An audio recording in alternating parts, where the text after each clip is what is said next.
Australian champions today. Oh my gosh. Wow. Names that first turn.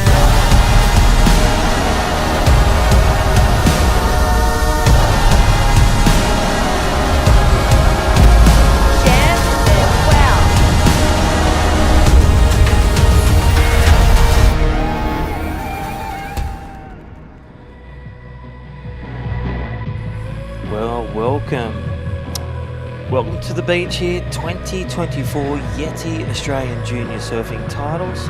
My name's Crispy and I'm joined with me, Jess, darling.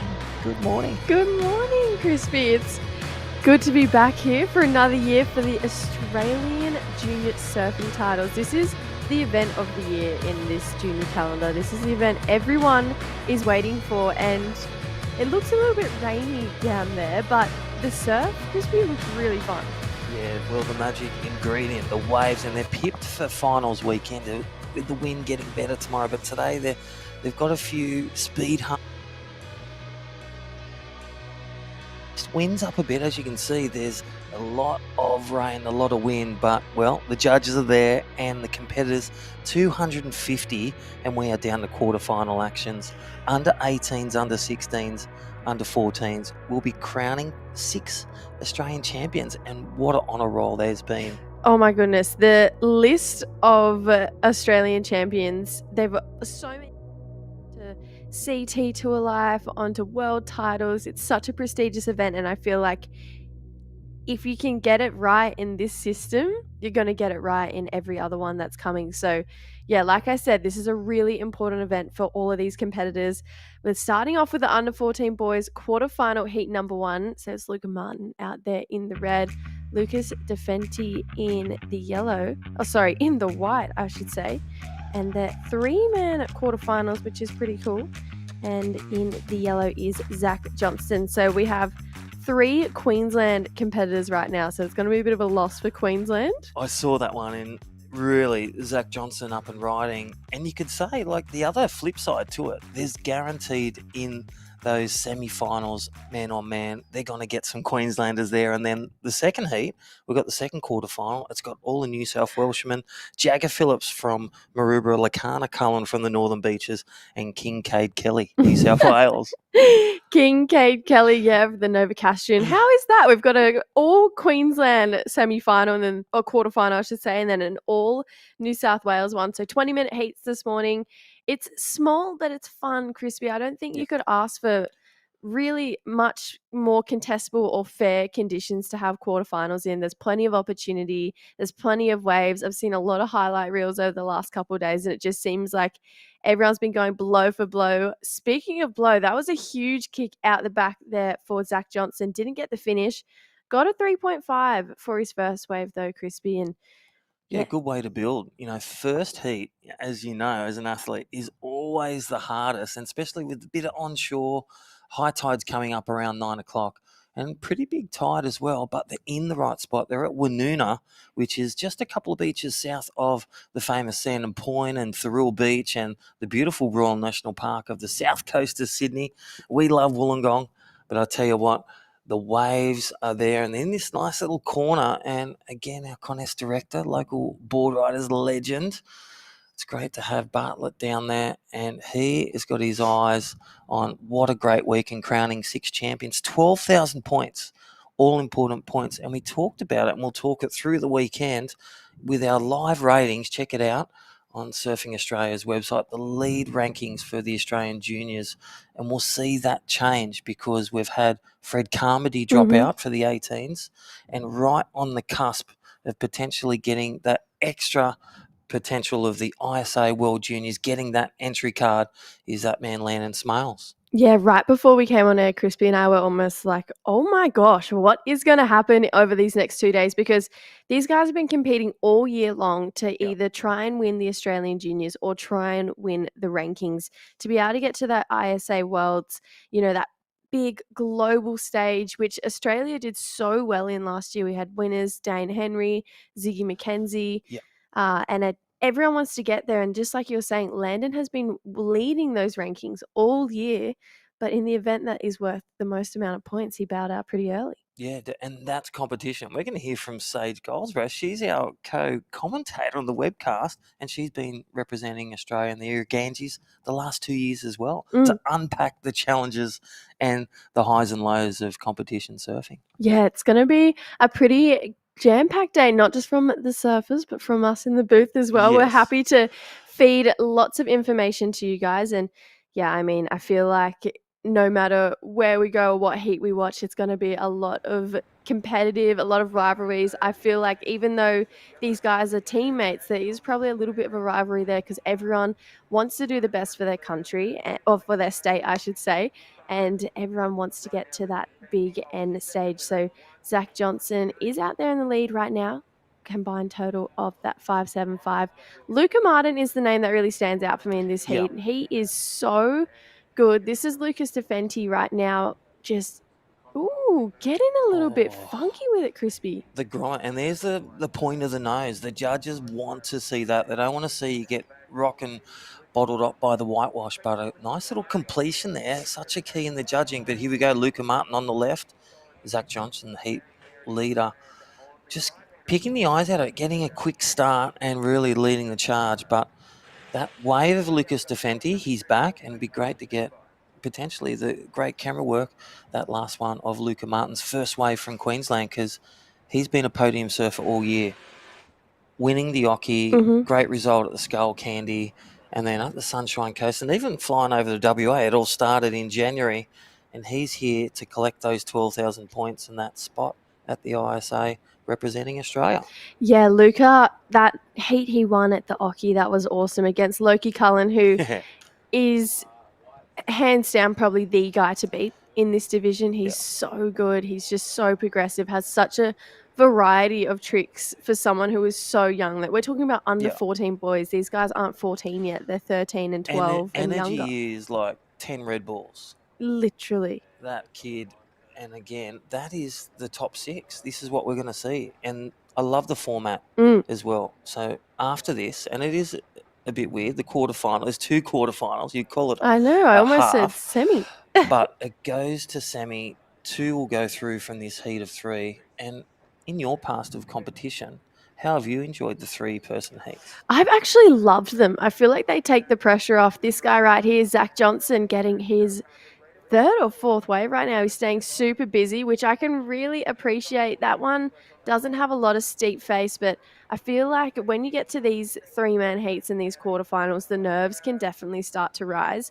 And one thing I feel like my coach has always told me was the more time you're on your feet, the less nerves you can feel, the more confidence you build. And Luca Martin just getting a couple underway there. And this is a good looking wave out the back for Lucas. Yeah, big one. So nice big turn. But yeah, as we said, really challenging conditions and just that first heat nerves. So really surfing your way. That's Jess's tip. Surf your way Mm-hmm. out of Stay that nerve. busy. Stay busy. Wax your board, like preparation. Wax your board. I am surprised, or, being a coach and being at a lot of the challenges and the QSs, the amount, and even the CT at Newcastle, the amount of people that forget their fin key and their wax, Oh, that's and they ask ridiculous. you before as a coach, and I won't mention names, but they need to get those little things, the one percenters, to bring that 100% performance. You just think that you'd bring wax. That's a given. The wax bag You think so? and the water bottle, Yeah, well, I feel like if you can the build, Yeti. yeah, the Yeti. I feel like if you can build these habits young, it'll be kind of smooth sailing for the rest of your career. And, in this event, we've had 250 plus surfers. And like you Yep. said, Crispy, we're coming down to two heat quarterfinals with three surfers. So there's six surfers left in every division. So we've really condensed the field. We've made our way down. And other than these quarterfinals and rounds that we're going to have onwards, we also have a teams challenge that potentially could be coming up as well today. But these are the heats that we're all looking forward to. We want to see who is Yep. going to get further. And when I was doing the Aussies, you actually couldn't get to the Worlds as an under 14. And I believe it's still the same. It's just the Yeah. 16s and 18s. But what a cool experience right now for these guys. And how exciting, because these guys are so talented for being so young. And I think that's screams volumes for what our future of Australia surfing is going to be like. Totally. The shaping of these surfers, like for my son or for myself, we started surfing when we were young. Mm. But my son started when he's 3. These kids are Crazy. doing competition from when they're 6. And, it's great to see the development through Surfing Australia, the pathway from the States, from board riders, the Australian Board Riders Battle. That's going to begin. That's going to be a big one. But right now, this is Luca Martin surfing his way back into second. So, again, holds a 372 and looking to drop that small score. Looks to stick this one. There it is. The nose of the board facing it to the sand. They are the key ingredients, that speed, power, flow, but those critical turns in that critical section all jumbled together for a completion of a wave. Yeah, he literally just hopped off on the sand there for Luca Martin. And that's the competitor I feel like I know or have gotten to know of this over this year for Luca Martin. He is tenacious. He doesn't give up to the very end. He turns a lot of waves, and he's definitely a bit more of a rhythm surfer. I feel like the more time he's on his feet, the better he gets each wave. And I just think someone that tenacious is going to make rounds like quarterfinals, semifinals, and this wave out the back. Wow, huge turn. That backwash Yeah. almost helped it, but I don't know if it was a ride out. It looked like he just came off the back. Yeah, a bit of challenge there with the high tide. And again, really getting that time. They've had the whole week to spend at Wollongong since the opening ceremony on Sunday. So this is literally day 6 of this amazing event, 250. And we are literally down to 36 competitors and crowning 6 2024 Yeti Australian Junior title winners, Australian champions. And look at the list. Let's go through the list. One of my favourites, 1994. Mick Lowe, his son, could be another second generation Australian junior champion. And right now, Lucas Defenti looking just one turn again, one big turn. He's got the highest score. He's gone back to basics and he's going to flip the side right now.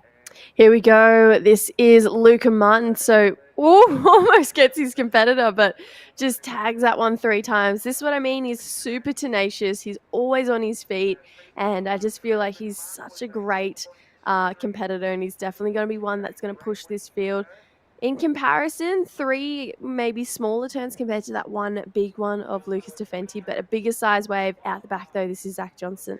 Yeah, I feel the live action. Zach Johnson, he's led the charge, but he's currently pushed to second and a score to come. One big re-entry, snap turn, and there it is. Judges, one turn, 4.2. Lucas Defenti on strong surfing. He's just opened the can and taken the lead, potentially getting to the first semi-finalist. What a great heat, though. No one has backed down in this heat so far. We're over the halfway mark and everyone is pushing. You can see, not desperate, but you can see how eager each one of these surfers is to make that semi-final, to get on those man-on-man heats.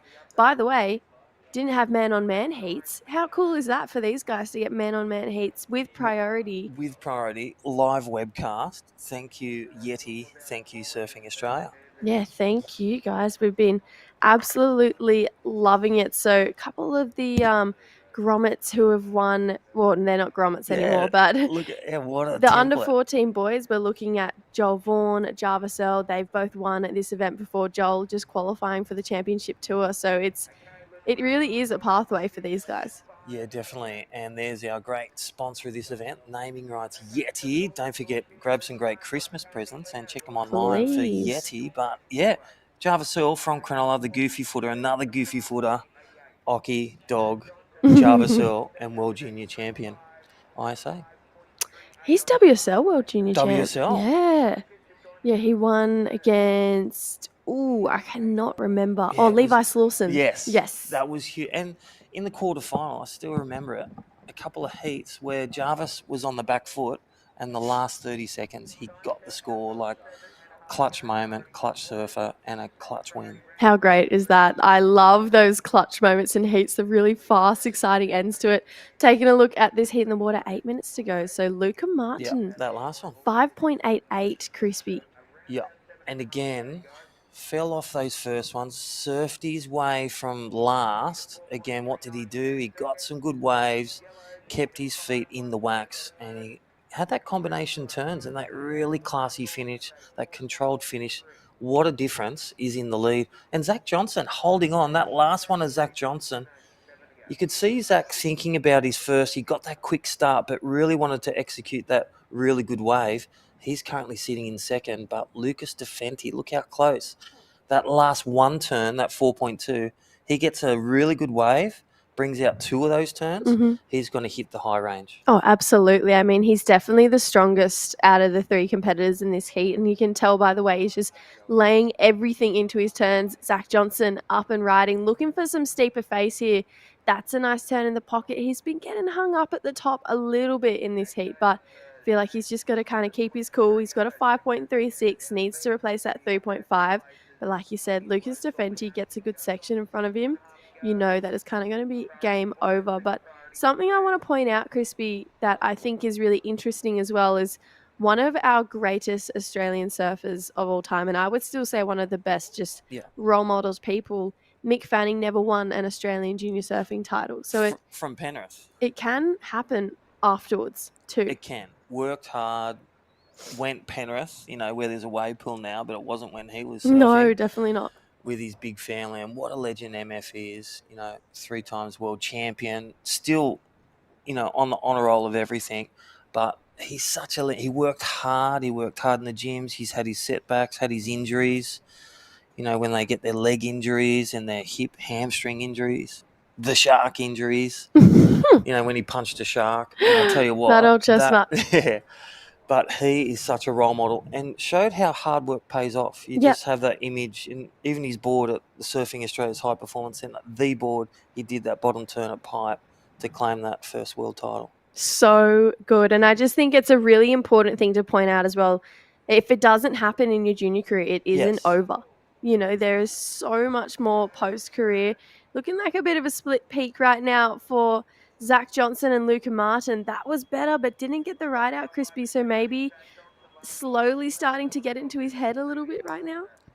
And he's a wild card, just to mention. So all the Queenslanders watching, a shout out to you at Coolangatta. His favourite surf spot, Zach Johnson's at D-Bar. And look at that, the legend Andy Irons, former world champion. Again, that's his favourite surfer and been surfing since he's 8. And he got his best runner-up at the Skullcandy Osgrom, and that's one of the biggest junior contests in the world at my home at Lennox. I was going to say, that's a pretty important one to you, Crispy. That's a big one, and we'll be back there next year. But I'll tell you what, right now we have the Aussie junior title. Thank you, Yeti.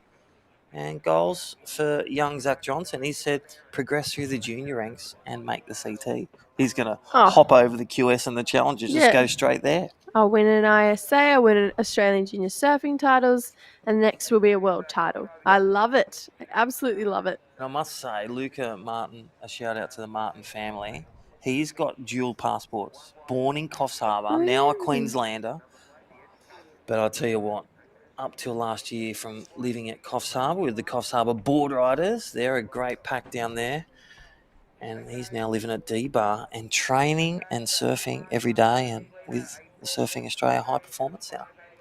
But right now, yellow flag's up, live action, 4 minutes remaining. Luca Martin in the lead from Queensland in red. Zach Johnson holding off second. And Lucas Defenti just needing just a wave of, 2 okay turns, something in the range around a 4 to really topple that man in yellow who's had a quick start, and he's holding second, Jess. Yeah, he's holding on for dear life right now with that 3.5, so he needs to kind of drop that to really solidify his spot. There's 3.5 minutes, and there could probably be 15 waves surfed in this next 3.5 minutes. Lucas needs a 4.39. That is absolutely nothing. He's already got that score. He knows what that feels like, and he's got a score super similar for just one turn. So he can genuinely do this on one turn, which is pretty cool because I don't think here he is up and riding right now, actually. So there's the first big turn. Needs some more steep face around, but doesn't get it to work with. So Lucas has to get back out there. Luca Martin saw that he's on a wave, went super vertical on that second turn.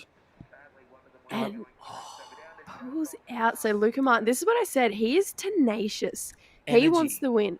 Energy, tenacious. Oh my! And I love even, he's got the board. He's brought the fluoro board out. That does with visual for the judges, especially on a cloudy day and windy. Rainy. It's smart play. Definitely smart play, and I think you can see it whip more. It looks cooler, I think, as Yeah. well. So not that cool has anything to do with competition, but yeah, Luca Martin, he's super tenacious right now. This is Zach Johnson. So good looking section, tags Oh it. my God. If he landed that, I dead set say that 3-5 would be dropping in. He would have extended second. So just the pressure in the cooker, 2 minutes to go. Big turn. So Lucas Defenti on the ropes, only needing a 4-3-2 or a 4-2-3, a small score, a mid-range score out of 10. That sits at, that last turn, that last wave, that opportunity that Lucas Defenti got. I'll tell you what, he'll be replaying that for a while if he doesn't get through, because there was a little bit more meat on the bone. Yeah, there definitely was. And I keep thinking back to that turn of Zach Johnson. Lucas, though, up and Here we riding, go. carves this one back, needs more to work with. He's just wave selection's been letting him down a little bit right now. Might get an end section here and just gets a bit of a phone tap. I don't know if it's going to be his best wave, Crispy. Wow, he's even surfing to the sand. Tip off, got that nice little rebound. Is it the score? We'll leave that one with our qualified judges. We got, one from every state. Queensland, we got state, we got Evo representing. I And love they do Evo. the CTs, the QSs, and also the challenges. So quite a stellar pack there from our Australian judges from Surfing Australia. Evo as well. He's firm but fair. Yeah, That's what I would say about his judging. He's firm, but he's fair, and there's a reason why he represents these yeah, events so beautifully. This looks like it is yeah, Zach Johnson. That's better. So he gets yeah. one big hit. Finally gets the ride out for one of those bigger turns too, Crispy. That was the wafter. It just wafted round. He got the completion, but you could just see the energy. He's out the back. He can see his other competitor. And I think he did enough. He got the nail in the coffin as that buzzer goes, but scores to come. But what a heat one under 14s to be the first semi-final of the top four in Australia. Oh my gosh, Luca Martin is unofficially through.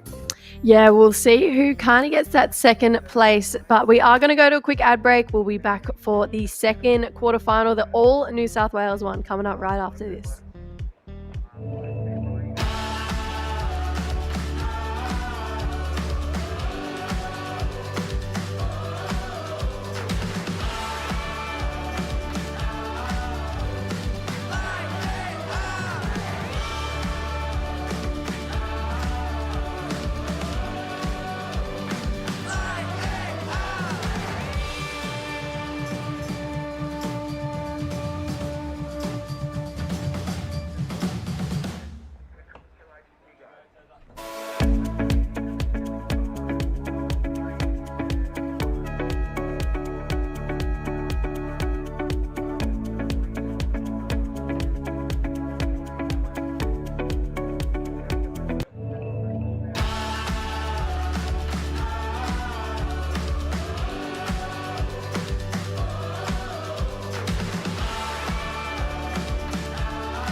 Welcome back to the 2024 Yeti Australian Junior Surfing Titles. We are down here on the beautiful south coast of New South Wales. The rain has kind of set in, so it's made it a little bit tricky to see, but we are going into the under 14 boys quarterfinal heat number 2. All New South Wales, Jagger Phillips, Loki Cullen, and Cade Kelly will battle it out for a spot in the semifinals. To take me through this heat, the beautiful, the wonderful Sage Goldsbury. Hello, everyone. I am so stoked to be here. Aussie Juniors were always my favourite event as a Grom, and they mean so much. So, yeah, I'm so excited to be here to call it with you. And it's an event you've won before, actually. Yes, yeah. It was actually in my home rate, Phillip Island. It was like 2016, so it makes me sound old. But yeah, won under 14 Australian Junior Surfing title. Amazing. I remember that year. I was like, oh my God, Seiji. And you were so little getting cheered up the beach. I was know. like, wow. I look back at photos and I'm like, wow, I was tiny. My birthday always fell during the Aussie titles, and I just turned 13 that year. And yeah, it was the best birthday present ever.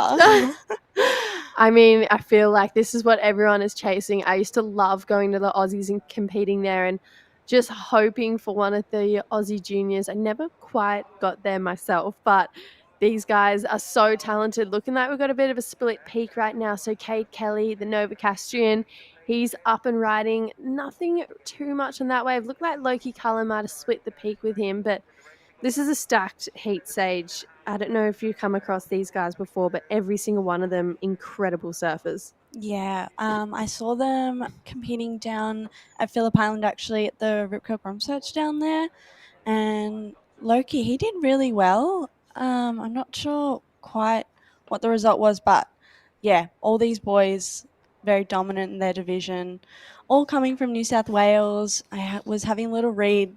New South Wales actually just held their state titles in Wollongong, so all these boys kind of have a bit of experience here. I mean, one of them will obviously bow out, which will suck for the New South Wales team. You kind of, when Yeah. you're in a team event, you don't want any of your fellow teammates in your heat, but that's just the way it turns out. There's Wow. Lakana. Huge turn there for Loki. That was a massive fin drift, probably the biggest turn we've seen of the morning so far. He is so good. So from that Northern Beaches region, works super closely with his coach Matty Cattle, who I know is down here as one of the coaches for Team New South Wales. I would be doing my sister injustice if I didn't say hi to True, who's a coach for Team New South Wales down there as well. So yeah, I feel like Loki is definitely the guy to beat in this division. Yeah. Yep, and he's sitting at the top of the rankings. Is that correct? So Yeah. he's on, before this event started, 28,600 points. So yeah, pretty dominant lead. Yeah, heading into this event. Yeah, he's pretty much won everything except for the Oki. We saw Luca Martin take out the Oki against Loki, and it was in a really cool final there at Snapper, man on man priority. And I was like, what? How is this happening right now for juniors? That is so incredible. This guy, Jacob Phillips, up and riding, just moved to Narrabeen, so surfing the Northern Beaches area as well. Gets 2 turns in. So we kind of have these 3 surfers in a really close region. We've got 2 Northern Beaches and a Newcastle, so they're would compete against each other, surf against each other a lot. 3 definitely leading the charge for Team New South Wales. They are so strong. But yeah, talk to me though, Sage. First of all, what are your thoughts on 3-man heats? How do you feel about them? Yeah, 3-man's interesting because, I mean, if you end up getting third, it sucks because you're the only one bowing out. But again, I think 3-mans are great because you've got less people to worry about. Mm. In a 4-man, considering now they're surfing with priority, we've got Cade Kelly just on a little one there, getting a few hits off. But here we go, Lakana Cullen on his backhand. Wow. Super vertical on that first turn. That was pretty lethal. So Loki getting a 5.88 just for that one turn. He's looking to drop that 4.25 on the back of that wave. But yeah, you were saying about the 3-man heats. Yeah, 3-man heats, like now, even from the under 14s, we're really lucky surfing Australia has implemented priority. So yeah, working with priority, having only 2 other people in your heat, you're not as worried about, everyone else. You can kind of focus a little bit more on yourself.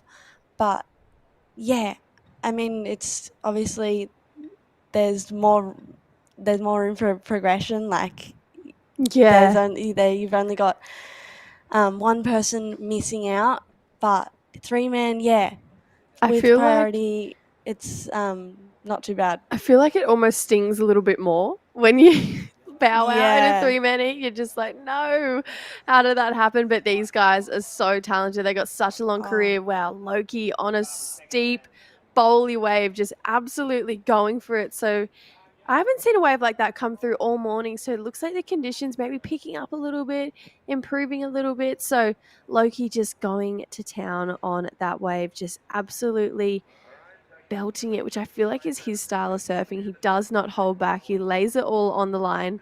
Cade Kelly, super similar. The one thing I do think that Jagger Phillips probably has over his two competitors is he is genuinely probably a better small wave surfer, I'd say. Cade is really good in the big stuff. So is Loki. But then again, Loki's just found some gems out there this morning. So he's looking pretty on point. But yeah, these guys absolutely going to town right now. And yeah, like you said earlier, Sage, I feel like when you have a heat against everyone in your team, it's almost really bittersweet because you know that you're going to get a couple of your teammates through, but to know that one's bowing out, yeah, that's definitely going to hurt a little. Yeah. And, everyone's kind of down there supporting their team. So I can imagine the New South Wales camp right now.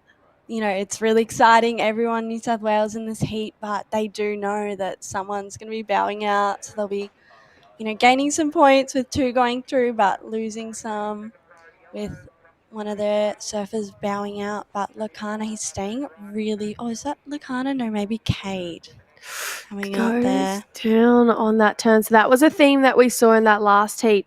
One of our surfers kept falling, but as soon as he landed, he actually got himself the win. So Zach Johnson taking that last heat out, Luca Martin coming in second. We did say goodbye to Lucas Defendi, so that was an all Queensland semi-final. So it kind of felt like a little bit of a state of origin. Yeah. These two quarterfinals, sorry, I should say. So one all Queensland, one all New South Wales, but these guys making these small beaches look super fun. They're battling a lot of rain down there today. I've just heard from my sister True. She's saying it's pretty much pouring, but the waves have been pumping all week.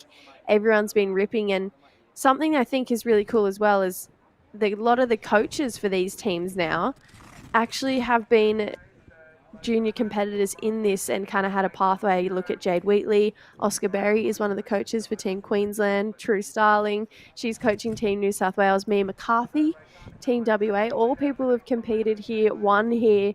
And something I was saying to Crispy is that even if it doesn't work out in these junior careers and you don't get that win here that everyone wants, you can definitely go on and do better afterwards because you look at Mick Fanning, never won an Australian junior surfing title. I know. I heard Crispy say that, and it's kind of unbelievable, to be honest. We've got the honour rolls full of incredible names, but yeah, even if it doesn't happen in your junior career, there's still so much ahead of you, and yeah, Mick, I can't believe he's not in that. I know, absolutely crazy. And you look at the list of names too. You've got Steph Gilmore, Sally Fitzgibbons is in there, Taj Burrows in there, Simon Anderson, Tom Carroll, Damien Hardman. So many world champions in there.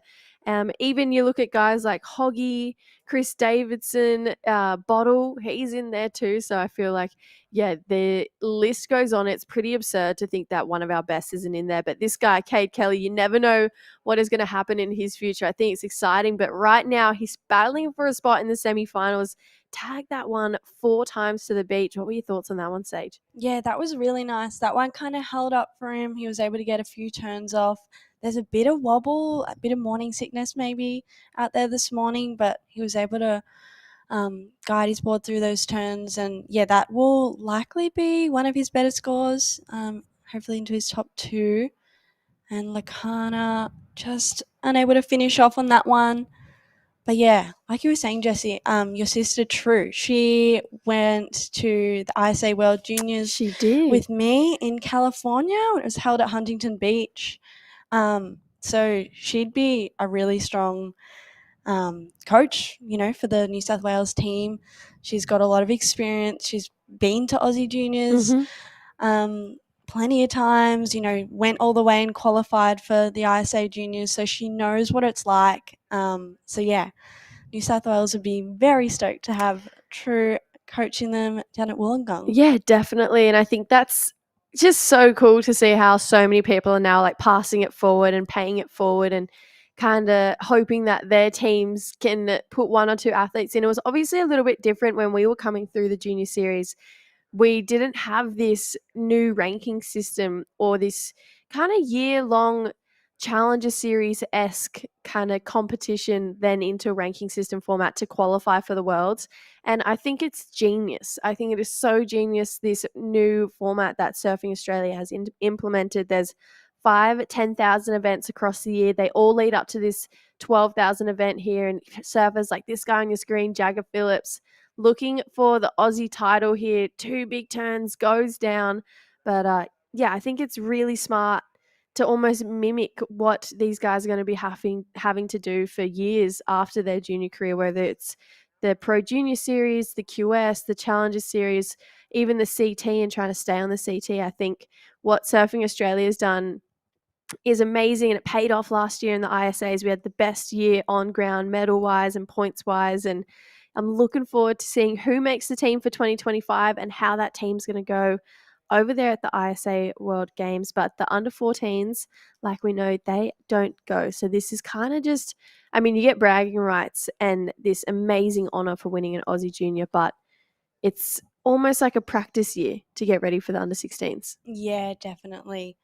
Yeah, under 16s and onwards are, the big ones because you want to qualify for ISA World Juniors. But yeah, like you were saying, I think it's really cool what Surfing Australia's implemented, this whole system of gathering your points throughout the year. And then, obviously this event is worth 12,000 points. So it's worth a little bit more. But yeah, it just prepares the juniors for, the QS, Challenger Series, and then potentially the CT. And then they get to surf man-on-man heats, which is really, really cool. So cool. I would have loved to have a little more experience surfing man-on-man heats because they are really, really different, and you kind of have to hold yourself different really with priority. So yeah, having experience man-on-man from such a young age is so cool. And I think, yeah, it's really going to pay off as we kind of see the years go on with Australian surfing.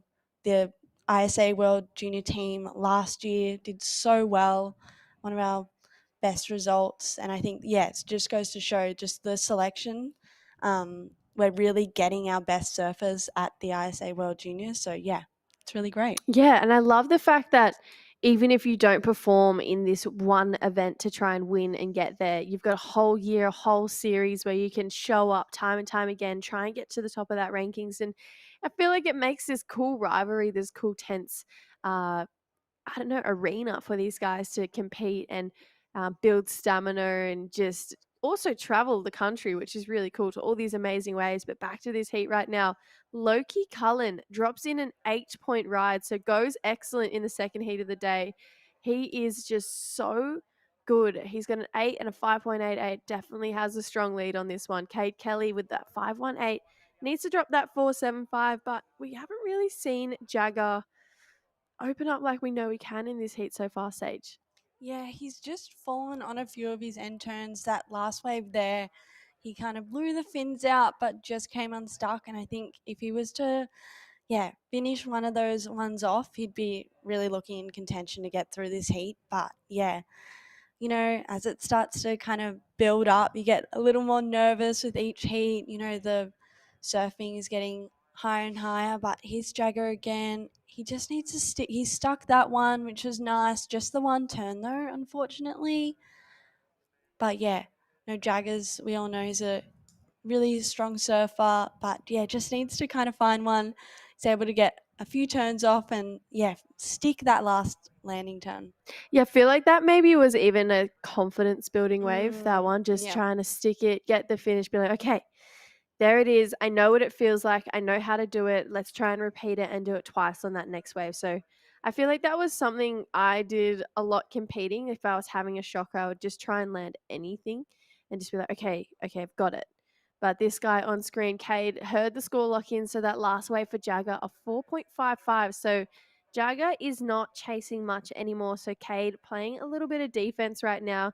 Jagger looking for a 5.38. So basically has to do that turn +1. And then he's going to be able to get himself into that second place. I feel like Loki, you'd think if he doesn't make any mistakes in this next 3 minutes 40, he's pretty much found himself a spot in that semi-final. But I wonder if we're going to actually have a bit of a state of origin again in the semi-finals. No, or kind of. We're going to have one Queensland and one New South Welshman in each of the semis coming up potentially tomorrow. So that will be very exciting. Loki going down on that one. But yeah, what was it like for you, Sage, when you kind of found yourself in a heat where you're just a bit stuck, and nothing was happening, your house wasn't building, wasn't even sticking together? What were your kind of tells to be able to get yourself through those moments? Yeah, surfing is such a mental game, and I feel like it's really an important skill to kind of learn how to reset, you know. And you know, when it feels like everything's falling apart, you kind of got to get to the point where you can, you know, take a few deep breaths, settle yourself down. Is that Cade Kelly? Actually, yeah, he might have improved with that one. He got 2 really nice maneuvers, a little bit of fins free on the last one. So yeah, he was kind of feeling the pressure, knowing that Jagger's well and truly capable of that score. So yeah, be interesting to see. Yeah, was that a 6? Yeah, 608. That last one, Cade. I liked it. Really strong second turn. Kicked the fins out super hard, and I think that's the surfing we want to see. Cade's definitely the tallest out of all the competitors in this heat. Has a little bit more grunt behind him, so he can push that little bit harder.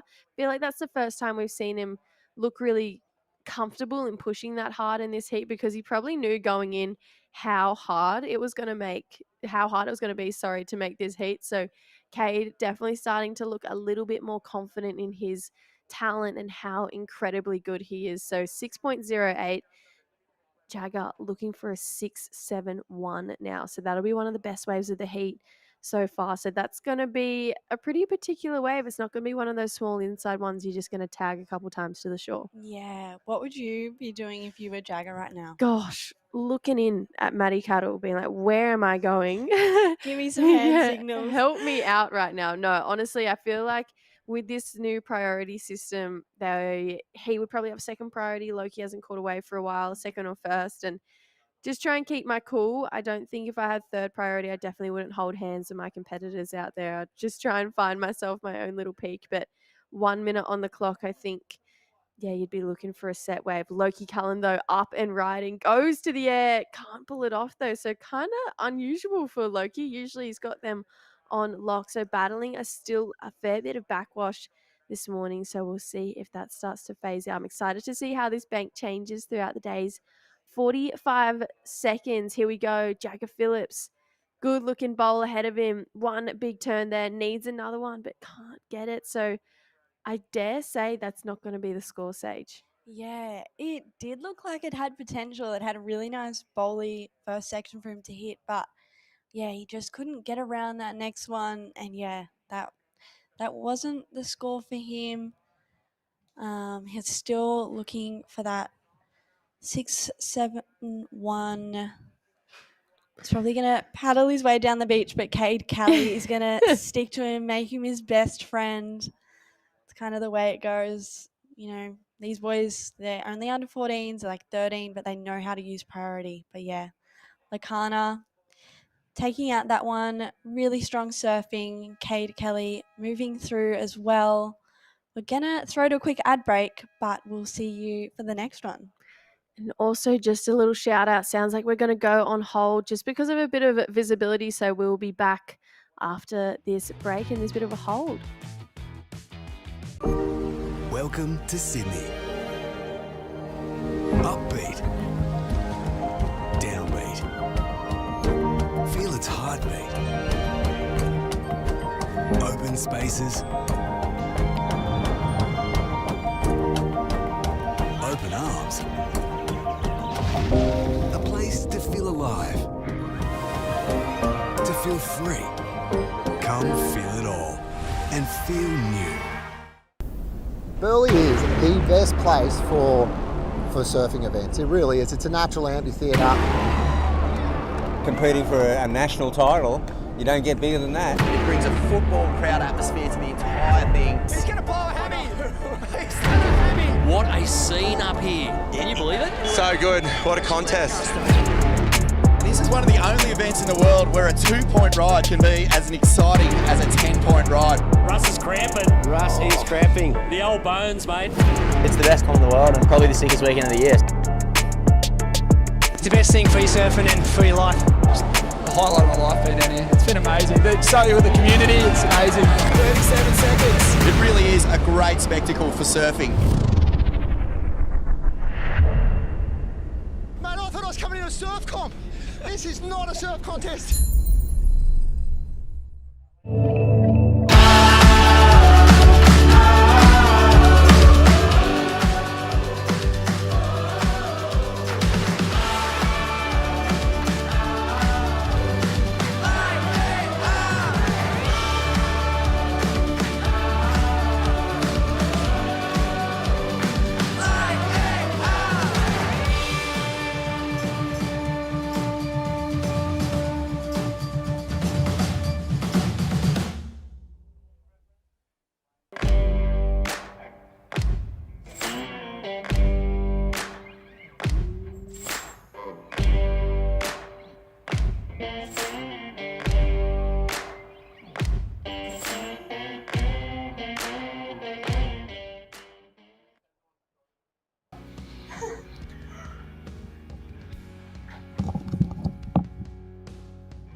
Australian champions today.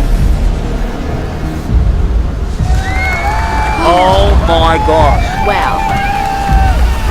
Hangs that first turn.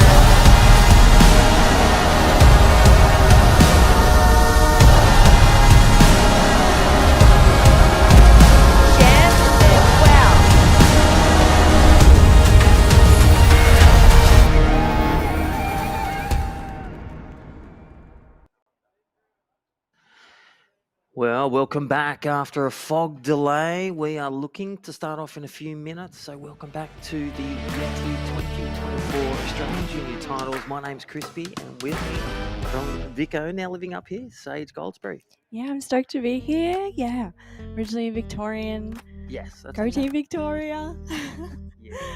But yeah, no, living up here, so I'm stoked to be joining with you in the booth. It's looking fun out there. We had that little delay, but we'll Fog be delay. back. And yeah, the Groms will be super ready. I'm sure there was a bunch of them out there surfing. You know, Groms, they never conserve their energy. They're always out there. If there's a little delay, they're straight back out on the event site. But yeah, we've got the under 14 girls quarterfinal, heat 1 heading out there. And she's been out. Miller May Berg, she is top of the rankings. And again, follow the national ranking, Surfing Australia, the rolling ranking live, under 14s, under 16s, under 18s. Get on your search engine. And I tell you what, Leihani Kalari Zori is top of the leaderboard. But that lady, Miller May Berg, looking to get the 12,000 points to really take the title. Win here tomorrow. This is finals day. Get through to the semi. 2-person heats. We got 6 going down to 4, then going down to the final. You collect 12,000 points and win. And for the 16s and 18s, they get the chance to represent Australia in the team IRUKANJIS over at the ISA World Junior Championship, as well as winning a great trophy and, well, bragging rights. Yeah, I know. Topping the rankings after, a year of surfing. It's not just one event you win. Yes. So you really do get bragging rights. You've been consistent all through the year. So yeah, if you the winner, you really do deserve it. And yeah, with Leihani, she's actually not at this event, so she's kind of leaving the door wide open for Miller Mayberg to jump her in this event. So yeah, she'll. Well, I think she's at the passport office because she's got so many stamps from the wave pool, the stab high, hanging out with Carissa Moore in Hawaii. Oh, yeah. And then doing school at Byron Bay. Yeah, no, Leilani's been ripping. I just saw her latest clip. She Yes. blows me away. She's so humble. I love surfing with her Yeah. at Lennox when she comes down with her brother and Dad Clay and Kirsty Mum. She's working at the Lennox Bakery as well. Oh, awesome. They're just legends, and they froth. They froth are. small, medium, and big waves. And to see her bust some airs in competition and free surfs is so exciting. That's the next generation. Exactly. Yeah, she's, fully pushing the other girls. I know for sure, you see your competitors on Instagram, and if they're dropping clips of them doing airs, it motivates you for sure. So we've got Mahalia Watson just opening her exchange. First wave of this quarterfinal. And she's from up here, local girl. She's been training at Surfing Australia with her brother. Marley, a young surfer coming through the pathway, surfing New South Wales with Team New South Wales. Go New South Wales. I've got the hat too, 2024. But I tell you what, Marley Watson, quick start there, a 1.83. Miller May Berg, again, we talk about second generation.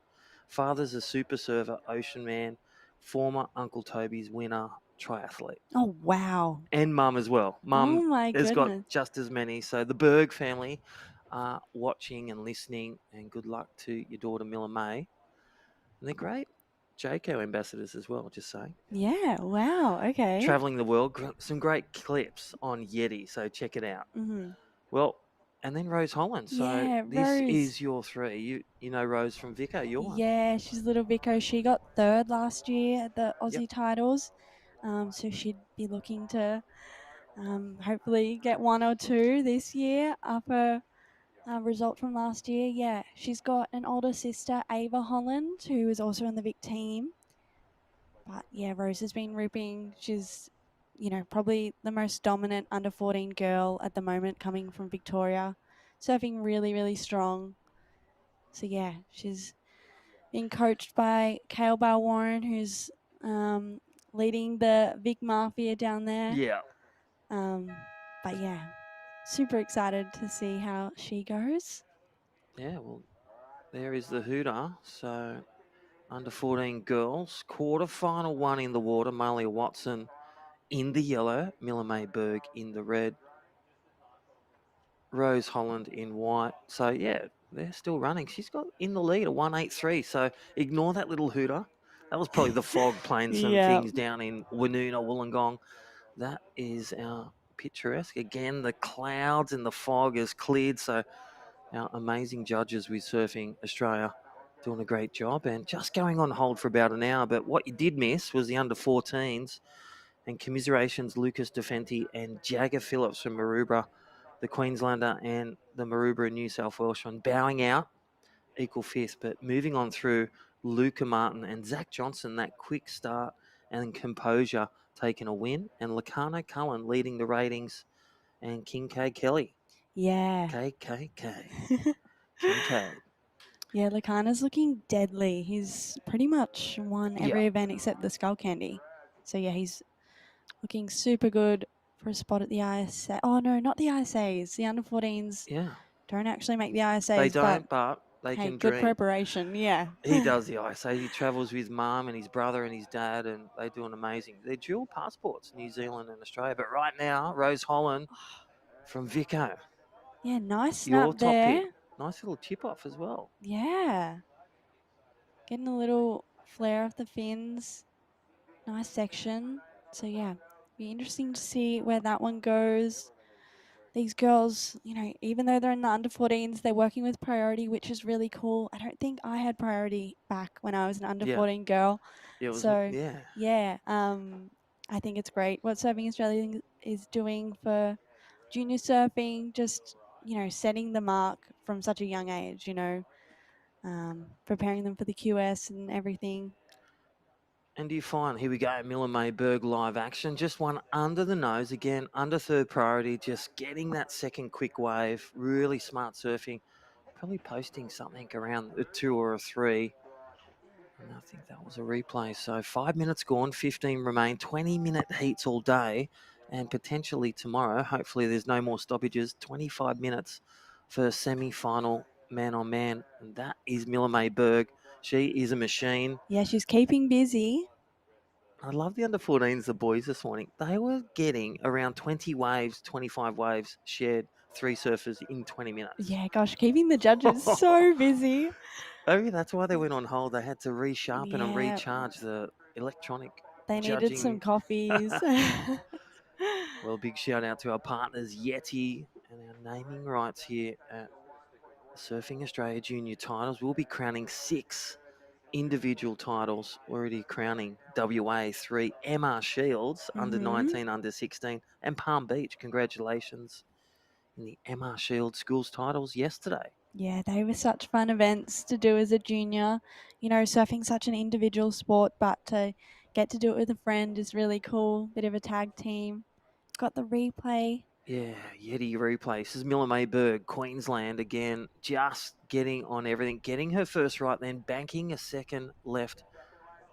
And I love the development of these juniors in their froth, but also their turns and completion. Really handy to have that completion ironed out when they're young. And you can see Heat 2, that is up next. I'll tell you what, check out the live scores while you're watching liveheats.com. Follow it. You've got Charlotte Riley warming up, Talia Tebb. And again, Talia Tebb coming from Avoca Beach, New South Wales, Team New South Wales. Charlotte Riley, again from Caloundra, the Queenslander in red. And WA, Illy Fraser. Great to have a spread of talent that have gone through 6 days of competition. Yeah, I love that. All from different states. We saw an under 14 boys that surfed earlier this morning. It was an all New South Wales heat and an all Queensland heat, which kind of, you know, at least you're getting 2 through, but you're always going to see someone bowing out. It sucks to kind of surf against your fellow teammates, but yeah, we love a nice, even spread of states. Rose, she's got the best wave of the heat so far with a 5.38. Miller Mayberg is sitting in first with a 4.25 and a 4.15. Maya Watson, she's just got a few small scores at the moment. She probably only needs a small score. She only needs a 3.51 to jump Rose. Here we go, Malia up and riding. The New South Welshman again from the Casuarina Cabaretta, right where Surfing Australia's high performance centre is. And we'll get back to how to, become a better surfer. Lots of programs, not just the high performance talent ID. And a special shout out to our first ever female world champion, 1964. And they are having a special paddle out again today. You saw Skazrat heading up there around Australia for our first ever world champion. Had Midget Farley in the men and Isabella. And I'll tell you what, that is so cool. Yeah, really cool. Is that at 10 o'clock today? Yeah, 10 o'clock, so Yeah. around Australia. Yeah. All the surfing community coming together. It's really lovely to see paddle outs. They're such a beautiful thing, I feel like, in surfing culture to do to celebrate someone's life. So, yeah, that's really special. Yeah, so Malia Watson, she got a 4.55 for her last one. So she's jumped Rose Holland into second. And Rose, just with a small second score, a 0.35. But Wow. yeah, Rose, she's just finishing one up there. Oh my gosh, flying Yeah. through even the camera person and probably the local police missed that one. There's a speeding fine going, but Rose Holland stomped that one. And Rose, thank you, Yeti, just for with our a replay. small Look at this. second Nice score, little a inside. It's high tide, so 0.35. high tide around 9:30. But Wow, yeah, Rose, that is the 2-for-1 deal. Nice and vertical. Think of the criteria judges. Scores are out of 10. Critical maneuver. The waves are 2-3 foot. That was a set wave, high tide. Really sharp, really critical. I'm seeing the big numbers going down. Yeah, it's a 7-point ride. That was such a, bowly section, really critical, 2 turns, and the judges are awarding it, You want to give the judges something exciting. They're sitting there, they're dealing with the fog. So, well, that's what we say. Talking to Skazrat from Surfing Australia and, former pro surfer, winner of Chopu, and she just loves Phyllis O'Donnell. She was 27 when she won a world title back at Manly in 64. Then Midget Farrelly. 2 Aussies lead the way. This is our future right now. It could be Rose Holland and Miller Mayberg or Malia Watson. Yeah. That is your shaping world champions and potentially Australian junior champion. Thank you, Yeti. Yeah, and Miller Mayberg, she's up on her backhand. This one's going to stand up for her. That was a nice second turn. Keeping it in the pocket, and she's going to get a finish here. Wow. Yeah, that was a nice ride. Really nice wave. Wave selection is so important. You kind of start to figure it out as you progress through your career. But yeah, be nice to get the replay on that. She definitely got a few nice turns off. Yeah, well, thank you, Yeti. And here's the replay. And Miller Mayberg looking to make the semifinals. 2-person heats, and this is where it's 3 in the quarters. And, well, disciplined surfing. Nice medium wave. Quality of wave, yes. Wasn't as sharp as the 7-point ride of Rose Holland, but there was some good snaps and really good completion. Here we go. Malia Watson, she'll, the New South Wales, need to really finite those completions and really ice out that turn. The incomplete turns, they'll shoot around the low scores, 0 to 2. Whereas I see Miller Mayberg's last one, it's going to be around the 6 range, and there it is, a 5.78. 5.78 for Miller Mayberg. Really puts the pressure. Disciplined surfing. Nice medium weight. Quality of wave, yes. Yeah, Rose up Wasn't on her as backhand. sharp She's as got a the really 7-point strong ride backhand. of Rose Holland Really and cool. forehand. Yeah, I mean both. Left or right. So that was a nice critical. She's picking the best waves, I feel like, at the moment, Rose. She's surfing really strong, but she's definitely on those bowly ones. So it's just the one turn. And Miller May, I must say, that she's won a lot of 10,000s this year. Yeah. From WA to Sunshine Coast, the Oki, and then the Skull Candy. So great to see Rose Holland really taking it to one of the best in the under-14s in the female division. And they're all standouts. They've been surfing, as we saw, the history of the Wahoos and the junior series. Yes. The pathway to the podium. Yeah. It's been great to see that from board riders, as you know, your local board riders, and just developing into that contest savvy of the athlete that even yourself are, and Jess Starling. Yes, so I think Australia's done a really good job with setting up a great junior pathway, starting with local board riders club. We've got the ABB, the Australian Board Riders Battle, coming up early next year, but we've had, all the qualifiers running over the past couple of months, which has been really cool. Everyone gets super competitive. Yes. So yeah, you start with board riders and then you kind of head into the regionals where all these Groms would have qualified through states and then Aussie junior titles. They've got this new ranking system. It kind of prepares the juniors for the Challenger Series and QS really well with the 10,000 points. This event is a 12,000, so it's a lot more. It's major. Yeah, it's an A+. It kind of makes consistency really important because I remember when I was a junior, there was so much pressure on this event to qualify for the ISA Worlds, and if you didn't do so well or something didn't go your way, you were out. But you've got all year to really build your house. And Rose, she's on a really good Wow. one here. She's How gonna was hit that this chip in? section. Oh gosh, that was a nice section, ambitious, but just bobbled off. And I must say, with Nuna, as a grommet, we used to catch a train down from Cronulla, and this is a Yeti replay. Thank you, Yeti. Check out all the product for Christmas, but Rose Holland really swooping up. Nice little chip in at high tide. Yeah. We're sitting on like a 1.7 this morning, full high tide this morning, but really jacking up here at Woonona. Really grabs the Nori swell, 2 to 3 foot.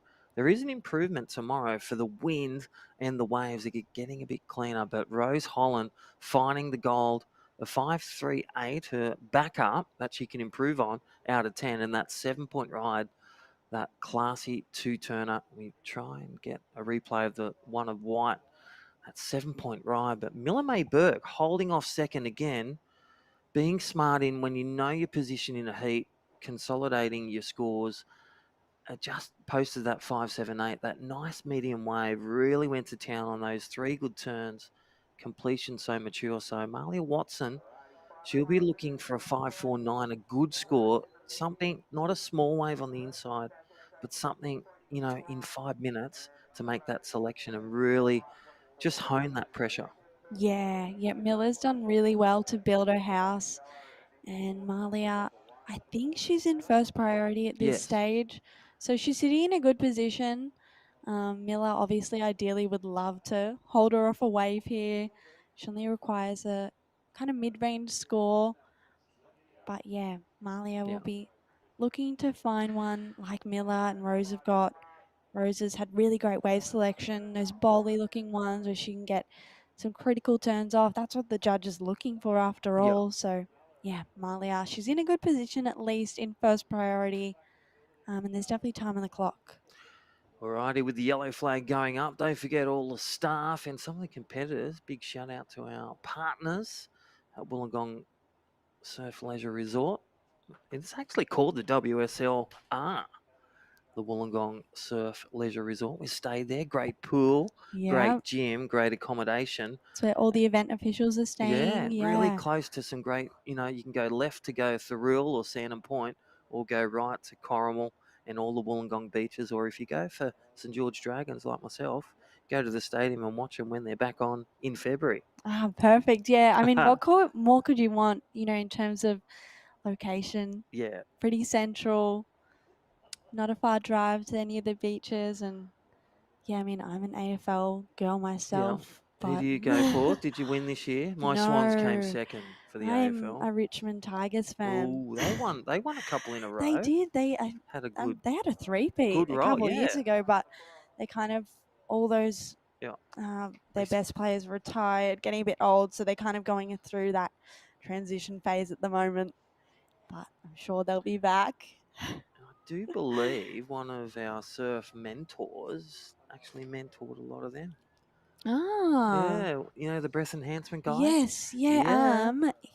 It was Mick lost his Fanning, name. Steph. Yeah. But yeah. During that three-peat too. He was a part of that. Baldwin? No. It is, yeah. Nam, we'll get Nam back to Baldwin? it. Nah, good old Nam. Nam. Nam Baldwin. Sorry, Nam. There's a lot going on in our heads. A lot of fog today Yeah.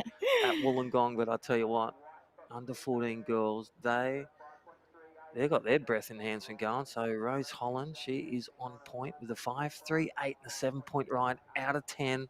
The best 2 scores. They can get unlimited rides, and in the time of 20 minutes, that's what you got to pack your best performance.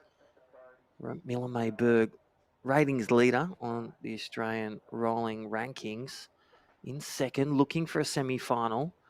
And then Malia Watson, that last wave of 4.55. She's going to have a look at this She's one. close. She just needs a good score. Here we go. And there's the pressure cooker. Yeah.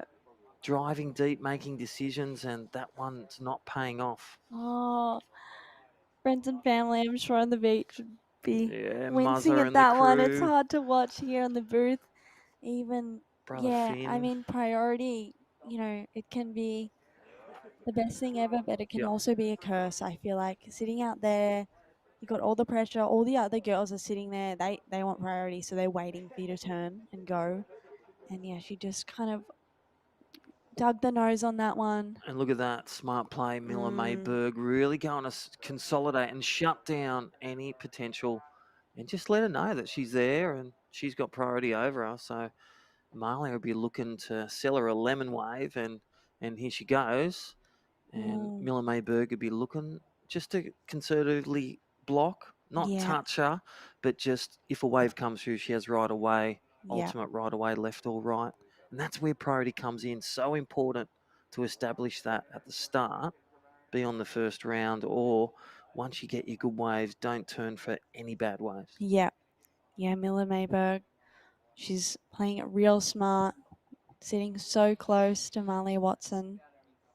And that's exactly what you got to do. These girls are like 13, under 14, and they've, got this down packed from such a young age. They know exactly what to do in this situation.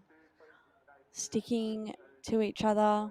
She's going to try and block her. Marley's going to try and sell her, but Miller Mayberg knows better. Well, she's trying to sell ice to the Eskimos, and sometimes that doesn't pay off. So 30 seconds remaining. Oh, here she goes. She's got a chance here.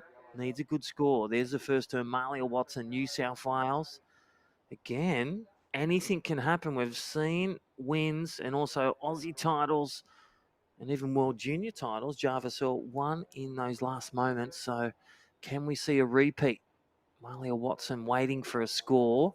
Needs it in the good range. To catch that second spot. Yeah, she got that one turn. Wow, so close. There it is, a 3.88. And that looks like a wrap for her Australian junior title. She'll get equal fifth, and unofficially, Miller Mayberg, congratulations. Stays alive with some big points on offer. And the Victorian taking a win, Rose Holland. Yeah, really good to see. Wow. Well, we'll hear from our great partners and sponsors, and we'll get back with our heat number 2 under 14 girls here at the Yeti Australian Junior title.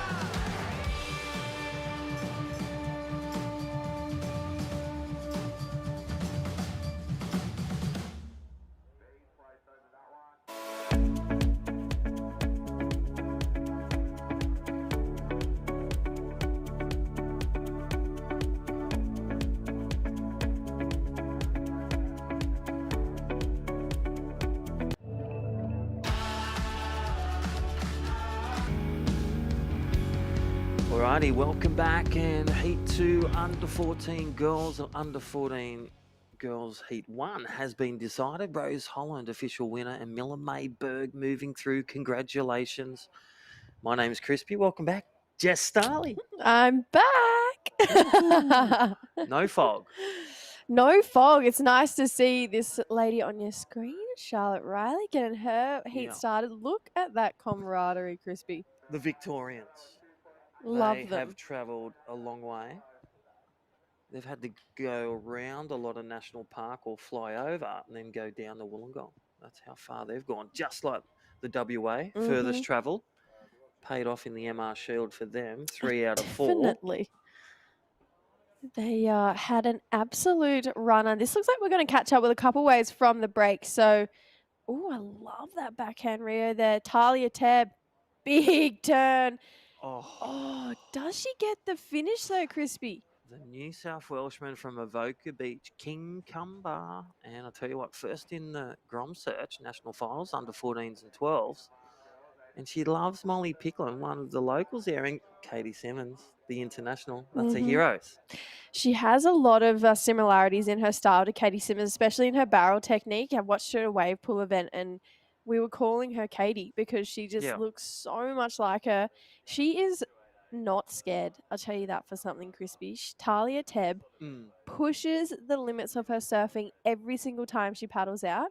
And I think Molly Picklin is a great role model for her because I think they're quite similar surfers and similar people. Well, I reckon they do battle at Avoca, and they do because they share the same coach. The legendary Micro Hall, former tour and super coach. Many world titles and big wins on the podium for the WSL for that coach.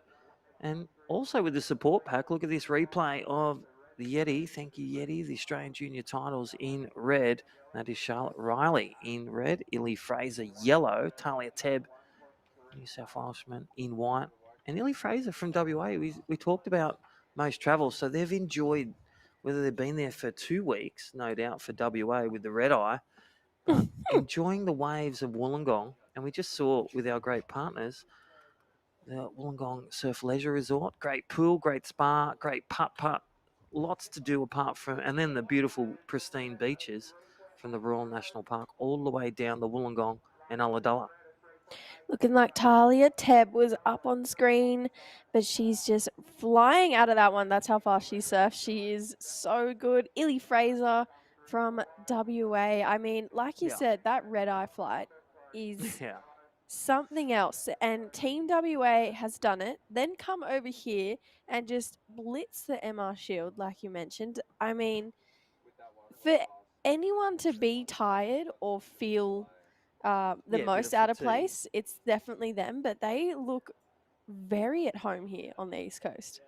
Well, they just gargle some salt water and head out the big slabs, but I'll tell you what, a great birth ground. Illy Fraser, one of the juniors under 14 from WA, currently holding second. Needs to drop that 0.95 second wave, but that Talia Tebb last one, that's just made a change, a 3.65. That's why she got it under the skin. But that first one, it's an incomplete maneuver, but that was major, a 1.38 because she didn't make it, didn't ride out. A bit like a mark in AFL we're talking about. You just got to hold it. They stomp that turn. You just got to hold it, secure it, control that last turn or any turn to get the full reward from the judges. And it's about critical maneuvers in that critical section on a good-looking wave, medium or big. Crispy, you have come across a lot of surfers now over the years. You've seen a lot of the junior talents come through. You've been a part of coaching, commentating, being team manager, organizing events. What are your takes on this crop of athletes coming through? Yeah, I feel they're professional. You saw Heat 1 and 2 paddle out for the under 14s, stretching, getting their venue analysis. Their boards are dialed in, like whether they're trying the major boards. And they're just enjoying what professional surfers on the tour around the world, the best in the business, they're enjoying priority judging, a fair panel. There's judges from every state. So there's no, oh, that's my mate's daughter. Yeah, give her a 9. Not happening These here. judges are accountable for every score that goes down. So the professionalism has grown. And even from 64, we've got a depth of training, coaching, and experience that's sharpened through Surfing Australia and all the way from grassroots. So I feel there's more professionalism, but also some enjoyment as well. So when these girls come out of the water and the boys of these 250 athletes, they're celebrating. So Malia Watson, who got equal 5th just then, they're celebrating their best performance or what they learned as well. So it's great to see win, lose or draw. There's a big future for these surfers. And here we go. Talk about big future. Charlotte Riley in the lead from Queenslander. Yeah, Charlotte, she's staying super busy in this heat. She's getting a lot of waves under her belt, and I feel like the surfing she's doing, it's definitely reflecting the strategy she's taking. She's just going at any section that comes her way, hoping for the completion, and I'm loving the approach from Charlotte. I feel like when you look at this heat, Talia Tebb is probably that standout name who's had those big wins, like we said in that national Grom search.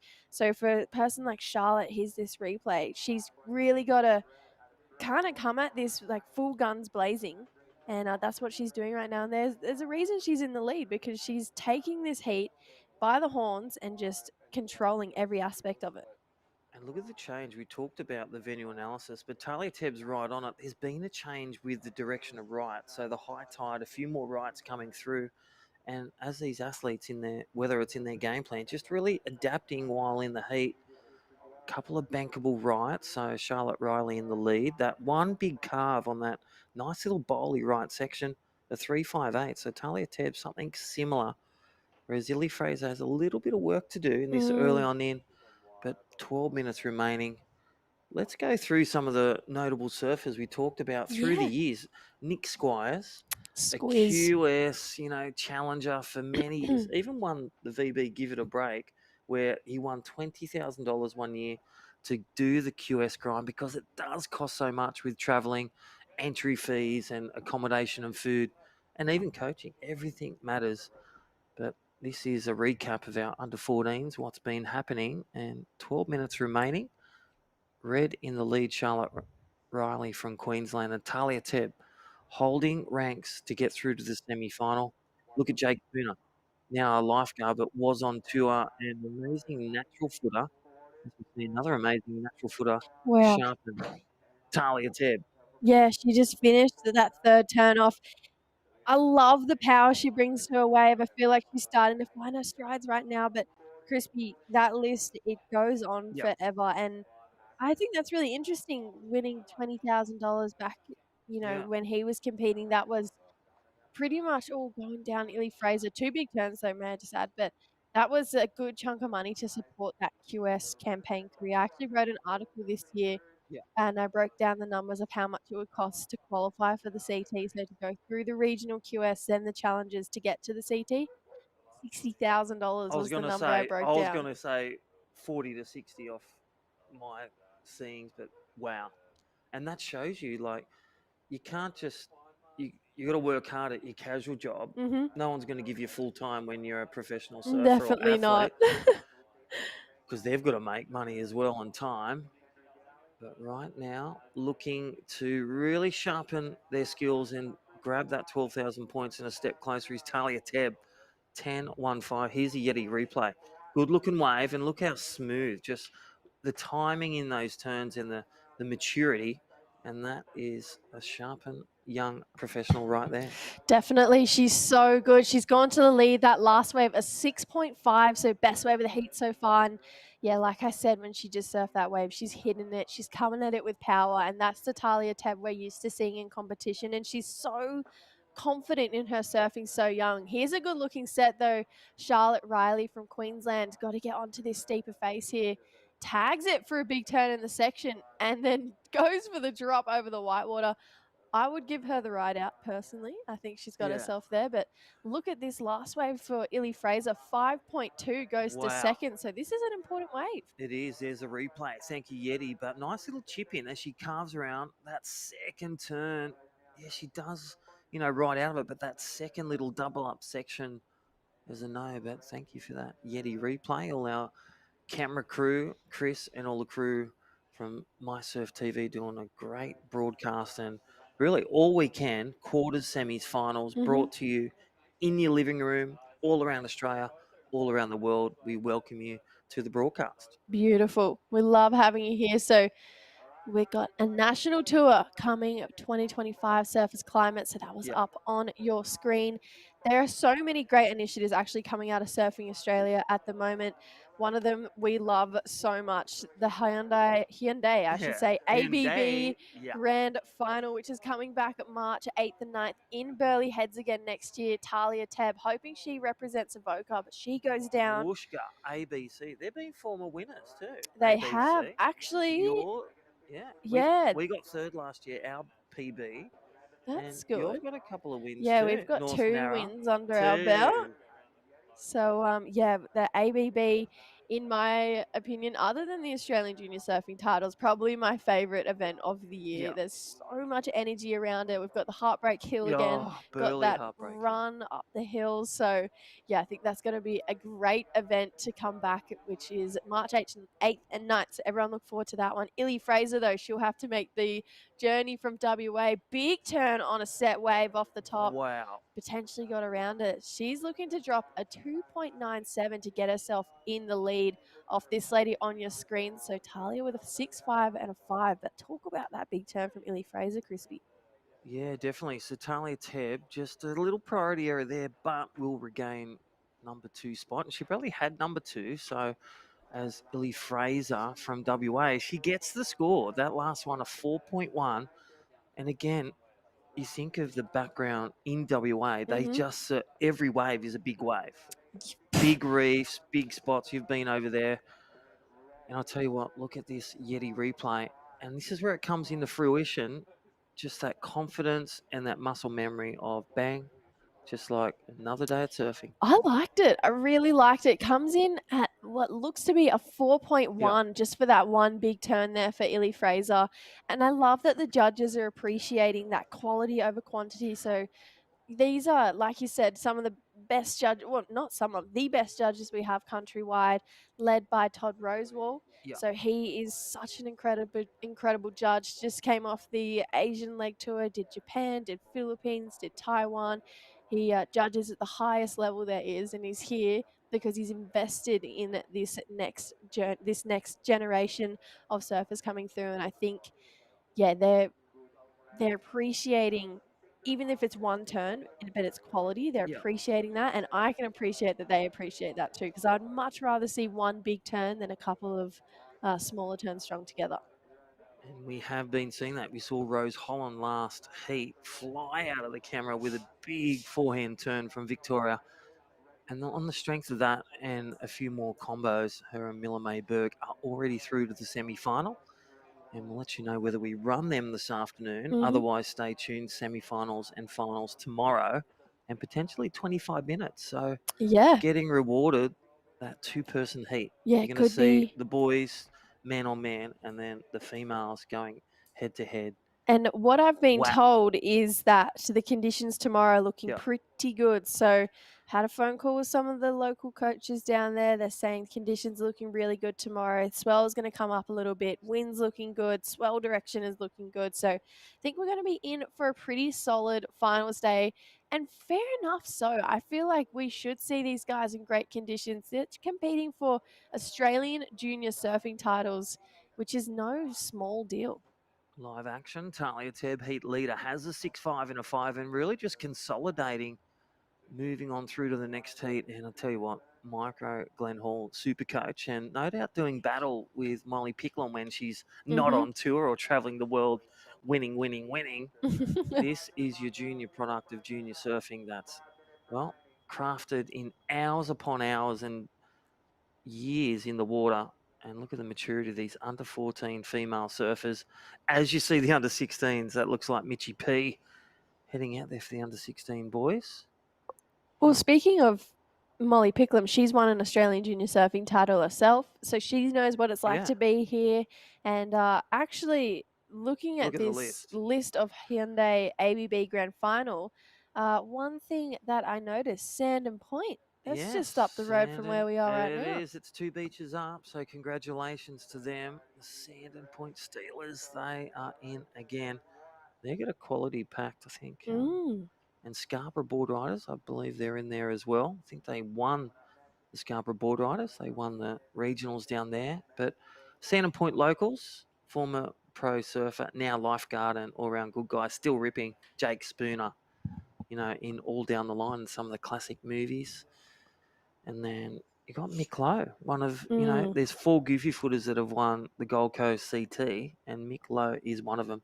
His son looking for an Australian title in the under-18s that'll be surfing later on today. Oh, Go Sammy Lowe. Sammy Lowe, he's the Goofy current footer. New South Wales state champ. Yeah. And he is so impressive. He's so strong. You know what I find most impressive about Sammy Lowe? His ocean knowledge. Yes. That's his edge on everyone. When it gets big, when it gets scary, he is in control. There is nothing he can't do when the swell comes up a little bit. And I think with some phases where people can't control what the environment and the waves and the ocean that's going on around him, he's just grasped it and he's just taking it in his stride. So, yeah, Sammy Lowe's definitely one to watch out for. And I'll give you 2-1. Sammy Lowe at the Australian titles at Stratty. Big waves, called off, too big to surf, too windy.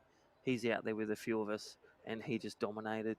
And Barrack Point, the biggest ever this year, before the Skull Candy between the Occy, that big swell, out Barrack Point, going in front of a cliff, getting crazy barrels. So that is sick. your future.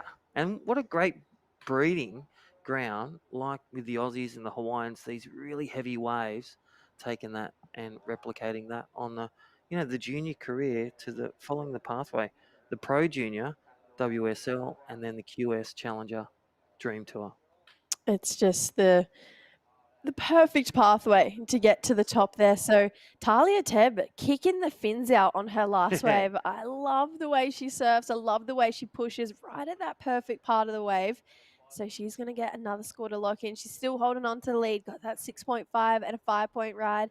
Illy Fraser with those 2 scores has her in second. But watch this big tail kick she does here, Crispy. One section. Wow. Kicks it out the back. And that's a keeper. That's just great progression into a next heat and just keeping the juices flowing, taking that wave, stopping someone else getting it, but just really refining her completion. So Talia Tebb, a 6.5 and a 5.25. That was the last wave. One turn, judges lapping it up. And look again, under third priority, just having some fun on the right-hand side. And that is your heat leader in white. Under third priority, you just want to make some distance. And they're not even knowing, apart from the beach commentary with all the crew, with Tezza McKenna and you know, the voice. Was on The Voice from the Novocastrian. Great to have him a part of. Again, I've been doing this since, you know, 1995, whereas Tezza's been in the 80s.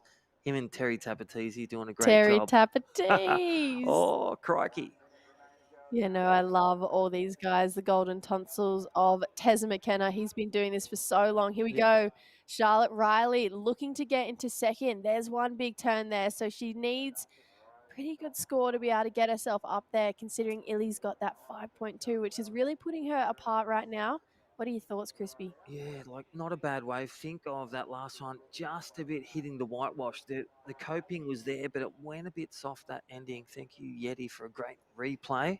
Don't forget, check it out, yeti.com. Get in the search engine, get some Christmas presents, whether it be an esky or a fridge or a Yeti, you know, keep a cool drink bottle.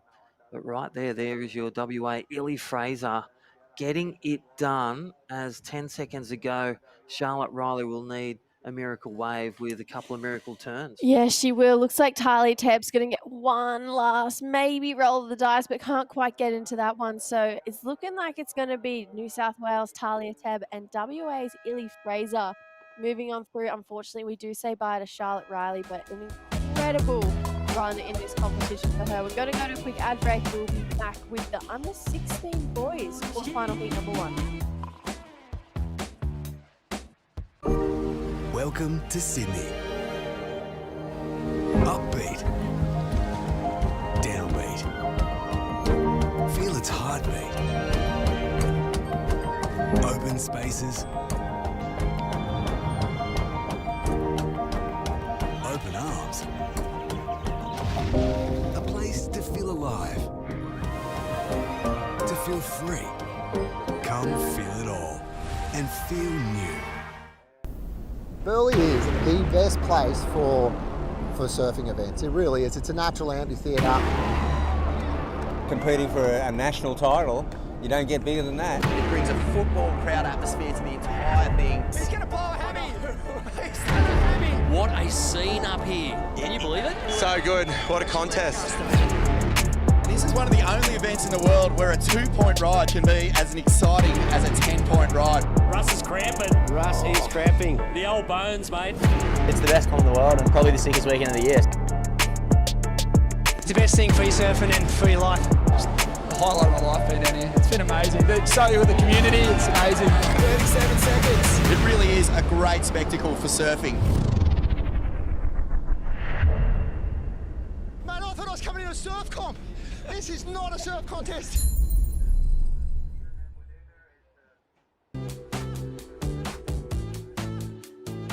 That is the ad of the century, the promo of the century, the Hyundai ABB Grand Final coming up March 8th and 9th. One of my favourite events of the year, Sage. The ABB is bigger than anything else there is. It's the funnest event of the year, I reckon. Seriously, it's the event to watch, the best event on the surfing calendar, to be honest. You know, I mean, all surfing's individual pretty much apart from that, so it's really cool to have the ABB. Such a great new way to run competition started by Surfing Australia. And yeah, my Board Riders Club, Phillip Island Board Riders, we actually missed out unfortunately this year, but I was there last year and it was awesome. Henry Dowling, we're into quarterfinal heat 1 of the under 16 men. And there's Ocean Lancaster, really big maneuver, critical section. This will be a good heat. Yeah, as much as we do love the ABB, and I could honestly talk about it all day, we also love the Australian Junior Surfing titles. Thank you, Yeti, for presenting this event. Under 16 men quarterfinal heat number 1 is in the water. So Taj Air, Ocean Lancaster, Henry Dowling. So 2 New South Welshmen taking on 1 Queensland. This was a pretty nice start here. Just 2 pretty solid turns, but this guy out the back, Ocean Lancaster, gets 1 huge slash in there. So he's just made the move from Newcastle actually to Casuarina. So made the move north to try and be closer to the facilities up here. And I think he's definitely one to watch for this future generation. Yeah, that's a great move. Moving closer to the HBC. They're doing so much for junior surfers. So yeah, I mean, being up here, there's so much surf industry. And I mean, I just made the move up from Victoria. And I'm definitely loving it. So we're loving having you, if I'm being honest. We're loving having you. I know I am. Let's call up Sage. We're like, what you up to? It's always around. It's amazing. And I think it's such a hub for surfing up here in our country, and so many facilities. I mean, there are so many places around that these juniors can go and develop their skills, develop their surfing. But yeah, I think the move up north is always a smart one for anyone, because you get to surf places like Snapper, D-Bar with people like Mick Fanning, Steph Gilmore, Dingo, Joel Parkinson. Sometimes Ethan comes down from Stratty. There's so many incredible surfers around this location, and usually the juniors reap the most benefits because they get to surf with their heroes.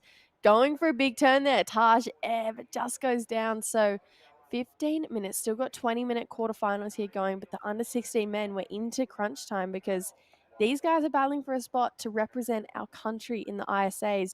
Huge backhand turn there. Bit of release on that one for Henry Dowling, and good looking wave out the back. Ocean gets his first turn in, rips through another one, looking for a good finish here, goes vertical. He's looking really energetic on his waves. But yeah, like I was saying, Sage, this is an important round for these guys, points-wise. Yeah, so we saw the under 14s. They don't actually make ISAs, but yeah, 16s. It's really stepping it up. And I mean, that's all any of these ROMs want to do. They want to qualify for the ISA World Juniors. It's one of the biggest events in the junior calendar. And we've just got the replay there. Spins free. Kind of dies out on him. And then quickly cutting to Ocean Lancaster, who is out the front leading. But yeah, so important as we kind of progress through the rankings, through the heats here. Everyone wants to be top of the rankings at the end of the year. And then if you win here at the Aussie Junior titles, you're straight into the ISA World Junior titles. So yeah, I went 2 years in a row Huntington, California for the ISAs. It was the best experience ever. You feel so much pride representing your country, and the team environment's so cool. Do a bit of a march down the street, all the Australia flags. You got the boxing kangaroo and things like that. I went with your sister True over there. You make so many friends for life. So yeah, such an amazing experience. You kind of get to, you know, compete against people from all around the world, which for these juniors would probably be their first time kind of stepping outside of Mm. their country, sizing up against people from all around the world. So yeah, it's a great experience. Oh, absolutely. And I feel like that's how you get better, seeing what the rest of the world is doing. Because if you get to a point where you're kind of the cream of the crop in your country, then you go somewhere else and you're kind of getting flogged. It's a really great way to get your skills updated. This is Taj up and riding. He goes down. Someone we would love to chat to, though, Talia Tebb taking out her quarterfinal. Talia, congratulations. The fog's clear. How was it out there? Yeah, it was pretty fun. There was some good and yeah, it's good.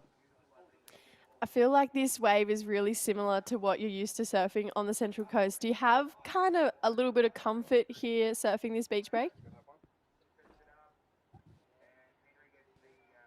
Yeah, it's like super similar to around Avoca and just all the beaches at home. So yeah, it's good. It's pretty good to surf conditions that I'm used to. So yeah.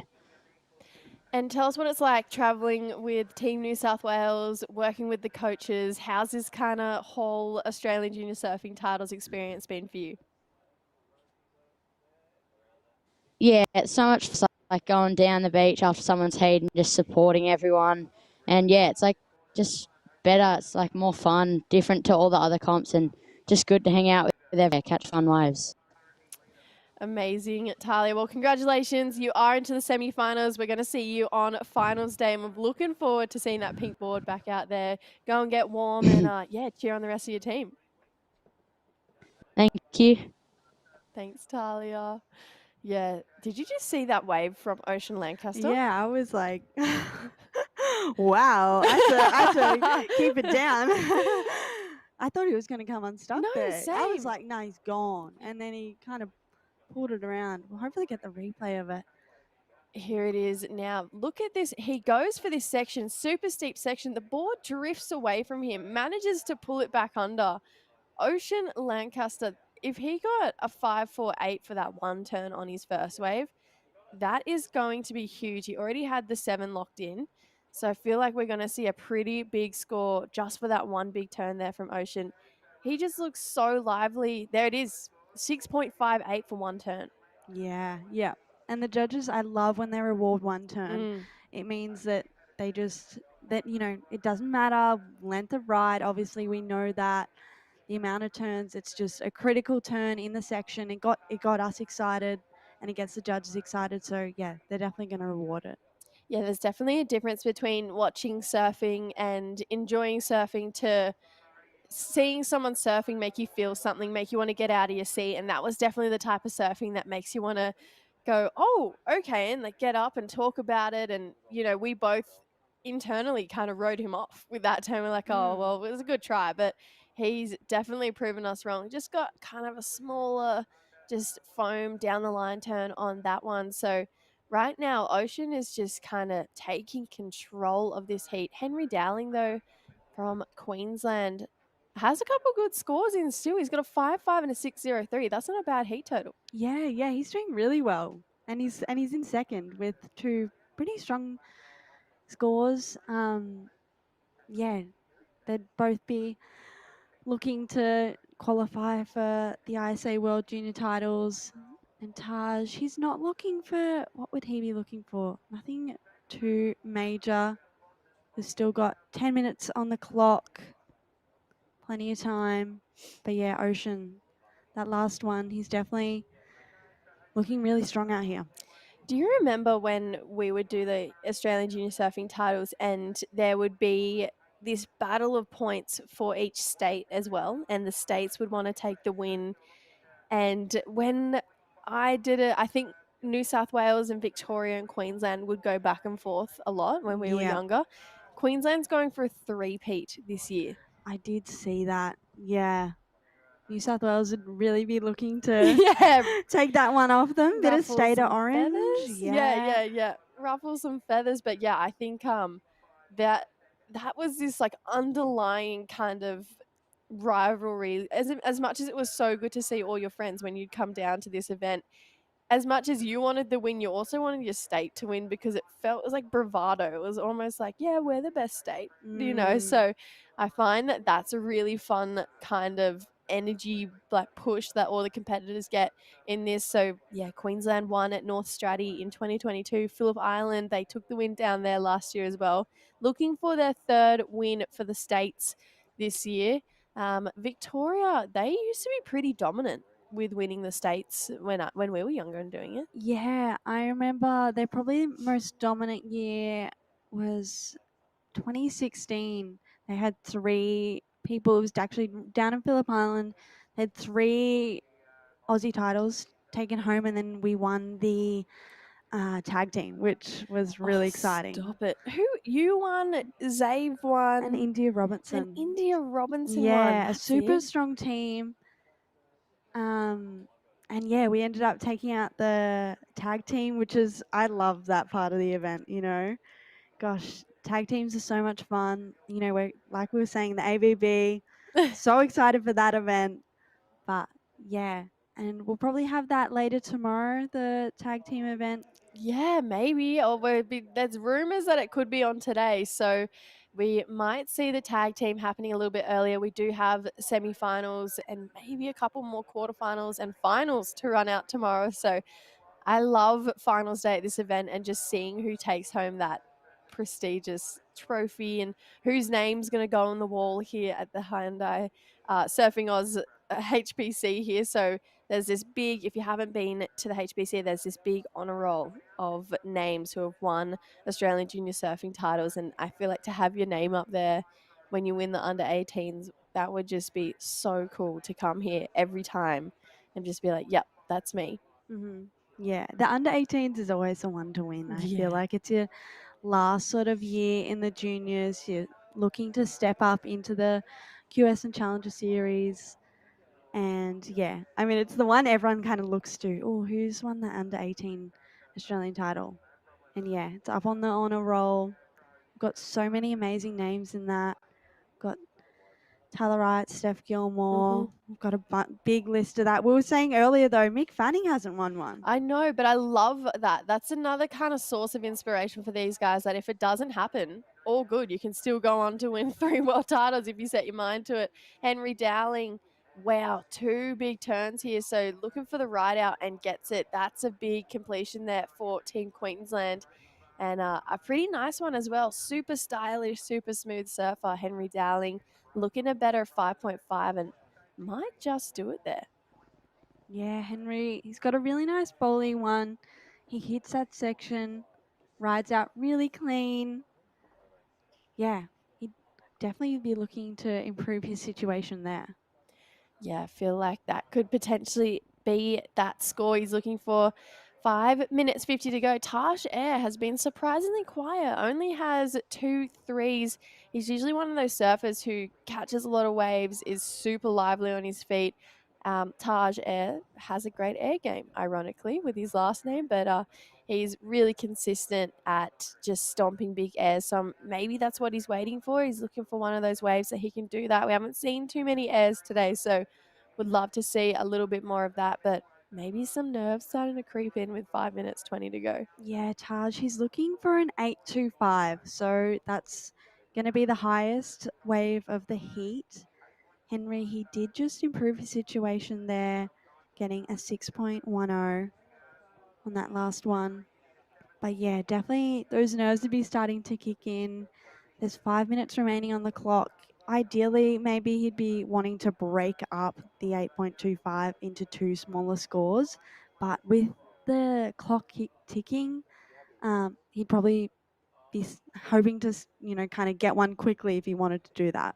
Oh, yeah, definitely. It's kind of crunch time right now for Taj. Thing that's working in his favour, though, they're sitting pretty close to the shore, so the paddle back out is not going to be long at all. He's going to be able to get back out, get 2 waves. You'd assume he has first priority considering how long he's been sitting for, but it's kind of not the conditions I would say that you're going to sit and wait for out there. It's small, sharp beach breaks. You kind of just have to put yourself on any opportunity that comes through. He's having a paddle now, so Taj Air up and riding. Uses first priority. Bit of a sticky carve here. Here's a good looking section. Tags it and gets the ride out. So that's another start. That's a bit of a reset there. And I feel like that'll come through maybe the 5 range for Taj. So now he's definitely going to chip away at that scoreline. Yeah, I really like that one. And, nice big section. He hit it. And yeah, like you were saying, bit of a reset. It's nice to feel yourself ride out, if you've kind of been struggling the whole heat. This is the replay, kind of carves it back. It's all in this one section here. Goes up, nice click, rides out the whitewash, crashing behind him. So yeah, that'll definitely better his score, be the best score for him. And yeah, chip away at that requirement. But yeah, at the moment, it's looking like those who are kind of staying busier are being rewarded. Ocean, he's caught 9 waves in this heat. Wow. And Henry, he's caught 7. So yeah, Taj at this stage has only caught 5. Yeah. So yeah, it's looking like if you're staying busy in a beachy conditions, you can, like you said, not that long a paddle out. Taj is chipping away again. Wow. 2 fast turns there for Taj. Very quick transition between those 2 turns. Yeah, I love the way he kind of stabbed at them as well. They were not tricky sections to ride out of either. And it kind of looked like Henry almost gave in that wave. So gets the first slash, goes vertical on the second. He's got 2 scores to lock in now. So Taj Air in the last 5 minutes is kind of doing what he should have been doing the previous 15. So he's starting to click into gear. This is the Taj we're used to seeing. I just hope it's not too little too late for him. Yeah, he might have went out with that I'll wait for the best one kind of mindset. And obviously he's had to make a change in the last couple of minutes. So yeah, he'd definitely be feeling nervous. I believe that one big turn of his rewarded him a 5.5. So that's definitely making his requirements smaller. Now he only needs a 7.8 or 7.08. So, chipping away. Definitely. But I think Henry Dowling is now going to have priority, which is going to be, the problem for him now. Henry, you can kind of see, look at him. He's paddling right over. Going to stick to him. He's got a wake coming off, and this is Taj Air's worst nightmare. You've got Henry Dowling just plowing towards you with 90 seconds to go. So Taj, yeah, I feel like that last wave was a great wave, but yeah, I didn't think it was going to be that 7. Looks like it's coming in at a 6.15. So I feel like if he had have brought this energy the previous 15 minutes, he could have even won this heat, But this guy, he's been on every good wave that's come through, goes for the air, lands in the flats and gets the ride out. Wow, Ocean Lancaster going for it right now. Far out. That's going to be, one of the best scores of the heat so far. Wow. Such a solid landing, spins it around. Gosh, he's good at those. Yeah, he's so good at surfing, and the where he landed too, for him to regain that speed with the white water, get himself back out there, really impressive surfer. You can see a bit of panic stations right now for Taj Air. Still needs a score. I feel like he would have lessened his requirement with that 6.15. Looks like there's a set out the back, but Henry, he'll be playing defense for the next 30 seconds. So yeah, I feel like this is just a great learning curve for Taj Air. This was nothing to do with him surfing. This had everything to do with just his strategy and his game plan. So if he had brought that energy that we've seen in the last 3 minutes to the entirety of the heat, we would have seen a super different heat, that's for sure. But looking like Henry playing defense here, and there's not going to be enough time. So he's going to take this one through. Wow, this would have been the wave that Taj was looking for as well. So unfortunately, that means Taj Air bowing out. Ocean Lancaster locking in a 7.95 on that last one. So Ocean taking it out. Henry Dowling second. See you soon to Taj Air. We're going to go to a quick break with the under 16 men's quarterfinal heat number 2 coming up when we come back.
Well, welcome back to, the Yeti Australian Junior titles, and Ocean Lancaster blasts his way. And if you don't know him, you know how fast and how memorable he is for New South Wales.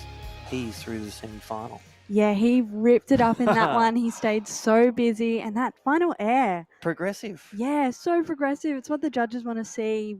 Critical. Whipped it round, landed in the flats. And this one, Benzonata, he has been going crazy around the world in contests overseas in Australia along this Australian junior pathway, scooping up finals and getting as much experience in free surfing.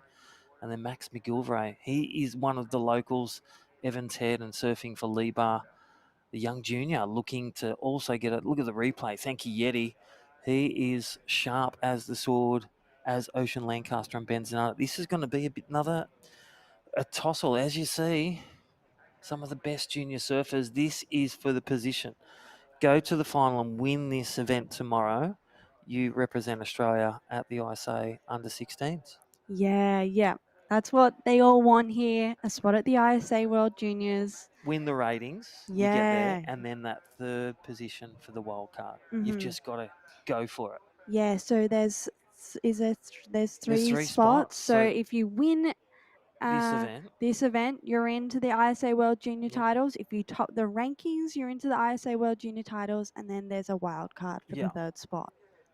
And so Max McGilvray, he's within there. Yeah, Benzonata's there, and then Caden Francis, the Queenslander. So this is a great spread. This is great. Yeah, Max is currently leading the rankings, I believe. Yeah. Benzonata. Wow. Going to the air. Bit of inspo from Ocean Lancaster. I'm sure as they were paddling out, they saw him stomp that one, and they were like, I want to do that. I'm going to bring that energy. Yeah. And that's it. Listening to the judges, being aware of adapting to not only judges, the waves, the winds, what the judges are rewarding.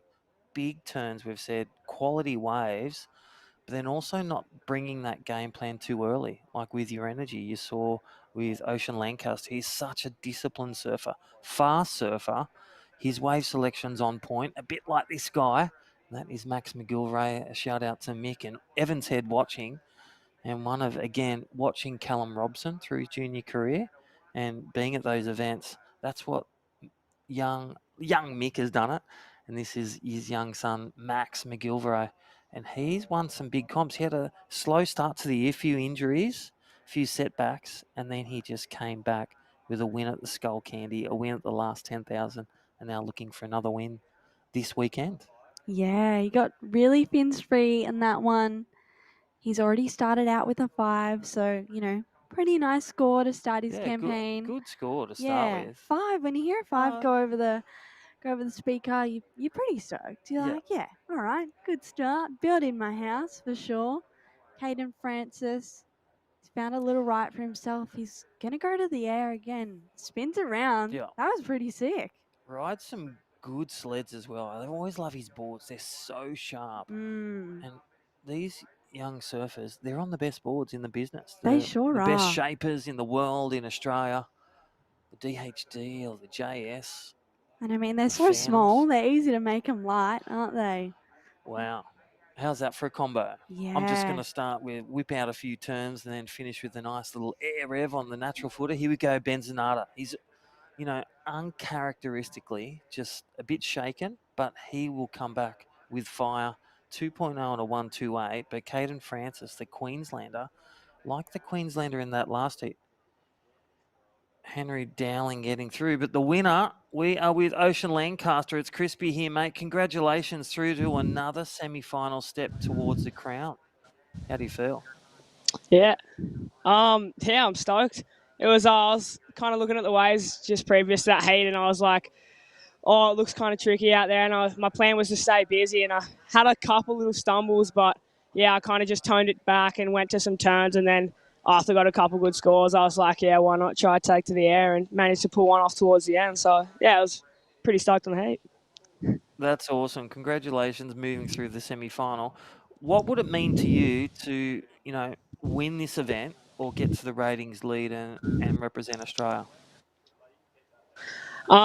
Yeah, it would mean the world again. Like I went to Worlds like towards the start of this year, and that was the best trip of my life, going with the whole of the Australian crew. And yeah, to be able to win Aussies and get myself there again it'd be so cool to represent them.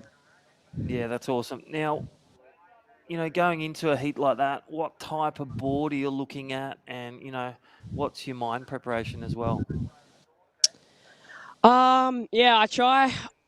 Like lately, I've kind of just been trying to stay warm, especially in this kind of wet weather, and just not focus too much on like preparing for the heat, and don't psych myself out too much. And yeah, so kind of just go with the flow a bit, and then yeah, with the whole board situation, I'm riding a stringed epoxy ECT by CI.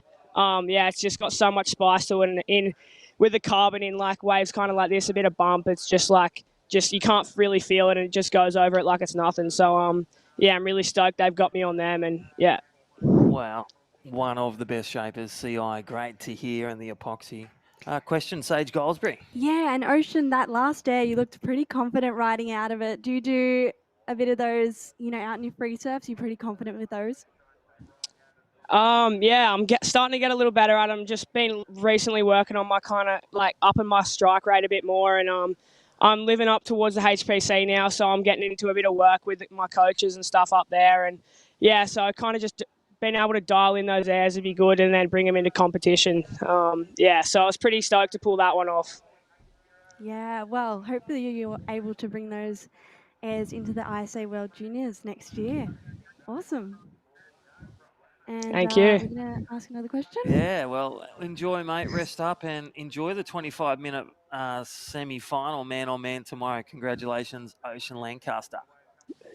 Yeah, thanks heaps, guys. Really appreciate it. You. Well, there is one of your future champions. You can just see representing the CT. You're going to see one of those, or many names, but I'll tell you what, the fire's back. Benzonata, while we're doing the interview with the man Ocean Lancaster moving on through, and Henry Dowling second in that last heat. This is getting fire, breathe fire. There's 3 dragons out there, Yeah, and I that just is saw Benzonata. Caden. He landed another air too. And he threw the dice. He yeah. really threw it down. The Yeti replay. Let's look at it. Max McGilvray, current heat leader for the moment. Big strike rate. Again, big turns. He goes against Ocean and Benzonata. You can't really separate any of these kids because they all go for it. And Caden Francis, that last wave of still to come through. The Yeti replay. Let's look at Benzonata. He's fallen off a couple, but look at this replay. This is Benzonata. Bang, twang, Benzonata. Yeah. Getting firepower and getting what he does best. So the strike rate back up with completion. Really smooth transition between those 2 turns, which, gosh, it makes it look good. The judges love it. So, yeah, he's at this stage looking for... Yeah. Oh, yeah, and this is the replay, the air from Caden Francis. He's nailed 2 of them, and he likes it. Oh, the Queensland. You got to love yeah, the Queensland team will be It's like he's got dual passports, the Brazilian Queenslander. Well, yeah. loving it. That was Caden Francis from Queensland, Australia. And I'll tell you what, stomping something, and there it is. a 5.8 and a 4.43. Caden Francis in second, but Ben Zanata firing back with that two-turner, 6.7, waver the heat. And again, go back to what are the judges looking for all those viewers at home and athletes butting and watching, what do I do? What do I practice with my coaches or out in the surf? Those big moments, those big turns, the completion and getting sharper with your turns, whether it's starting with your cutbacks, moving to your snaps and then your full re-entries and then progressing the re-entry to the air, the coping, getting those airs really dialed in like the man Caden Francis rolling that one out. Yeah, like Ocean Lancaster was saying, he's been working really hard on his airs. It feels like everyone's doing them nowadays. So you got to bring him into competition. You know, it can be easier to kind of dial them, you know, in your free serves. But when the pressure's on in competition, gosh, it's hard to stick them. But yeah, Caden Francis has certainly nailed it. He's landed 2 in this heat, Ocean. Yeah. Well, he's on 100%. And he talked Yeah. about strike rate. There was a thing Clancy Dawson did with Beat Durbridge, and it was counting the airs of like the professional surfers. So you had people like Medina, and he'd be like in the 60%, landing 60%. And then you'd have, you know, Atala Ferreira, he would get about 70%. But it's all about where you do it. You stick your 100% strike rate in the final, you win. Oh, and Ben, he was going for another air there. Yeah, I think that's the second one he hasn't made. So I feel he should stick to, and he has that 5.1. So Ben Zanata, look at that. It's gone from strike rate 6.9, situation change. The air game's working for Caden Francis. Queenslander in the lead. Yeah, and Ben, he's moved up into second. I feel like, yeah, Ben, he's kind of come unstuck with those 2 airs. I'm sure he's got a really good air game, but I feel like surfers shouldn't be afraid to kind of stick to their own guns too. You know, you're not super into your airs. Strong rail game's really working too. Talking about big moments, and he can do airs, and that is Max McGilvray. Just needs a bigger wave and to complete that turn. That was just a throwaway. Yeah, I feel like he was kind of in 2 minds there. It kind of shut out a little bit, and he went to the air, but yeah, just coming unstuck. Well, he's such a master in these. He knows these moments. He's had a couple of wins and a couple of learns this year and over the years. Again, state champion and Aussie champion former in the under 14s. And Pete Duncan, you know. Pete Duncan. Talent ID coach. Yeah. Homegrown from Evans Head. The same with Callum Robson. And that is Max McGilvray, the emerging New South Welshman. Currently needing a 5.93. So you'll have probably his dad out on the trawler watching and listening live. Shout out to Mick and all the crew at Evans Head. And even Planko on the jet ski. He'd be frothing for Max McGilvray to get that good score to move on through to the semi-finals and potentially represent Australia, ISA World Junior Champion. Well, that was a throwaway from him. He won't count that one. He wanted Dad it won't there. count it. He's still got 2 from 2. That was a credit card there, where it's as big as a credit card, doesn't pay the dividends, but what it does do, it consolidates that first place. 7 minutes remaining. Sage Goldsbury, you've been in these positions a lot. If you're in first and second, what are you thinking? What are you doing as an athlete? Yeah, so, wow, 6.5 minutes on the clock. If I was Caden, you know, he's got 2 strong scores. I'd only be looking for the really good waves. I wouldn't be wanting to waste. I'm not sure if he's sitting out there with priority, but you wouldn't be wanting to, you know, drop to a lower priority at all, you know, wasting on a wave that's not going to better your 5.8 or your 6.9. So, yeah, I'd just be kind of making sure I'm not going to take anything that's worse than what I've already got. And if I was Max McGillivray, yeah, Max is only requiring a 5.93. Good score. Yeah, it's not a bad score. So it's like, it's like there's plenty close to the 6s. Yeah. But yeah, I'd just be, it's kind of hard. Would you stay busy or kind of wait? I'd just be trying to take opportunities. You know, I always say to myself, you know, take good opportunities. And that doesn't mean you're sitting, you know, waiting for anything crazy. But when the opportunity arises, you take it. That's Ben Zanata. Wow. A lot of flair on that last turn. I really did like that one. Now let's go back to the start of this heat. Max McGilvray's in the lead. Caden's on the ropes. He goes for airs. Ben Zanata just had a shocker. Just had a terrible start, but Yeah. he has reconsolidated back to his strengths. Wave selection to a T. Look at the turns. 2 banging turns. And this kid, when he gets his body talking, and I'm talking about the body movements, lifts his hand, kicks that back foot power. Wow, he could potentially take the lead, which will spell a bigger score for Max McGilvray to get through to the man-on-man semi-final. Yeah, Ben was only looking for a 6.01 on that last one. I love the karate kick, Yeah. the hands in the air. Doge, black belt. Do you think the he does? I back think he leg does do a kicks bit out. of MMA, and I do believe he Right. did sing at his formal as well. So he Cool. can sing a tune. A man of many talents. Here it is. Look at this replay. Thank you, Yeti, and all the broadcast crew at Surfing Australia and MySurf TV. That score, 2-turner, And good wave. Got a Boom. 6.7 for it. Oh, 6. I love what Ben's done in this heat. Yeah. He kind of didn't let Caden. Oh no, Wow, sorry. 6.85. It's a 6.85. It's Sorry. a pair of sixes. Yeah. He's rolled the lead. Ben Zanata.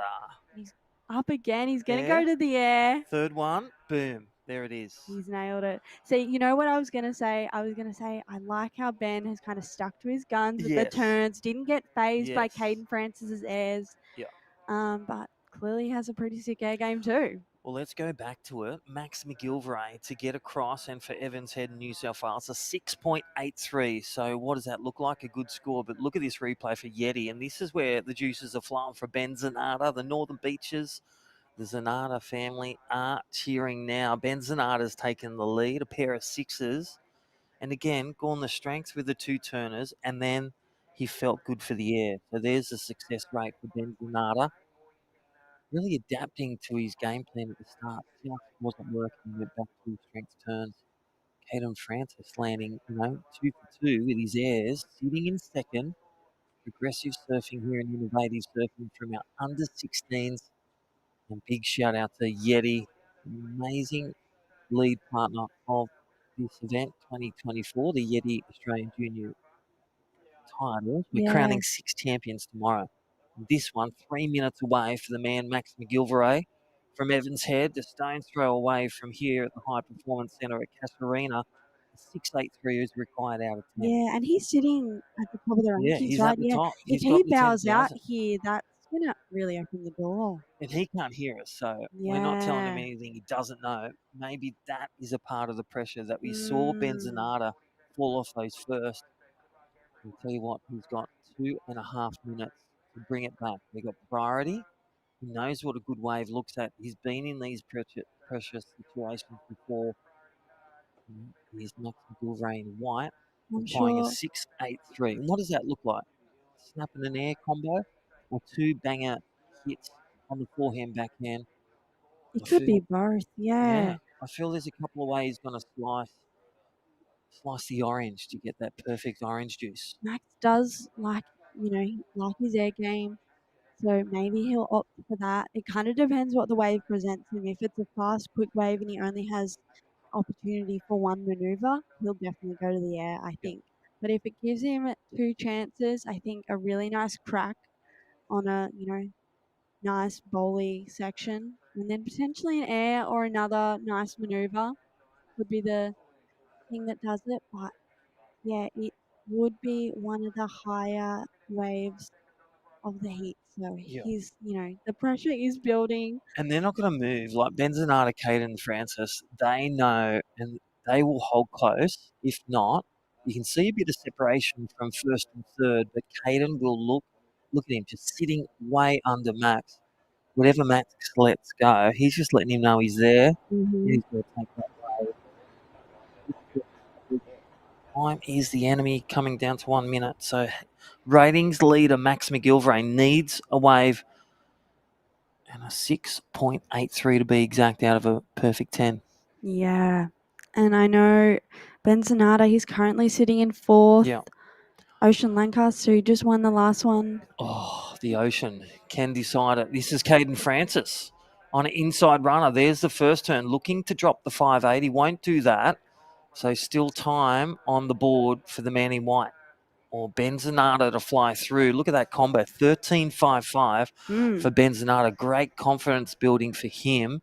As with the competitions he's done in the junior series, he's now going over to Max McGillivray to apply a bit of pressure. Yeah, he sure is. Yeah, Max, there's 10 seconds remaining on the clock. There doesn't look like too much on the horizon.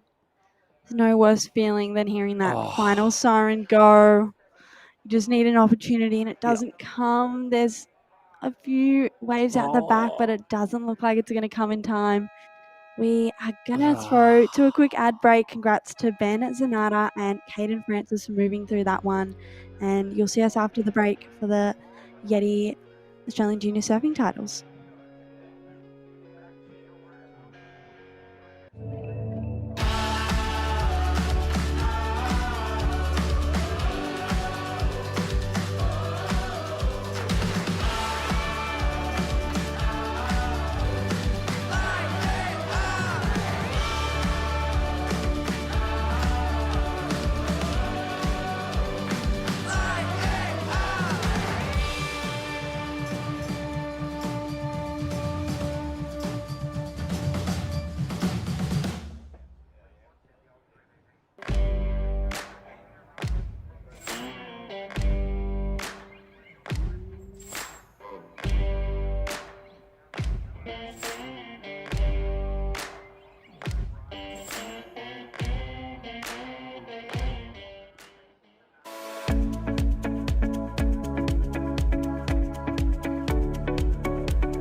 Well, welcome back. Well, what an under-16 boys decider. Oh, my gosh. In the air, big turns, and a nail-biter. So congratulations to Ben Zanata and Caden Francis. And commiserations to Max McGillivray. Ocean Lancaster taking a big wing. And my name's Crispy, and we are back with the under-16 women's. Well, what a stacked field, and welcome back, Jess Starling, after a nice little falafel wrap. That was a 10 out of 10. Oh, it was epic. I loved the little lunch break then, little lunch break in between. Nutrition. It sounds like I missed a heat, though. I'm upset. Wow. Wow. Olive Hardy. WA. Wow. The wah. The wow factor. Starting this heat off incredibly strong. Look, West is best. Look at that flag go up. What a way to start a heat, Olive Hardy. Yeah, that is the way to start your campaign. Mika Lock from Queensland, the under-16 out there. There's the Yeti replay, our main sponsor. And hearing from our partners in that short break between the 16 boys. But this is a replay. Olive Hardy, little natural footer, and loving the big waves wherever she is, whether over at Cloud9 or over at WA or doing the east coast of Australia. This is the Australian Junior titles. Thank you, Yeti. Looking at that wave, it comes in at a 5.75. It ticked so many boxes in that judging criteria: commitment and degree of difficulty, combination of major maneuvers, speed, power, flow. It went tick, tick, tick. Yep. Olive Hardy locks in the highest wave score of the heat so far, 5.75. And that's a great way. That's a great pressure release at the start of a heat, to know you didn't start with a 0.5 or a 1 or a 2 or a fall. Like, she got out there and attacked every single section and got rewarded for it and found herself a nice bowly one. So Olive starting this heat off beautifully. She does have her hands full, though, because Mika Lock from Queensland, she is incredible. I like to say she's almost like the next Macy. She's got a really similar style. This is her wave from the break. Tags one big section there in the pocket. When she lays it on rail, she's got really similar body positioning to how Macy does her big calves. And then Poppy O'Reilly from New South Wales, talk about a powerhouse. She will attack any section that comes her way. So Olive, she's got a heat. This is her break wave here. So she's taxed this section. Not sure if she got the finish on that one. But yeah, this is a good looking heat, Crispy. Yeah, definitely. So stacked heat for the under-16 females. And I'll tell you what, look at the ratings.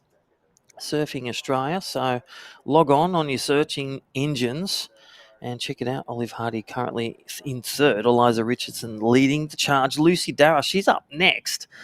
and then Mika Locke in 5th. So really important to get through this heat and then potentially take a win, 12,000 points, and represent your country, Australia, at the IRUKANJIS at the ISA World Junior Titles. That would be insane. Olive Hardy, she's sitting the highest out of these 3 ladies. So she's sitting in 3rd. Mika Locke is in 5th, though. Not a lot, just over 3,000 points, separating 3rd from 5th. Lani Cancross, who was in 4th, she's out. Yeah. I think she was injured potentially, but Eliza Richardson was injured. So Yes. Lani is out of competition, which is a pretty big upset for someone whose name is that big. You know, she's a very talented surfer. And she's such a pint size, such a smiley surfer. But when she's in the water, she is dangerous. She's vertical lethal. attack, and always on a small, medium, big wave, and getting big scores for big surfing. Well, don't forget, up next, Alice Hodgson. This is a local arena in New South Wales, a local beaches. Also, Lucy Darragh, been posting some huge clips, Lucy, and getting some big waves and big air practice versus the Rosie Richardson Queenslander, looking to take on these New South Wales. And this is the thing, right now, we've got West Australia in the lead, Queensland 2nd, New South Wales on the ropes, but Poppy O'Reilly only needing a small score to advance on through. Yeah, not looking for much right now for Poppy O'Reilly. Looking at my notes here from Olive, she's turning 15 during competition. Wow. Big happy birthday to Olive Hardy, and she'd be looking to make finals day, and I'm sure she was a part of that lethal MR Shield WA attack that was going on, and something that Sage and I were talking about in the last heat we did together. When we did the Australian Junior Surfing titles, there was always this underground rivalry between the states. You wanted to take away that state champion of the Australian titles. You wanted to be the best state. I feel like West Oz would have got a lot of pretty good points for their MR Shield campaign. Yeah, they've really lifted up. They've taken 3 out of the 4 MR Shields, under 16 and under 19s, and with Palm Beach, the New South Welshman, getting the other crown, MR Shield, yesterday. But right now, WA leading the charge. Olive Hardy, again, that first wave. Again, this is the under 16s. We've still got the under 18s to go, but they are posting some big scores as we see the under 16 boys explode with some great combos. You had Ocean Lancaster, that 14.85, but look at this replay, Olive Hardy. Really lovely surfing here. That first turn kind of tapered out on her, so she did well to manage a big power turn. Tagged it for the finish, didn't get the ride out though, Crispy. So she's only going to get rewarded for that first turn. It was a 2.75. Still extends her lead. Poppy O'Reilly looking to stroke in, but couldn't quite do it. So that's a few waves she's missed now. So maybe needs to reset on what wave she's actually looking for. And she'll go down the priority under Mika Locke. So I wonder if Olive Hardy got out there in time, or she may get away with looking at that wave, losing priority. She goes from first, but regains it straight away. So smart play, Poppy O'Reilly, pulling back on that one. Maybe just a bit out of timing. But here we go for the chip in. Look at this at Woonona Beach, and not the one. Not the one, but maybe could have been a wave, had a bit of a section on that one. And something we've noticed a lot in this event is that if you're not turning waves, you're usually not getting through the heats. Yeah. And you know what, Crispy? Out of all the heats I've commentated now over the last couple years, that seems to be a reoccurring theme. You do see patterns, and it helps you as a coach and also an athlete for yourself. And for Sage Goldsberry, it helps you see what the judges are seeing and staring at it. You can see the patterns emerging. And that's why video analysis is such a crucial part. If you want to become a better surfer, look at yourself on film, rewrite it, or watch some of your best surfers as well. Yes, definitely. Get inspired, watch what they do. But no matter where we are in the world, whether it's Cloud9, whether here at Woonona, Phillip Island, Taiwan, this theme of staying busy and building your confidence through heats, that's how people are getting through. And it's a pretty simple recipe. Mika Locke getting 2 really nice turns on that one. Wow. One big belt out the back, though, for Poppy O'Reilly. Yeah, we're going to see the judges unpack there. That one turn, thank you, the Yeti replay. Here we go for Surfer in White. Nice little carve. And again, we'll go back to the steepness of turn, the carve and the finish, and then versus one big whackable turn on a bigger wave. I like the one big one. Yeah. I feel like that made me feel a little bit more, had a bit more grunt behind it, not taking anything Yeah. away from Mika Locks because it was two really beautiful turns put together. But yeah, Poppy just attacked that one section, and I really liked the way she kind of put it up there and swung that board back around in that really steep section. Well, look at this. She's improved on a 3.45. So Mika Lock getting a 3.93. So the carve and the finish. Now wait for it. The one turn on a bigger wave, bigger coping, 5.0 Poppy O'Reilly on the backhand. Just enabling her with the body movement, just to swoop off that bottom turn, whip around that top coping and stomp it with a nice, clean, controlled rollout. Yeah, definitely looks like her backhand could be a bit of a strength, a bit of a power point difference here for Poppy O'Reilly. So I'd love to see her go right a little bit more. We're seeing a couple more rights come into play with this change in tide. Let's look at this one more time. Just belts that section, comes down, and just manhandles it. She didn't put it up there and hope to get the ride out. She goes, no, I'm going to put it up there, attack it, and then get the finish and give me 5 points. I'll take it every day of the week. The Macy O'Callaghan combo. The two-turner or the one big one. We've seen Macy, CT veteran, and she'll be looking at the Challenger CT for 2025. And how was that announcement? I've just flicked to it. 24 women on the CT. Yes, amazing. That was a big one. Amazing. So I actually have got a really good You've chat. done another podcast. Tell me. I have. No, Give us the stats. I had a really good chat with Will Hayden-Smith over in Taiwan, and I was like, how long did you have to work on this? He's like, we've been working on that for 5 or 6 years to be able to open it up to that, and they put so much time and effort into it, and I love how much women's surfing is supported in surfing, and it's just these guys are trying to push the limits because women are trying to push the limits, and these guys right now get to reap the benefits because now that there's a bigger field, we're going to have more women on tour for 2026. So exciting, Crispy. I think that was equal pay. Huge. Thank you, Lane Beachley, and all the crew for supporting that. Then we have the women at Pipe, the women at Heavy Water Waves, Chopu, Cloudbreak. It's in the pool. It's equal tour now. So we've got the women and men at the same events. Now we have 24 women on tour, and it's such a crazy time to be a female in surfing right now because it is growing so rapidly. And I think that it's like, if you're not amongst it, what are you doing? Like, get amongst it. Well, here's one too. Phyllis O'Donnell's paddle out today, 10 o'clock. 1964. She pushed the limit. She started this. Where the men tried to push her out, and she went, nah, Gidget, Phyllis O'Donnell, Lane Beachley, all the crew, Skazrat winning a CT over at Chopu, and the list goes on, and we are seeing it right now, the best in Australia. And even we talked about Leilani Zoric from Byron Bay, the young Australian, blowing up around the world in the wave pools with Carissa Moore. And again, champions like Carissa Moore and Steph Gilmore, Sally Fierce, the list goes on. The females have been paving the way for futures just like this. Yeah, and look at this, Mika Lock. This is that Macy Callahan-esque style she's got. She's really ripping into a couple turns there.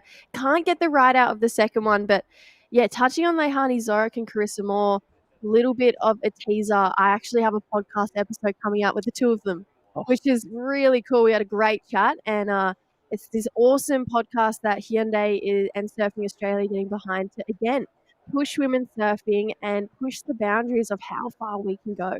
All right, here we go on the backhand. Poppy O'Reilly looking for the strength, and off the strength of one turn, her last one, 5-0, only needing a small score to go second. This is a really dangerous part of the heat. You can see, and this is the three we've been alluding to. Thank you, Yeti, for the replay. This is a great backup for Poppy O'Reilly. She'll, pretty much throw it to the judges to give her that score and reward her turns to get to second. But you could say Mika Lock gets a good wave. They could topple. Olive Hardy's not safe. No, definitely not. Not with that 2.75 backup. So Poppy O'Reilly, she gets a 3.43 for that last wave. Look at that, 0.07 now between Olive and Poppy. Olive started so strong, but I couldn't agree more, Crispy. She is not by any means through this heat right now. It's anyone's game. And Olive Hardy, a lot of experience, and, the Hardy family, Ocean people, ocean lovers from WA, they're so infamous in the water in big waves, whether it be Uncle Ryan, in the bodyboard surfing Chopu when it was unsurfable, and whether it's all the WA, they just know the ocean and the land well. But Poppy O'Reilly in second from New South Wales, only needing a small score, a 3-5-1 to grab the lead, and Mika Locke, the Queenslander, formidable with the competition run, only needing a 4-3-1. I feel this is going to go down to the wire, this one.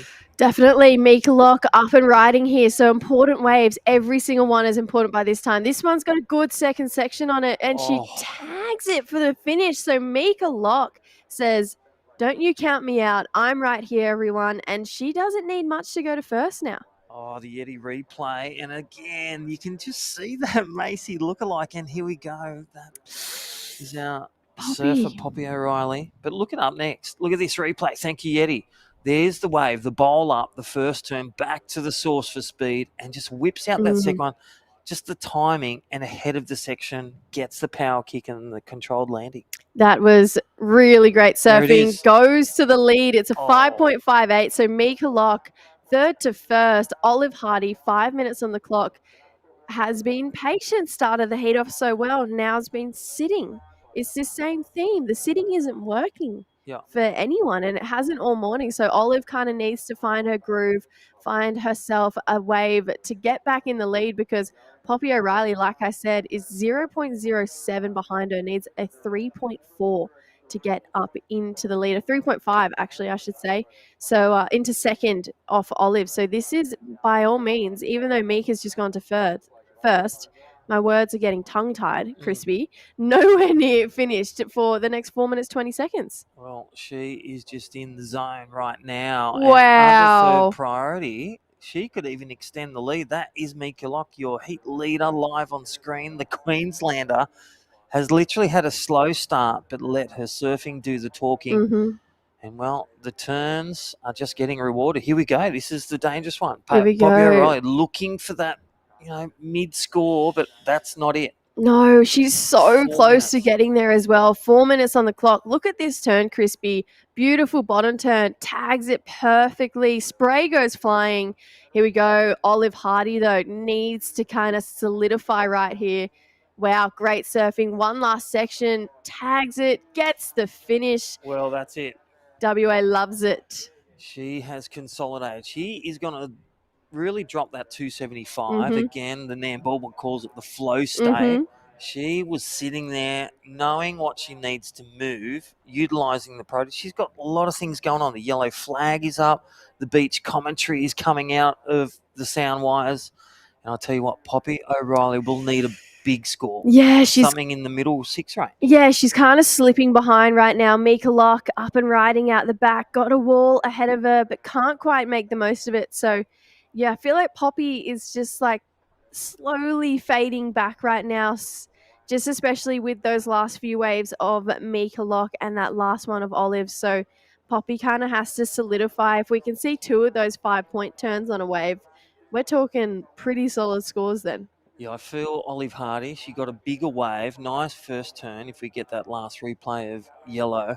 Nice carve, nice snaff, nice finish. But look at this humdinger finish. No! That was the right turn. The intention, just the execution, just didn't happen. Uncontrolled finish. That won't be the score for Poppy O'Reilly. 2 minutes and 20 seconds. That was exactly what she was looking for. That was the turn. It had the power. It had the punch behind it. But it's not enough. Olive Hardy, though, 6.05 for that last wave. Again, great surfing. There's the score, a 6.05, and it was probably that carve, the 6, that didn't go to the above average of a 7-5 and up. Probably just that carve and that snap and just that finish a little rolled out, but that was good enough to take it to the lead and secure that spot, whereas Mika Locke is on the ropes, but Poppy O'Reilly needs a good score to take it. A 5.47, time the enemy, a minute and a half stress time. You know what? If I was a judge, that last turn of Poppy O'Reilly's, that would have been the score if she had made it out. Wow. Olive just tagged this one start to finish. She looks so strong, so confident. Got the arms swinging at the end there. Just went, I like it too. Yeah, That's you should cool. cheer for me. And I must take it back. I said it was a carve. That first turn was a nice snap. Yes. So 2 snaps in that finish. I feel the judges the coping didn't support her turn Yeah. at the end of the wave. So the wave was disrespectful. My original idea of that wave was that the 575 was better, but Yeah. then rewatching it, then those first 2 turns had a lot of power into it, and I think that, like you said, the last section didn't have that coping she was looking for. But now after Good rewatching it, enough. I totally agree it is the 605 because I think those first 2 turns were so quality. And let's look at the Yeti replay. Here is the start. There's the snap. Nice calf snap. And again, second turn, bang. Just got a bit caught with that whitewash, but it doesn't matter, Parramatta. She got the 6. She goes from second to first. She is going through to finals day tomorrow here at the Yeti Australian Junior Titles 2024. I would like to thank Wollongong Surf Leisure Resort, all our great partners, Wollongong. Don't forget the Wollongong City Council and also the Surfers for Climate.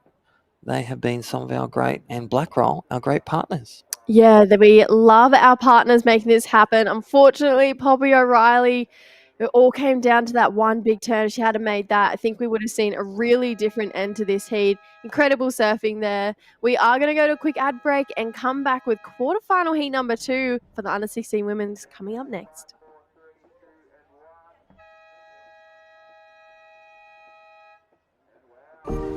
Welcome to Sydney.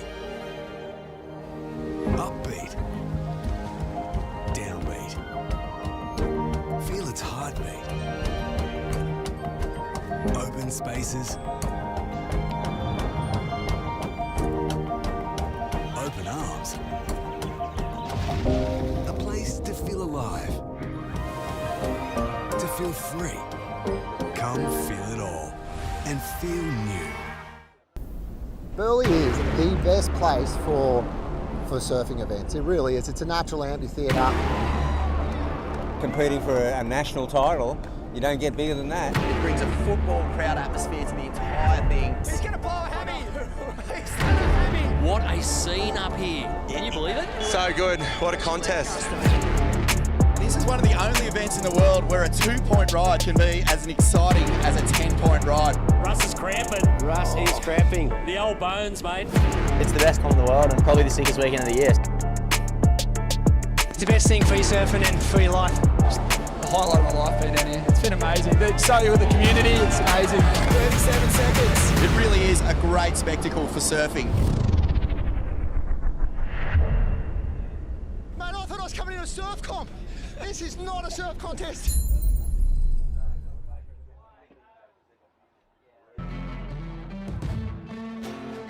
Look at this beautiful arena that we're working with here for the Yeti Australian Junior Surfing Titles 2024. The south coast of New South Wales, Wollongong. Absolutely gorgeous. One of my favourite parts of the world. If you have the chance to travel here, you must go. It's such a rich area, just rich in culture, rich in good food, rich in beautiful coastline, rich in very fun waves, and definitely a lot of my highlights in my junior career were from this area. So yeah, we're really lucky to have the Aussies down here this year. Sage, welcome back into the booth. We've got heat number 2 of the under 16 girls quarterfinals in this one. Yeah, I'm so excited to be back in the booth. Had a little lunch break, but I'm back. We have Lucy Dara in the white. She started off her campaign with a 5.5. Alice Hodgson and Rosie Richardson. So it's looking like it's going to be another cracker of a heat. We'll get the replay of Lucy Dara's 5.5. Wow. 2 really clean, quick snaps. And we've got Alice up on her backhand. Nice finishing maneuver. Yeah, when I look at these names in this heat, it's pretty stacked. I mean, Lucy Dara, she wins so much. Alice Hodgson, she's always in the finals. Maybe doesn't get the trophy as much as someone says Lucy Dara, but she's always there battling for that first place. And then Rosie Richardson, part of that super talented Richardson sister duo. So Eliza, unfortunately, I believe she broke her foot. So she is out of competition for the Aussies, but Yeah, those two girls from the sunny coast are so talented. So 2 New South Wales competitors taking on a Queensland. So Rosie representing her state solely out there. And she looks like she's paddling into this one. It's going to get one section, tags it. Wow, gets the finish. That was a huge turn. Yeah, I really liked that one. It was just the one section presenting itself, but she did what she needed, really critical, and I think the judges will really like that one. Oh, definitely. And I think Alice Hodgson, she went for it afterwards, but unfortunately couldn't quite hold on. So Lucy Darragh looking to get to first place on the rankings. She's currently in second, tied on equal points. 14 years old, Lucy Darragh from this area. Gerringong is her home break, so she's looking to solidify. I have seen some crazy footage of Lucy Darragh pulling into some pretty big barrels around the world. So she's not only good in small beach break conditions, but she's pretty good in the big stuff as well. Yeah, she's got a diverse skill set. And yeah, I mean, she'll be utilizing her skills in little beach breaks. She's got a really strong backhand. I'm just noticing watching her today, really quick and whippy. I love her pink board. But yeah, this is just the replay. That one there from Rosie Richardson. Yeah, that turn was huge, and it was vertical in the pocket, and she kind of disappeared for a split second. I definitely rode her off. I had another Ocean Lancaster moment where I was like, oh, she's probably not going to pull that one in, and just nailed it. This replay here of Lucy Darragh, really nice turn. So kicks the fins out on that second one. So Lucy Darragh gets a 5.5 for her first wave. Got a score to lock in, but she's already back up and riding. Goes down. I agree. She has a very strong backhand. Got a 4.63 for that last one. So out to an early lead. But I have a feeling this wave for Rosie is going to come in at a pretty nice score. And like we've been saying all day, they've been rewarding one turns. Yeah. One turn when they're big and in the critical part of the wave are really exciting. And yeah, judges aren't afraid to throw a big score at a one turn wave. Yeah, well, there it is. One turn. It was a 4.38. So judges definitely loving it. Rosie looking for another wave here. She's seeming like she's going to roll into this one. We're going to stick, though, with Alice Hodgson. Sucky section here.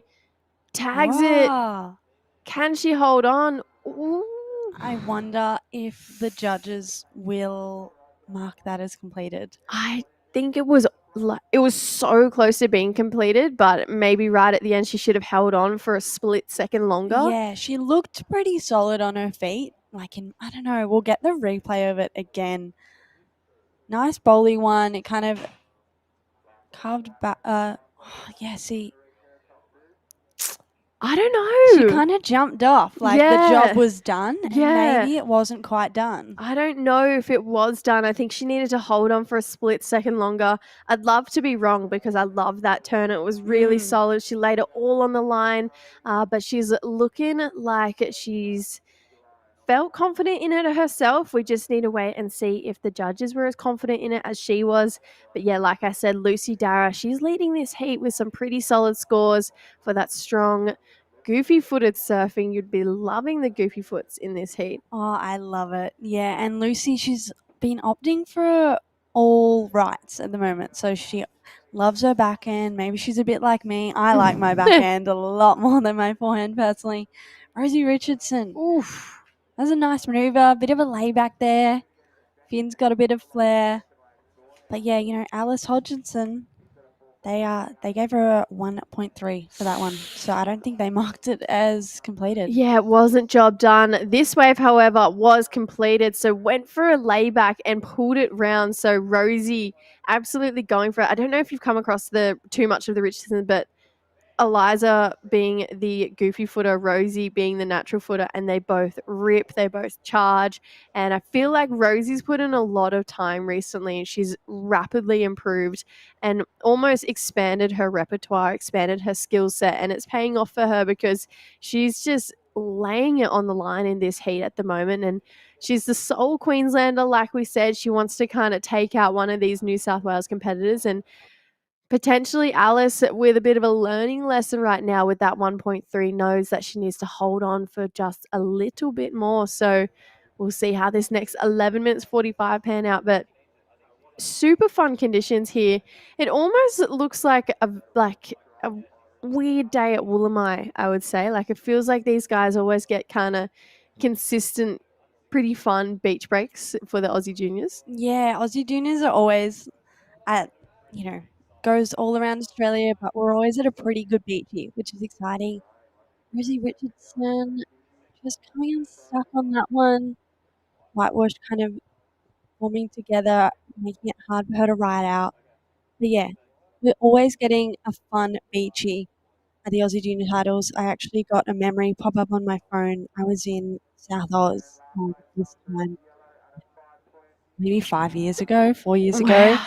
We're serving beachies down there, but yeah, this time they're in Wollongong, which, yeah, it's such a wave-rich area. I've been down there for plenty of junior events. Super cool zone, lovely people. I know the short girls are from there. They were competing in this thing. I think, unfortunately, they may have bowed out, but yeah, really wave-rich area. And yeah, great beaches, which is kind of an ideal situation for, qualifying for the ISAs. Yeah. Beaches kind of throw everything at you, so you find the best surfers come out on top for Oh, sure. definitely. And I feel like, especially places like this, there's no rip you can paddle out and around. It's kind of, you got to punch through, you got to be comfortable, you have to analyze the breaks pretty beautifully. So these guys learning and expanding their skill set as they surf each heat. Rosie Richardson, last wave, comes in at a 5.65, so goes into second. Alice Hodgson now down into third. Looks like the tide might be running out a little bit. I feel like the faces are getting a little bit steeper, a little bit harder to navigate. So these guys really looking to time their turns perfectly to make sure they can get through this heat. But like we said, beautiful area. We'll give this time to say big thank you to one of our partners at Wollongong Surf Leisure Resort. So self-contained family accommodation with direct access to the beach. What more could you ask for, I guess, for an accommodation, especially when you're down here in such a wave-rich area, like we said, and there's so many incredible places to stay, but if you can be right on the doorstep of the beach, why wouldn't you take up Wollongong Surf Leisure Resort? Up and riding, though. Wow, big turn here for Lucy Dara. Kind of drifts out in front of the foam and then comes down. Definitely her best turn of the heat so far. Yeah, she got super vertical on that. And yeah, threw it right up there. I feel like a bit of that bump, like coming off the bit of the backwash, kind of threw it right up there for her. And it would be nice to get a replay. There was a lot of flair on that one. And yeah, one turn, but the judges are really rewarding that. So I wouldn't be surprised if that goes into her top two. Oh, definitely. 8.5 minutes to go. So right now it is Lucy Dara with a pretty good score to drop. We are actually rolling into a lot more action for the rest of the day. So the schedule this morning was set to wrap up after this heat, but the waves are so fun. The fog has gone away. So we're rolling into the under 18 men's quarterfinals. 2 heats of them will come up after this, followed by the under 18 women's quarterfinals. Under 14 semifinalists will be out there today for both the men and the women. And then we're going to finish out the day with the state teams challenge. So we still have plenty of action to come up. We've got 8 more heats of surfing left, and then a teams challenge, which is always one of the most fun events. Lucy Dara up and riding again, gets over the lump, tags it, needs to hold on, but can't quite get there. So she did improve, though, with that last wave, coming in, I think, at a 5.45. Yeah, just the one turn, but the judges loved it. And I'm sure a lot of the other competitors on the beach that are watching, kind of preparing for their heats, are taking note of that. One turn's definitely, enough to get you a mid-range to upper mid-range score. So yeah, Lucy Dara, she's making the most of her backhand. I don't think we've seen her take a left yet. No, not at all. But I've been enjoying it. I've been really enjoying seeing her backhand kind of flare up. For a second there, I actually thought that guy on the beach was Cowbell Warren. I was like, oh, Team Vic getting it ready, but it's not. It's the local photographer getting the shots for the event. 2 big turns here for Alice Hodgson. She is not out of this heat by any chance. Yeah, Alice, she was looking for a 6.63. She got a really nice wrapping carve there, and she throws a lot of flair into this one, bit of spray. And yeah, I mean, that'd definitely be making it into a top 2. She, at this stage, only had a 3.40. And yeah, that last one comes in at a 5. So the judges loved it. And that makes the requirement a little less for her. She needs a 5.04. Yeah, that is not a lot and definitely capable. So she's right back in the heat. Definitely learn a lesson about getting that finish, getting the ride out. Wasn't an easy section to make, that second section either, but Alice just absolutely going for it. And I can really appreciate that about her surfing. So 6 minutes to go. I feel like these 20-minute heats just absolutely march on by. They are so fast. And I haven't surfed a 20-minute heat in so long, because once you get to that QS level, they're pretty much all 25-minute heats. I feel like when I used to do these junior events, I feel like I used to blink and these heats would go by. Oh, yeah. It's funny, I think about it in my life now, like say I'll be doing a work shift or something and I'll be like, oh, I got 20 minutes left on my shift. I'm like, oh, well, that flies by in a heat. So Yeah. I don't even have that long. It's pretty much over. Or like 40 minutes. Oh, that's like too many 20-minute heats. It'll go by really Yeah. quick. Yes. And I seriously think of it in my life like, oh yeah, that's like a heat.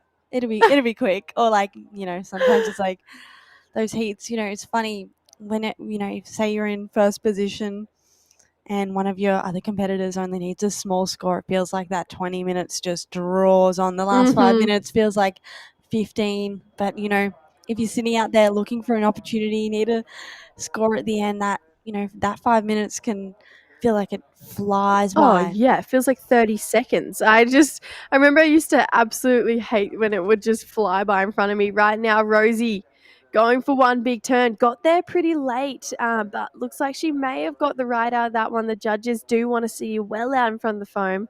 But yeah, I agree. I feel like it was so much nerves and so much energy went into the preheat to have the heat just like fly in front of your eyes. And I was like, all that for that? Like, I was just... It's crazy, yeah. And like so much travel, you spend like, especially at Aussie Juniors, it means so much. And, back when we did it, it was like the big event to qualify for ISAs. Lucky these juniors, you win here and you make the ISAs, or you top the rankings, you get a spot in the ISAs, and then there's a third wildcard spot.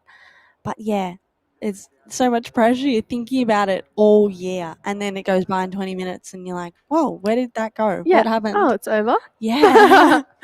It's just flash before my eyes. But no, I think this event is definitely for the juniors and for Australia's future surfing. It's the kind of pinnacle event. It's so good to see what everyone's bringing to the table after a full year competing, a full year on the road.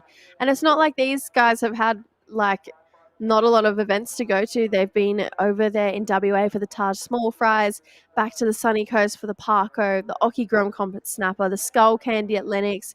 Then was the Rip Curl Grom Search in Phillip Island. But then they have smaller events like the Bead Durbage. And I just think these guys, I'm pretty sure his name's just Julian Wilson event was a 3,000 as well. And there's so many ways for these guys to qualify. And I love that there is 2 different avenues for them now. And yeah, I just think this is such an awesome time for juniors surfing coming out of this country. And these ladies are pushing the boundaries. Looks like we're going to have Lucy take a rogue left. So we haven't seen her forehand yet. Wow. Flares the fins. Yeah. Yeah, that drone footage, gosh, you can really see the bright pink board. But yeah, taking her first left so far of the heat, but I think her forehand's definitely as good as her backhand. We'll see the replay. She got the snap there, and then this one, a lot of flair. I love that. Almost had like shades of Ellie Harrison. Yes. But standing the other way on that last turn. The arms. Yes, very similar. So Lucy Dara looking to extend her lead yet again. I think all the bulk of those points will come down from that last turn. It had a lot of flair, a lot of power behind it. You can see Alice is kind of hunting around looking for a wave because she's not out of this heat. She doesn't need much. Rosie looking to drop that 4.38 to make Alice's life just that little bit harder. 1 minute 40 on the clock. I used to hate sitting out there and seeing the other heat paddle out because I knew that was my heat almost over. Yep. And I'd be like, no, I still need a score, or yes. Yeah. Get over here. Like we were saying, it's like wrap this thing up. Or Yes. it's like slow the clock down. Yeah, you got to go in. It's not your heat yet. Yeah. But look at this drone angle shot. We're looking back at the beach as well. We've got the Surfing Oz tents, the ladies in the water. We have all of the Surfing State Bodies tents out there as well, traveling as a big group. This was where I made some of my lifelong friends. Still to this day, I'm so close to so many people I came to these events with. And 1 minute to go. I'm hoping it's the same for these guys. They're just making lifelong friends that they might end up traveling on the QS together with. So yeah, long future for our entire Australian junior surfing group coming through at the moment. Rosie and Alice kind of holding hands at the moment. Maybe a couple waves coming through, but 40 seconds on the clock. This is where what Sage was talking about. Rosie's like, bloody hell, let it go to the end. And Alice is like, oh my gosh, it's flying. 30 seconds to go. Maybe a bit of a wave coming through. Yeah, Alice is going to try and take this one, but Rosie doing the smart thing with priority, stops her. Looks like she got a really nice crack. So that was a great decision by Rosie. You know, these girls are so young, but they're so smart with priority. They know exactly what to do. Yeah. Held Alice off there. And yeah, it doesn't look like Alice is going to get another opportunity. We're going to see Lucy Dara again on that crisp backhand of hers. Lucy Dara moving on through, surfing really strong, a really commanding performance there. And Rosie Richardson in second. Yeah, this was a pretty solid heat from all three ladies. So we are going to say goodbye to Alice Hodgson's. We're going to go to a quick break, come back with the under 18s quarterfinals.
Yeah, welcome back to, well, second. It's the final weekend here to crown Yeti Australian Junior Surfing titles, live action. Look at that beautiful drone shot of Woonona Beach, Sage Goldsberry. Yeah, at Woonona Beach, we're so lucky to have Wollongong as our, sponsor here. See the ISA or the Australian Junior Surfing titles. They move around Australia each year, but it's lovely to be back in Wollongong. Such a beautiful wave-rich area, such great beaches, and yeah, for finals day, for the finals weekend, we're gonna have some really great waves here. We'll likely be back at Woonona tomorrow. But yeah, we're into the under 18 men quarterfinal heat 1. Mitchell Peterson in the white, Remy North in the red, and Isaiah Baikali in the yellow. Now, Isaiah Valecki from Northern Beaches, New South Wales. Mm-hmm. Getting through the state, literally with a wave with a couple of minutes. I remember that at Coffs Harbour. Buzzer beater. He is looking for another buzzer beater, starting off well. The powerful Goofy, and this is what gets him there. Again, these are the big guns. Some of their last year as a junior, and then building the pathway to the WSL Pro Juniors. but looking to represent Australia. That's what's up for grabs. 1/6 of a chance to get there, or even 33%. Yeah, the winner of the Australian junior titles in the under 16s and under 18s will make the ISA World Juniors, which is what all the Groms are here for, to be honest. And then we've also got a wild card, and then the rankings leader from all this will also come away with a spot in the ISA World Juniors. And Isaiah here, for that backhand performance, has banked a 4.63. And you might be at home and, we saw the under 16s, under 14s do 2 turns similar to that and get like a 6 or a 7. But the judges are looking, these under 18s, for something big just like that. That was a good score, but they know they're capable of more. Yeah, The under 18s, we're going to see even bigger turns. You got Mitchie P. He's been quite a standout from Queensland, the Noosa board riders. The Australian out there in white. He's got another year left in the junior series, looking to represent, as we saw that last under 16s. Olive Hardy will now take on Rosie Richardson, Lucy Darragh, Mika Locke. Yeah, really stacked. We always see that as the draw comes into the finals. And yeah, Isaiah up again on his backhand, coming unstuck, but looking good, looking strong on his feet. Yeah. Just coming unstuck on that one, but his backhand's looking flary. We're seeing a lot of people opting for the right. There's kind of a split peak situation here. But Mitchell Peterson. Here we go. Calling Mini Mick. He reminds me of Mick Fanning as a junior. So fast, so sharp, and he's on point. But he didn't sell it on that one. Just a quick. But the waves have changed. We saw that beautiful drone footage thanks to the crew at MySurf TV, all the broadcast crew, Chris Smith and the team. You saw the drone shot. You saw that fog that disrupted things this morning. That's out the west of all the hills of Wollongong. This big cove, massive, it looks like what you would have, the 12 apostles down there. We've got the big Wollongong. But right now, there's Remy North, WA. Yeah. He's found a nice right. He's able to get 3 maneuvers off there. Yeah, beautiful drone footage for that fog. And Remy North will be heading back out to get third priority.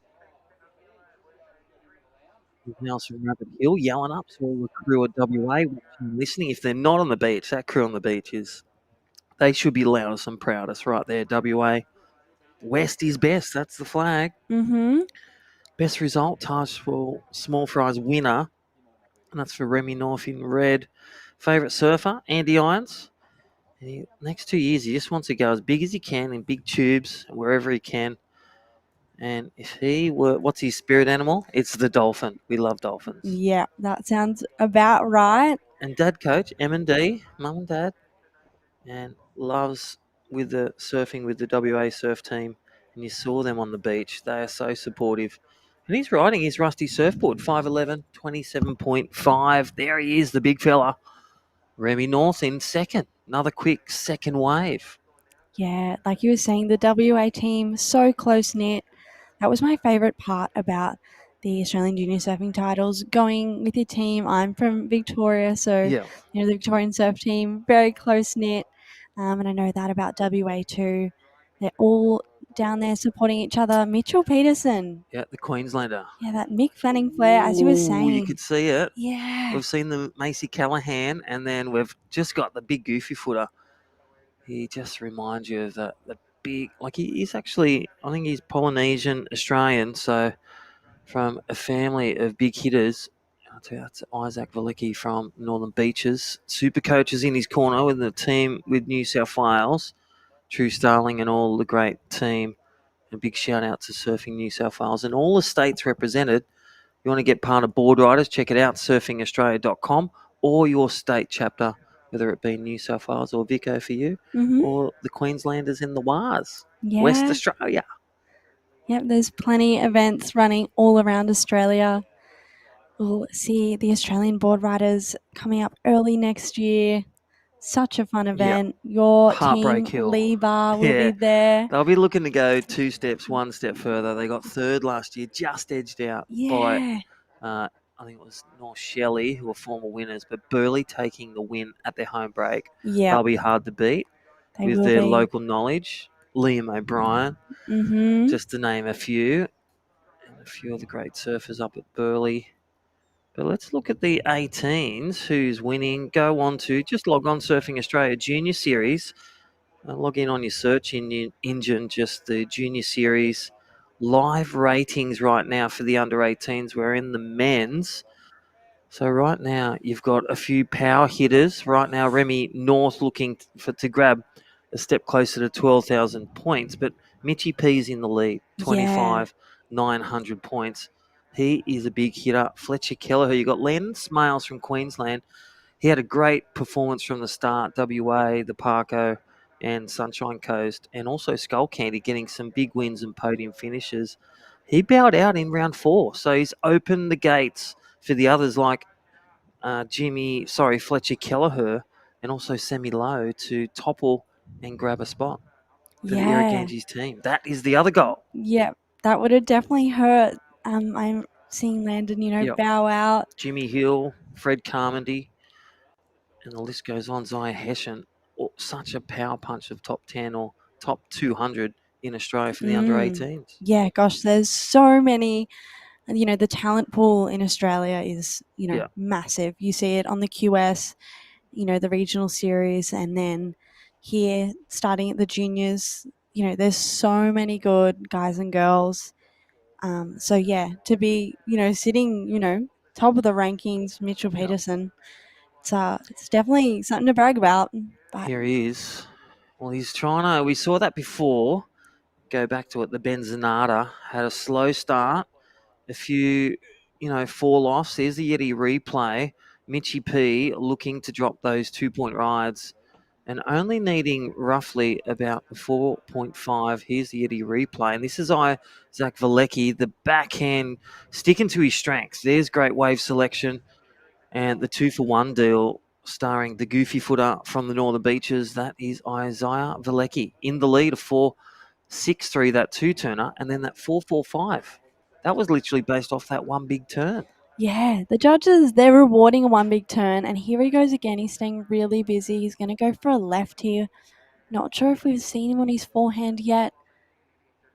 As we're coming into the low tide, you can see it's getting a bit bowlier, but he did some damage on that one. And Remy North going to the air and sticking it, spinning round. Is he going to ride out? Wow, leave that with the judges. Yeah. We'll try and get a replay, but here we go for Mini Mick, Mitchy P on the ropes, but he's got out of the jail card plenty of times, just letting his surfing do the talking and just having a bit of trouble with wave selection. Yeah. And again, you're trying to select that perfect wave, but sometimes it doesn't come. Conditions are changing. Sometimes you've got to stay with how it's changing with the tide, and you just got to take it at times. Maybe look for that closeout with that big finish. Yeah.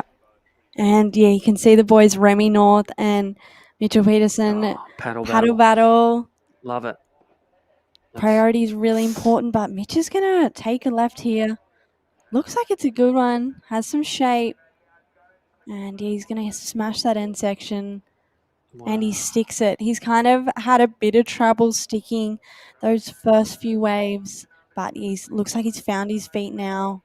Let's look at number 35, Isaac Valecki. As I said, he got second in the junior Northern Beaches for his regionals, but look at the Yeti replay. This is Isaac Valecki, currently sitting 35th in Australia. His best performance of 5th in the Rip Curl Osgrom Search, and a quarterfinal banking at a semifinal at the regional state titles, which landed him here. Make the state semis, and you land yourself in the state team representing New South Wales, and he's currently leading a charge looking for his best PB. Yeah, potentially a bit of an underdog here, which is really cool. And I'll say it, imagine Isaiah Valecki, his best performance, he's the last contest of the year, 12,000 points, represents Australia. Wow. Yeah. Thank you, Surfing Australia. Way to jump the rankings. Yeah. For sure. Hopefully he's got a passport. The Valeckis, get online, emergency passport if he wins tomorrow. Yeah. The passports, they take so long. They do. Or you pay the money for the 48-hour delivery. I do it a lot with my mates. Yeah, pretty much everyone I've spoken to lately, they're paying extra for that quick Yeah, delivery. you This is do. that replay. Mitchell Peterson, he's really found his feet. I love the, like You I can was see saying, it. the Can you see karate it? kick, the Yeah. flare of the leg. Yeah, sick. Love it. Definitely. As we talked, and we talked about it, hadn't won much as a junior, Mick Fanning, Mhm. and you can see they emulate. You can see that in the surfing, the fastness of Mitchie P, the smoothness of the turn, the displacement of water, and that displays that he's got good kick in the back foot, and that's what the judges want to see, and that's called power. Yeah. Mhm. Wave selection, bit of power, bit of fastness, lightning fast. Yeah, that's one way to get yourself 3 world a titles. score. Yeah, and 3 world titles. Remy North, he's taking a right. And that was a nice one for him. He kind of sticks a landing. He was looking for a 5.04, and Mitch up again, going for the air, but Just out of time. just a bit out of sorts there. Well, look at this.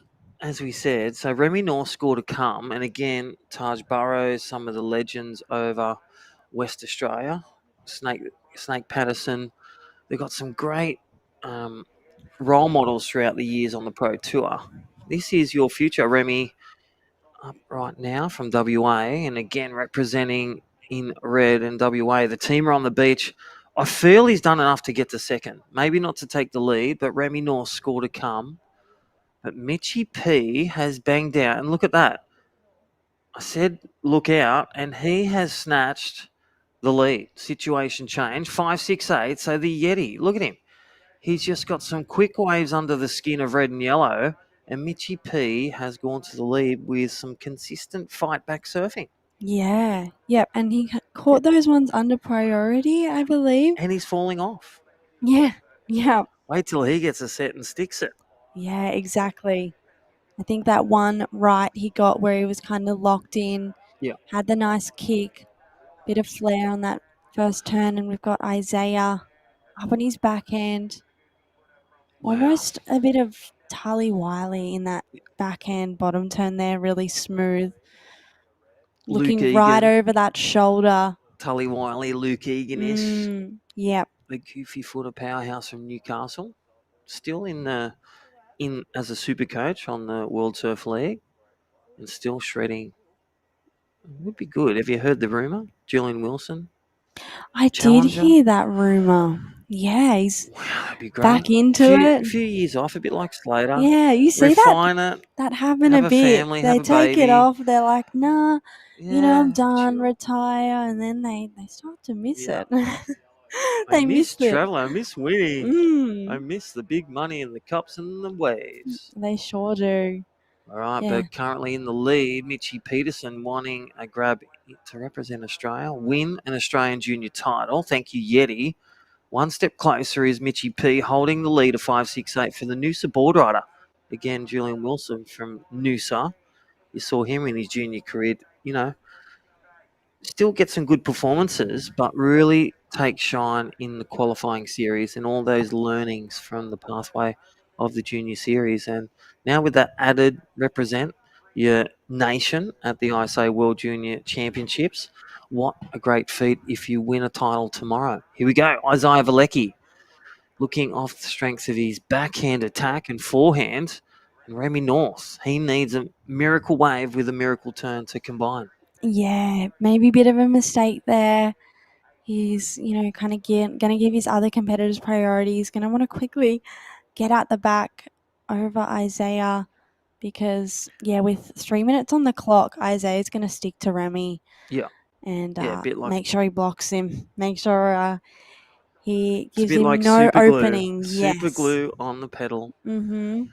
Or on the tail pad. They will be close. And here we go, Mitchie P in the lead. He's just going to surf his way to the semi-final, to the top 4. And Mitchie P demolishing this like a Trestles backhand attack on tour. Yeah, he's looking really strong.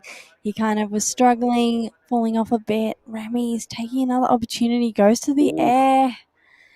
Right intentions, but needed the completion. Here we go. Isaiah Valecki. The Northern Beaches just shining and grinding looking to hold that second. Look at this for a bit of a This paddle is going to battle. be a paddle battle, yeah. 2 minutes 10. This is still game on. Mitchy P score to come. He'll extend the lead. Isaiah will hold second. But Remy North needs a good wave at this stage to grab a spot in the semi. Yeah, and we're going to see a bit of a paddle battle and the replay of Mitch Peterson. It just went forever, that one. Yeah, really ran off nicely for him. Just went hammer and tong. Queenslander. And I thought he was a double island. Yeah. I think Isaiah will end up with first priority out of that, which is good. Yeah, he's going to be able to hold Remy North off a wave. Get the replay for Isaiah. Wow, look at this next heat there. Paddling out Fletcher Kelleher in the mix for a ratings leader or to get a win. Represent Australia again like last year with Rico Haybiddle. Sammy Lowe looking for his first Australian win like Papa, Mick Lowe, former tour surfer. But Remy North looking to fight back. Is that enough? That last one I read in the Mad Minute. Phoenix Vischer, the surfer from Newcastle. Yeah, that's a beautiful super place, stacked Redhead. heat. I think you were there. You were commentary on that at the World Pro Junior. That was there. There's only 5 World Surf Pro Juniors this year, but hoping to look for more of them this year as these young under-18 junior boys and girls move on in to the next league, 20 and under. Yeah. Like we were saying, Surfing Australia's done such a good job at setting up the junior pathways, from board riders to regional, then state, then the Australian junior surfing titles, and then kind of as these under 18s move on, they'll be looking to enter the pro juniors and then QS and hopefully Challenger and CT. But yeah, Surfing Australia is doing a really good job. All these events, the points, the rankings, keeping consistent. But yeah, the programs, the support for female surfers, the support for mental health as well. Some great programs, but she's electric, the female. That's a great. That looks like, and look at him. The Queenslanders, they are cheering the Maroons. Mm-hmm. And it looks like Isaac Valecki unofficially goes through his best performance. So Northern Beaches has erupted. Remy North will bow out the WSA. And we're going to hear from our great partners. Stay tuned for Heat 2. We'll be back shortly. Hear from our great sponsors. Thank you, Yeti, the Australian Junior Surfing title. See you soon.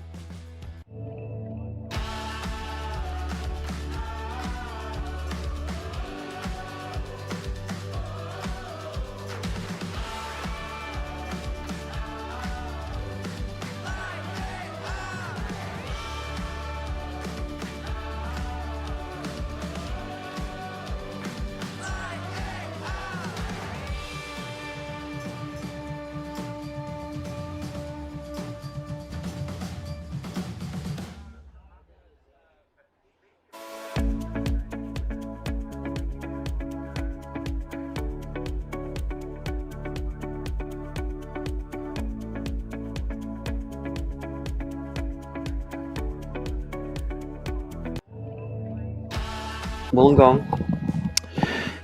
Well, welcome back. Again, finals weekend 2024 Yeti Australian Junior Surfing titles. Heat 1, the under-18s. All quarterfinals are in. This is the second one. Mitchy P taking a win that last heat. Isaiah Valecki second. So commiserations WA Remy North.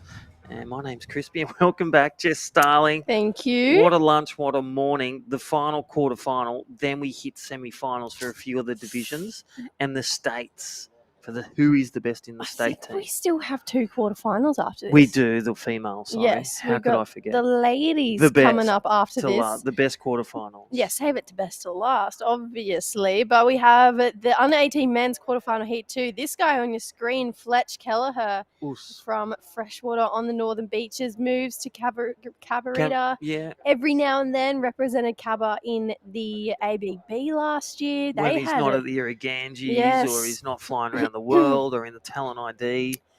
He's got a pretty good life, you'd say. Yeah.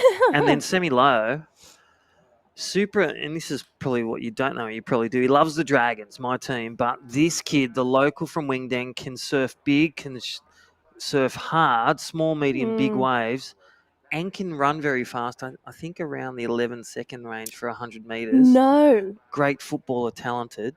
11 And that's seconds. what Mick Lowe, his dad, says, and his mum. Shout out to the Lowe family, grandpa and all the crew. This is second generation, iconic. So his father making the tour, Mick Lowe, from Wingdang, surfing Brack Point in front of a cliff, 10, 12-foot barrels regularly. Ridiculous. You just don't go left. You go right. It's a right-hand point. They go left. And that is just what they do in their fun time. And in competition, one of the 4 goofy footers that have won the CT at Snapper, and that is his dad, and that is second generation in white. And here we go for Fletcher Kelleher, the 2 goofy footers, and they are looking to take down the third surfer.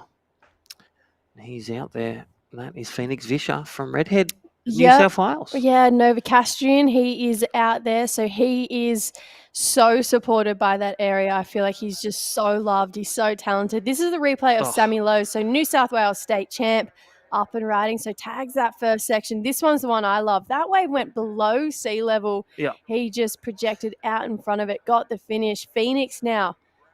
I was going to say, he's going to go to the air, and he goes for the fin flare. Demonstration of power and really transition innovation that turn, just drifting those fins and holding that control. So this is going to be a huge heat because red and white are looking for a win. They get through, they literally up the grabs. If they don't win, they potentially will get the second or third and still make the team. Yeah, well, Fletch got a silver last year this year, I should say, the 2024 ISA World Junior Games. So he knows what it takes to get there. Phoenix Vischer, he's looking to get there for the first time. Love that second turn. Kick the fins out, airdrop through it with the ride out. I feel like this was a bit of a selling tactic here from Sammy Lowe because this wave wasn't all that great. It was a bit of a slow start to it, and then he didn't have any speed coming into this second turn. Second section was nice, but I actually think that was more of a tactical play by Sammy Lowe. It was a real estate sell. Here you go. Take this one. He knows the place. Wingdang. Oh, this is his home ground. The man in white. That is Sammy Lowe. And again, special shout out to his grandpa and his mum, all his family, I think his sister, and all the crew watching. And Mick Lowe, you're watching, listening. So white is in the lead. This is the Yeti replay. This is Phoenix Vischer. And this is where we saw Mitchie P take it to the semifinals under priority 3. Snatch and grab. Phoenix Vischer, the dark horse. Shout out to the Vischer family and the Kelleher family. Love the Kellehers. Yep. Fletcher's brother Duke is up on the North Coast at the moment. He's hilarious, that kid. He's a crack up. I literally saw him yesterday, actually. Just happened to be in Cabra at the same time I was, and he has been up here coaching some Northern Beaches surfers here out of the Surfing Oz HPC over the last couple of days. He's such an incredible coach, really talented family. There's 2 sisters there as well. I actually went to school with Hunter. She's one of my good friends, Fletcher's older sister. Nice. So, big shout out to Donna and the family. Here we go, up and riding. Your man Fletcher Kelleher, all representing New South Wales in this heat. The Queenslanders already through, and the New South Welshman Isaiah Valecki through to semi-final campaign tomorrow. Better winds, better waves tomorrow. So semi-finals of this division will be surfed tomorrow. We'll finish the quarterfinals under 18 females up next, and then the under 14s, their semi-final, and who will be the best in the state? That will be the last heat of the day in Australia. Looks like Phoenix up and running again. Just the one turn, so he's got a score to lock in. Fletcher has a score to lock in as well. This is a really evenly matched heat. These 3 surfers, so strong, really powerful, have a great end turn on them. Wow. Sammy Lowe up and riding. Yeah, waited for this one, and he's got the clean face on the right. Look at the backhand. Again, he sold that one to Fletch before. This one had a bit more girth, a bit more wall. And I'll tell you what, he just swung around, went out the backhand. His game plan, he's ticking it off. First wave opens with a 5-6-3. Wave of the heat, stand by for the backup for Sammy Lowe, going from lots of learning and development throughout last year in the junior series. Phoenix Vischer takes that last one, that 6:08, that was under priority. Unofficially takes the lead, score to come for white. Will he take the lead back? Stand by. 6:08. We'll try and get last of yellow, but Phoenix Vischer, again, Phoenix, the bird rising from the ashes, goes to the lead in yellow. Beautiful surfing there for that 608. Flared the fins out, got a drift on that second turn. Really nice top turn on that first one. So that score very well rewarded. I'm excited to see Sammy Lowe's wave from front on. I want to know how punchy those turns were because they looked pretty great from this drone angle shot. Fletch is just dropping in a 4.63. Sammy Lowe drops in a 5.3, so goes to the lead now with 13 minutes on the clock. And that's a good start. That's a disciplined start, semi-low, a 5.63 and a 5.3. Phoenix Visa getting the wave of the heat. Just needs to drop the 4.5 to take the lead. Something like a 4.85. But Fletcher Kelleher, if you got him on your heels, you'd be like switched on and going, I am not safe here in second with that man, Fletcher Kelleher, representing Australia last year and looking for another one. Here he goes. Here we go, Fletch. Big first turn. Foamkleiser second, has a third section to work with and attacks it. He's looking really sharp, Crispy. He's looking on point. He just seems really confident in himself and the way he's able to navigate these really sucky, tricky end sections. So is this guy, though, out on his local. Going for speed. I thought he was going to the air, but he is, and just not completing, getting about 270 degrees around. But you could just see the intentions. He's banked in a bit like Ocean Lancaster. He's banked in his 2 scores, then go to the air. You can see that for semi-low, the under-18s. Yeah, smart surfing. This is this replay from Fletch from the front on. So 3 turns, really fast, really sharp surfing here from Fletcher Kelleher. That reminded me, not of a pro surfer, but remember Fantastic Four, the rubber man? Yeah. That was him just sticking that one and twanging those turns. And here we go, the replay. Thank you, Yeti. And that is your heat leader going for broke. He can afford to. He's in the lead. Nothing lost, nothing gained. But I tell you what, semi-low looking dangerous to make the semi-final and potentially an Australian junior title in the majors, the under-18s. How awesome would that be to have your dad win one and then you win one 30 years later? Exactly. 1994, Miklo, 2024. How cool would that be? Holy moly, semi-low. That is pretty special, and what a great support around him. His mum, his sister, grandpa, dad, and all the crew at Surfing New South Wales. Your sister. Sis, big sis. Team manager, team coach. Yep. True starling. Doing a great job down there alongside Maddie Cattle. So they have been putting in the hours down there, supporting the team, sitting through the rain and the wind and the heat on the first couple of days. So, yeah, big shout out not just to the athletes, but to the parents, to the coaches, to all the organisers who put this on, who sitting down the beach and are just wanting to support Australia's junior surfing coming through right now. Why we're in our air-conditioned booth. Thank you, My Surf TV, and all the crew, Yeti. And a big shout-out to Wollongong Surf Leisure Resort, all the officials, and a lot of the competitors staying there, enjoying, taking a time out of the surf, go play some mini putt-putt, chill out in the jacuzzi, or bang out some laps. Get those arms. So play some pickleball. Bit of pickleball. We love the world's fastest growing sport and demonstration sport in the next Olympics. There you go. Pickleball. Hey, up next, Ziggy McKenzie, gold medalist, and team for Queensland up next, Kalisha Launders, Stella Green, and then Heat 2 for the quarterfinal action, Miller Brown, Isla Huppets, remember that ABB term for Isla, Ruby Berry, WA.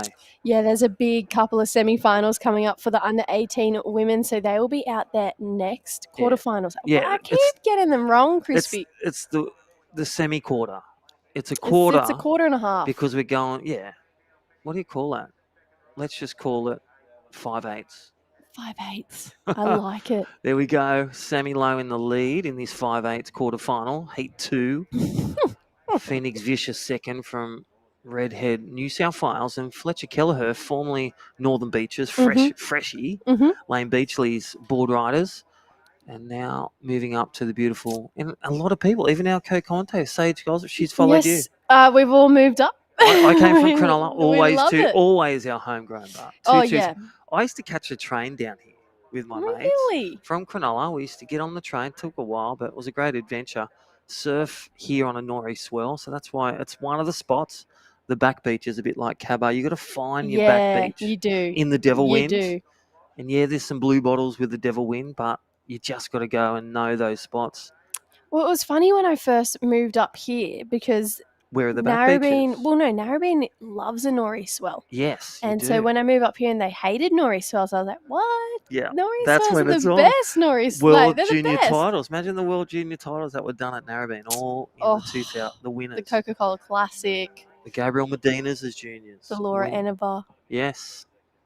The list goes on. Yeah. The Sally Fitz Yep. at Manly. Yeah. Amazing event that's been running for a long time now. You know what I find really interesting, Crispy, with this list I'm looking at? The only person who's won the most out of all of the winners is Wayne Lynch, who was the first person to ever win. And he won 4 back-to-back. No one else has ever won 4 He was back-to-back since untouchable him. on rail. And then you think the development of the thruster with Simon Anderson. Love you, Simon. Changing of the game. And then the MR. The formidable. And then Tom Carroll, Damien Hardman. The list went on. Taj Burrows from WA. And then, we haven't talked about it much, and I've been meaning to while chewing on my vegan roll. Cole Burrow kids, Tyler Wright, awesome. Mikey Wright, Owen Wright. And they've moved up as well. And Kirby Wright too. Kirby Wright. She was the eldest. Yeah. And again, the talent pool from the South Coast. It's insane. At all the hubs, whether it's Torquay, WA, up here, the Gold Coast, and as we said, Sunshine Coast. All these great places produce great surfers. And here we go at his local, Semi-Low, the heat leader. Wow. Banging it. Wow. Throwing sparks. The fireworks are on just when you thought fireworks were illegal. Semi-Low just brought back the ball shooter. Yeah, he has just gone New Year's Eve fireworks at the Sydney Harbour. That was huge. Those 2 turns were massive. I think that first turn... It's not over. Live action. It's Fletcher Kelleher. We'll get back to that. Sorry, but it's live. Is he going to the air? Oh, the old leg on that one. I was watching that wave of Samuel thinking, wow, that first turn was nice. He's better, get the finish on this second section, and then did more than just got the finish. He absolutely manhandled that thing. That's going to be a big score. There it is, 7.38. And I say every point was included in that turn, in that speed, that power, that flow, that critical turning. He's just in sync. Here we go, another wave. It's a bit of cappuccino, but he's demolishing this and just over-tweaking that one. But Semi-Low is in impactful form.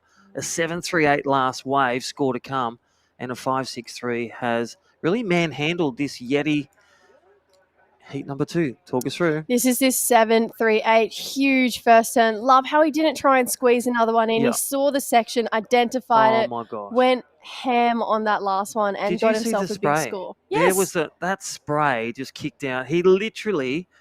He wet the hill on the grass at Sandon Point, which is 2 beaches away. Definitely did. And like I said, love the fact that he didn't try and squeeze an extra turn in. He identified that I'm going to get the bulk of my score off 2 turns on this wave. Let's do less, but let's do it better. And I can really appreciate that about how much maturity Sammy surfs with. He surfs beyond junior years, in my opinion. And I think he's definitely, when he does graduate to that QS kind of arena, I think he's going to do pretty well when he gets there. Yeah, there we go. And here is Fletcher Kelleher, live action, looking for the spot. He only needs like that middle score. And if he finishes this one, I dare say he's going to throw it back to the judges. And their job is one of the hardest one. When it comes down to this, they'll be splitting hairs, recalling from that first wave of Fletcher and the other surfers, and recalling this division for that score out of 10. 4.5 minutes to go. Here we go. Heat leader. Sammy Low up and riding. Big first turn here for Sammy. Puts it up there again and then gets the finish. He has just found that. What do you say his name was? What was his name? Winhoff? No, the guy you were talking about earlier, that flow state. Oh, it's Nam Baldwin. Nam Baldwin. I want to say Wim Hof, and I was like, I don't think it's him. It's not, but it's the same thing. He is just in the flow state, and this is another guy. This is a replay. Thank you, Yeti. Fletcher Kelleher in third. Looking to make Team IRUKANJIS one step closer. He's up high on the ratings. So 12,000 points, first or second, would be very, very handy. And there it is, Fletcher Kelleher, 6.43. All the goodness was at the start and the middle of that one. Yep. So the ending, even though there was a small coping on the last of Fletcher Kelleher, Judges went, yep, he got the score. It was good. He's up and riding again, but he needs a big score for first because that last wave was Sammy Lowe at 8.75. Wow. Oh, Sammy Lowe peaking where it matters. This is a Yeti replay. Look at the wave selection. First turn, gets the snap, gets the power kick, the second one, and he's just wound up like it was an old rabbit with a Duracell hitting the drums, and he is just banging that drum to the semi-final and closer to a win. He's Sammy like Lowe. one of those Hot Wheel cars. Yeah. You roll back and then they roll straight forward. They zoom out of it. Totally. And you know what? I don't know if you've ever seen them, and I've got them from the 80s, a crack up, where they made them so if they crash, they crack up and then you repair them. Well, talking about repairs, the man from Redhead, Phoenix Vischer, he does need a score but. So he was currently in the lead, then pushed to second, but Fletcher Kelleher, the stalwart, stealing that last wave. So here's a replay. That is Phoenix Vischer. Only needs a 5.54. He can't hear us. We're in the webcast area. But, well, what do you reckon? I think he's going to need a little bit more than that. I'm just thinking back to his 4.83. It was a pretty huge turn for that 4.83. So I feel like he's going to need a little bit more than that. But 2 minutes 14, plenty of time to do so. Sammy Lowe, this flow state we're talking about, hoping he's still in it because it makes for some great entertainment. He's racing, taken to the air. Just couldn't pull it off, though. And it's okay. He can afford that one. He's looking really super strong. Equipment's looking bang on. I think he's riding around the 5.10 to the 6.0. He's gone up in weight.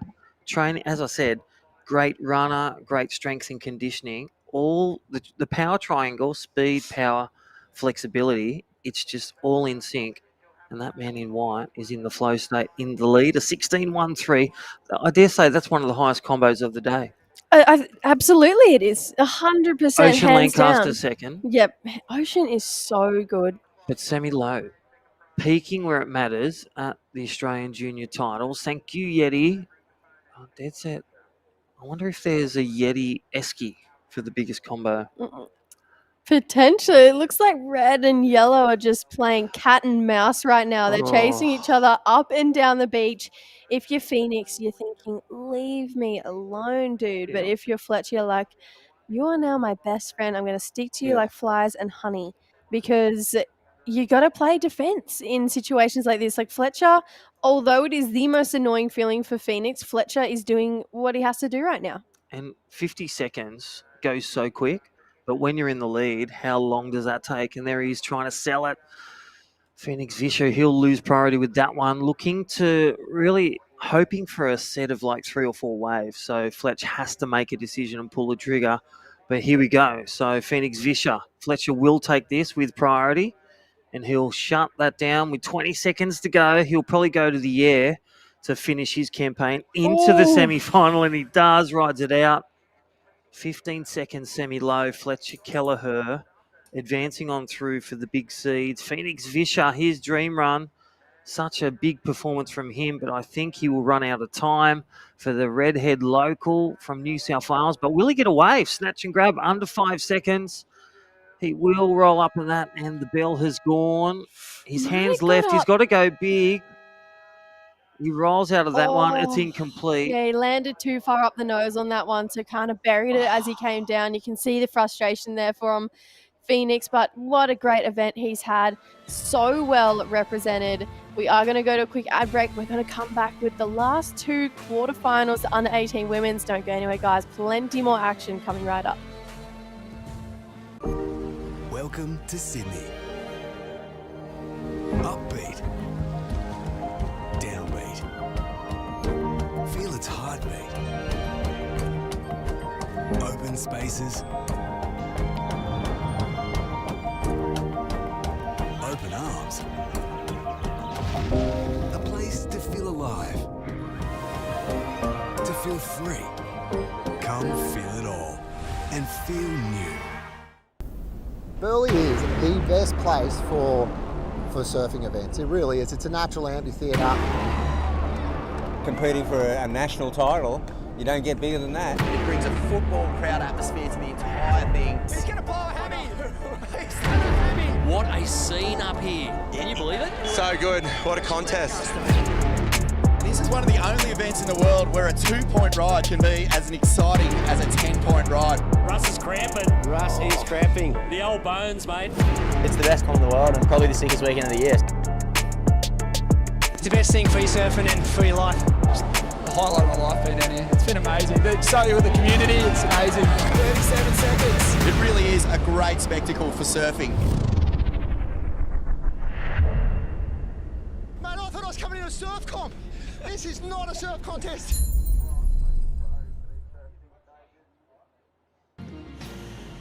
Paco said it best. The ABB is not a surf contest. It's a bit of a triathlon these days with the Heartbreak Hill, but it is actually the best surf event of the year. And tied for first is the Australian Junior Surfing titles presented by Yeti. This is classic Team New South Wales. The tunnel as you come in when you win a heat. So, and you know what? They've done it for all three. Even Phoenix, who didn't get through, Fletcher, who got second, they're saying, get in here and let's support you. So another all New South Welshman, I should say, heat. It was Sammy Lowe taking it out, Fletch Kelleher in second. Really impressive stuff here from these surfers.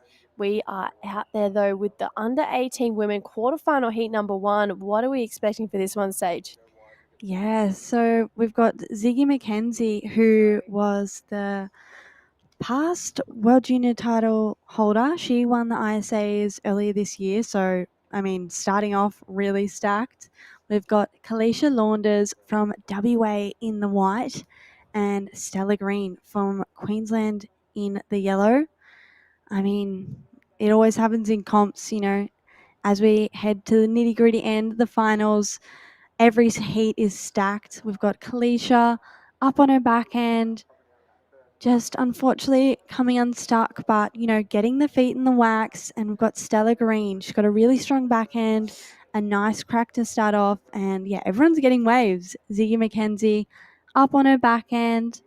But, yeah, no one really getting a score of consequence, but that's all right. We've still got 17 minutes on the clock. But yeah, Ziggy, she won over in, where was it? Brazil. Brazil. Yeah, she's already got an ISA World Junior title under her belt, and she's probably looking for another one.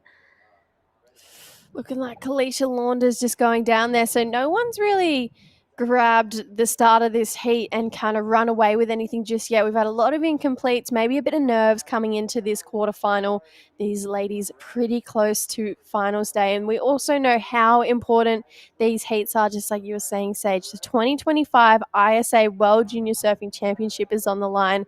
A spot for that. They take 3 ladies into this one. Ziggy, that's that textbook Ziggy carve. She's going into a snap with a finish. So I feel like she's just sticking to her strengths, sticking to know that she's got a really strong power carve on her, and I feel like she's going to rely on that for the majority of this heat. But I was pretty lucky to be a part of the Skull Candy this year. The Pro Junior section of the Skull Candy saw Stella Green take on her sister Taylor Green in the final. It was sick, but take me through this way, Sage. Yeah, so Ziggy, she gets a nice carve out the back, and it kind of dies off on her, but she makes the most of it. That one came in at a 4.48. Her first one was a 5.25. So she's definitely building a house. You know, already got 2 waves, so she's staying busy. She might have seen in the earlier heats, staying busy is definitely paying off. Stella, she's got a 3.88, and Kalisha, she's got the 2 minus scores of a 2.25 and a 1.25. Yeah, so these ladies kind of just getting their heat started. Ziggy getting the best of it so far. Kalisha Launders, though, she won the first West Oz state round, but we are actually going to come back to this because we do have Sammy Lowe down there. Sammy, what a heat that was. How are you feeling? Yeah, it was pretty fun. Couple waves. The waves looked real sloppy, but happy to get a couple. How is it having the Aussies come to your hometown, and do you feel like a little bit of extra pressure knowing that like this is your local?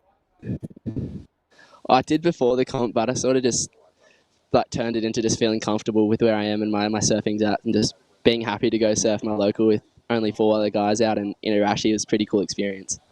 Something that Crispy and I were saying in that heat is that you look like you're surfing beyond a junior level now. You look like you're kind of ready to like graduate up into that QS and really challenge for a couple solid results in the QEs. Is that on your radar for next year? Yeah, definitely. I've been putting a lot of work in, not just within my surfing, but outside it as well. And I'm starting to see the results with that, with my gym stuff and all the other facets of surfing coming into play. So I'm keen to start chasing a couple of bigger comps next year. Last question we have for you, Sammy. Your dad won the Aussie Juniors exactly 30 years ago. How cool would it be if you won an Aussie Juniors 30 years after your dad did? Yeah, I saw that the other day on the honour roll down here. I didn't even know that, but it kicked something into gear because I've been feeling pretty on this comp. So hopefully keep it going and put my name up there as well. Yeah, we'd love to see your name up there. We'd love to see you keep it going. Well done. Go and get warm and enjoy the rest of the Arvo. Thanks so much, guys. See ya. Yeah, he was on point. Had like a 7.5 and an 8.5 in that last hit. I was like, oh, okay, cool. Yeah. Nelly, yeah, that would have been the highest heat total of the day so far. Yeah, definitely. Yeah.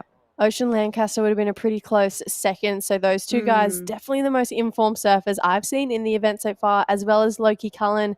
This lady, Kalisha Launders, getting her campaign underway. Second section, tags it.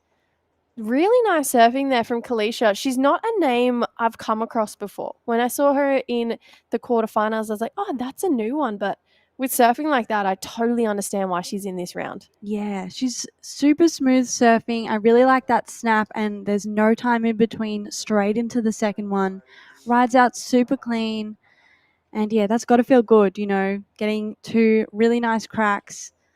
She wouldn't be looking for anything too major, looking for a 3.16. But yeah, was that the 655 that just rolled through? Yeah, I believe so. So that's the best wave of the heat so far. So yeah, that would feel really good being Kalisha. And yeah, having the best wave under your belt, makes even though she's in third, she only needs a very small score to jump up into second and then potentially burst. But Stella Green, she's up on her forehand. Wow, big opening slash there for Stella. So it looked a little wobbly, but she managed to pull it all together and get the finish of that turn. So I feel like that's going to be a pretty nice score. She's got a 5.83. Kalisha up and riding. Heard she only needs a small score.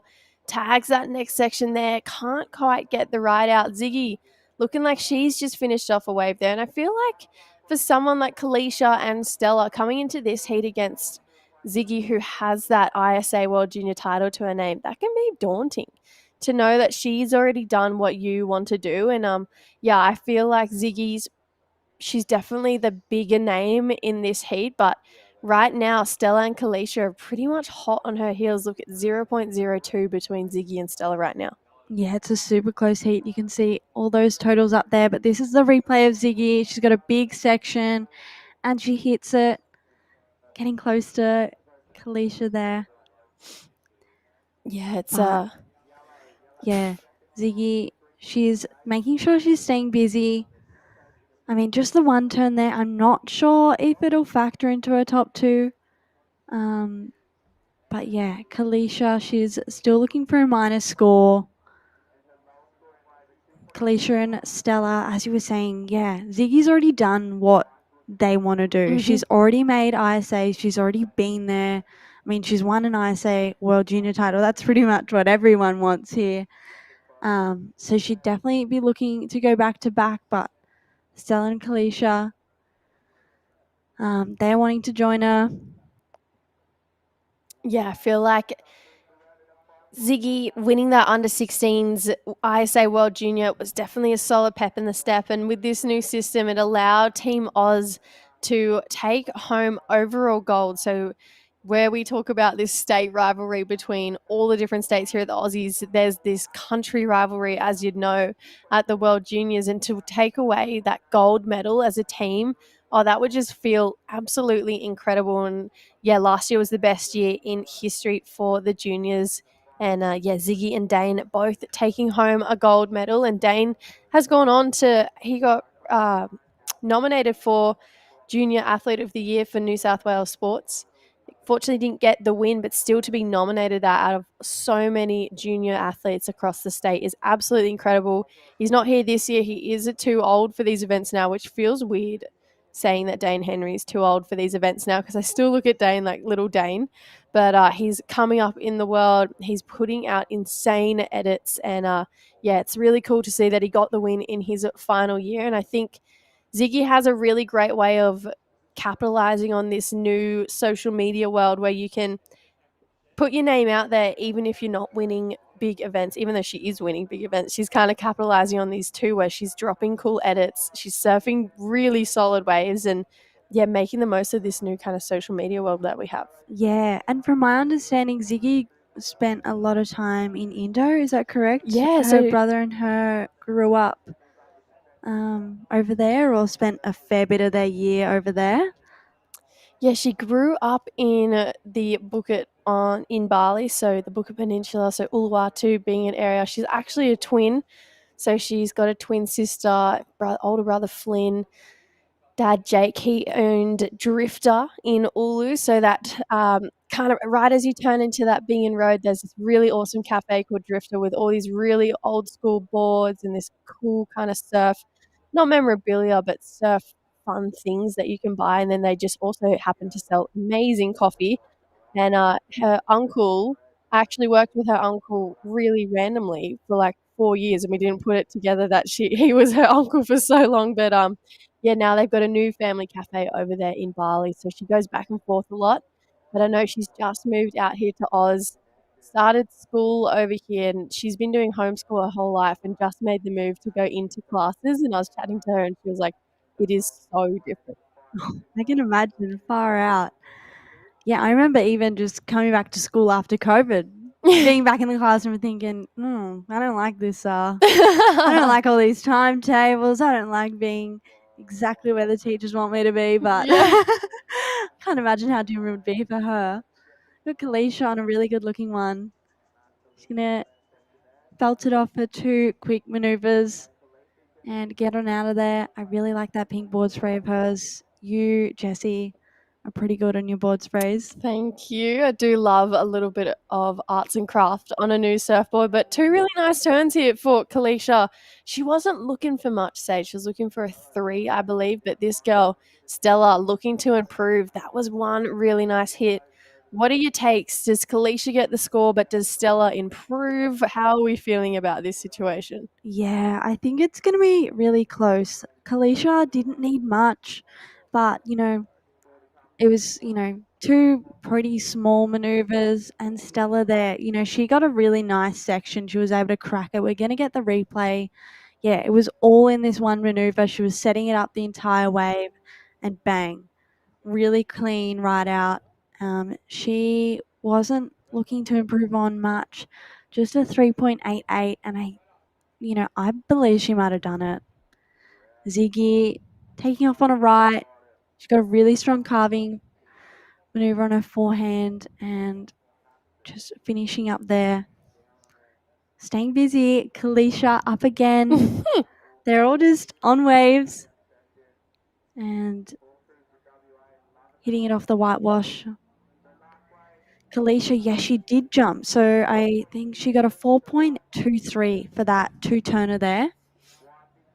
Yeah, and here we go, Ziggy. This is these replays brought to you by Yeti. Ziggy just looks a little bit more sound on her feet. I think she looks a lot more confident. Stella, though, starting to look definitely confident this heat.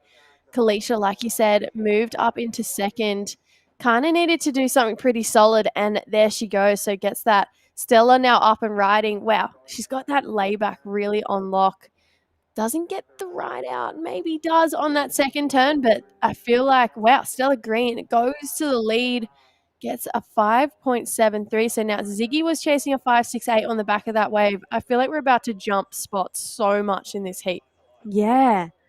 So, yeah, that moves Ziggy down into second, and Kalisha only needs a 4.58. So, yeah, I mean, that was a big switch up. You can just see there, all that fog that kind of put us on hold is now moved back inland. Thank you. Yeah, thank you. We were sitting in the booth here for about an hour, just twiddling our thumbs, waiting for it to get started again. I saw all the Groms. You could kind of see it on the broadcast. They were all out there. You know, no matter what happens, goes on hold. You know, at Grom comp events, I swear, like the last 5 minutes of the day, there's always like kids out there. You know, even if you're still surfing your heat, they're just like sitting there waiting for their turn to jump on the competition bank. Always, They no love matter it. where you are in the world. They're just always waiting. Right now, Kalisha Launders up and riding big. First turn here. Comes unstuck on that second one. So we do have another quarterfinal coming up for the under 18 women's in about 3 minutes 40. Listen to this, Sage. Miller Brown, Isla Huppets, Ruby Berry. That's insane. I'm just, as you read those names, I'm just imagining all their Instagram clips that I just see them drop. So Miller with that massive barrel, and then all her airs. Isla, she's got a sick air game, and I'm get jealous of them on Instagram. And then Ruby Berry, I've seen her at pipe. Yeah, She gonna wear pipe. charges. Yeah, far out. I'm really excited for that one. That could be a final. I would say in the under 18 girls, those 3 women coming up in the quarterfinals, they're probably leading the charge. That's a quarter. That's a quarter. I Wow. would say the 3 of them are pushing this division the most out of all the women. They're the ones that are driving. There's always a few that are just that like little bit more. They've got that little bit of an edge where they drive the rest of the field. And I would say that those 3 women are probably to do that. Ziggy, she's definitely that as well. And she's got the accolades to back that. She is the current reigning ISA World Junior Champ. This is her first year in the under 18s, but air-wise, progressive-wise, big wave surfing-wise, I would say that Miller, Isla, and Ruby are probably the 3 driving forces in this division. And I have a really good feeling about the 3 of them once they move out of this junior division as well. Miller already, doing a bit of ladybird stuff with Stab. Ruby, like you said, she's been over there charging pipe, which is absurd to me, to be honest, because pipe seems like a very scary wave, and Isla is just so good. She is so good. So I'm excited to see where each of their careers go, because I think it's going to be really great for our country's future female careers. Yeah, I love seeing Ruby Berry already pushing herself out at pipe, because since WSL introduced women out at pipe, it's definitely been difficult because, pipe crowds, it's insane. And, just trying to get your wave out there. I know a lot of the women, even competing in the CT, were saying like they were getting their first few waves out of pipe literally in the CT. So for Ruby at such a young age, like what is she, 17? I think she was 16 potentially when she was out at pipe, already, putting in the hours out there. Like, can you imagine, potentially when she makes the tour, how ready she's going to be for it? It's insane. And then also I see her at Red Bluff too, getting big barrels. And she also surfs the box, which is on her backhand. God. That is crazy. That wave on your backhand would be so scary. It's so shallow, so slabby. And she's just got that West Oz kind of no fear about her, that Bronte McCauley style of, let's go. So I love that WA breeds these power surfers, where a lot of the time the more progressive surfers through our country do come from that East Coast, but that driving factor of power definitely comes from WA. But then when I do say that, my mind went to Jack Robin, and I was like, no, he both progressive and powerful. So yeah, they produce some of our country's best surfers, and I definitely think Ruby is one of them. She's going to have a really solid future, and the 3 of these ladies coming up in the next quarterfinal have an insane rivalry as well. They're friends on land, but they love to win, every single one of them. So we're going to see them out there very shortly. But with 10 seconds on the clock, it's looking like it is going to be Ziggy McKenzie taking this one out. So the hopes are high to make another ISA. Stella Green coming in second. We do say farewell to Kalisha Launders. So that is at quarterfinal heat number 1 over and done with. We're moving on through to a solid second heat right after this short break. Don't go anywhere, guys.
Welcome back to finals weekend, the 2024 Yeti Australian Junior Surfing Titles. My name's Crispy and join with me, Sage Goldsberry. How was that last one, Bay? Pumped. Heat 1. Yeah, we just saw Ziggy McKenzie move through that one. She is the past, I say, World Junior title holder, and Stella Green also moving through there. You can see all the teams, Queensland there, New South Wales, and this heat, it's looking to be a stacked one. There is Isla Huppets getting her feet in the wax. And out there in the red, we've got Miller Brown as well as Ruby Berry. Yeah, big one, WA. Ruby Berry, as we heard. Big powerhouse. Isla Huppets from Queensland. Still remember, such a power puncher in competition, but also in the teams competition, the ABB.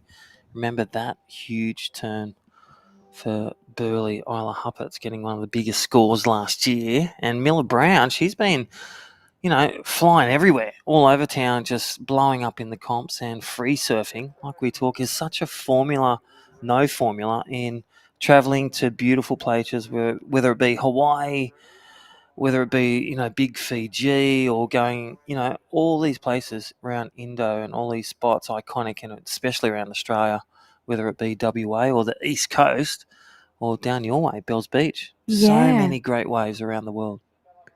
And there's Miller up and riding. Yeah, she's been so consistent with her air game and big barrels. I mean, I think she's actually been an invitee into the Vans Pipe Masters this year, I believe. Oh, off the back of that clip that she posted.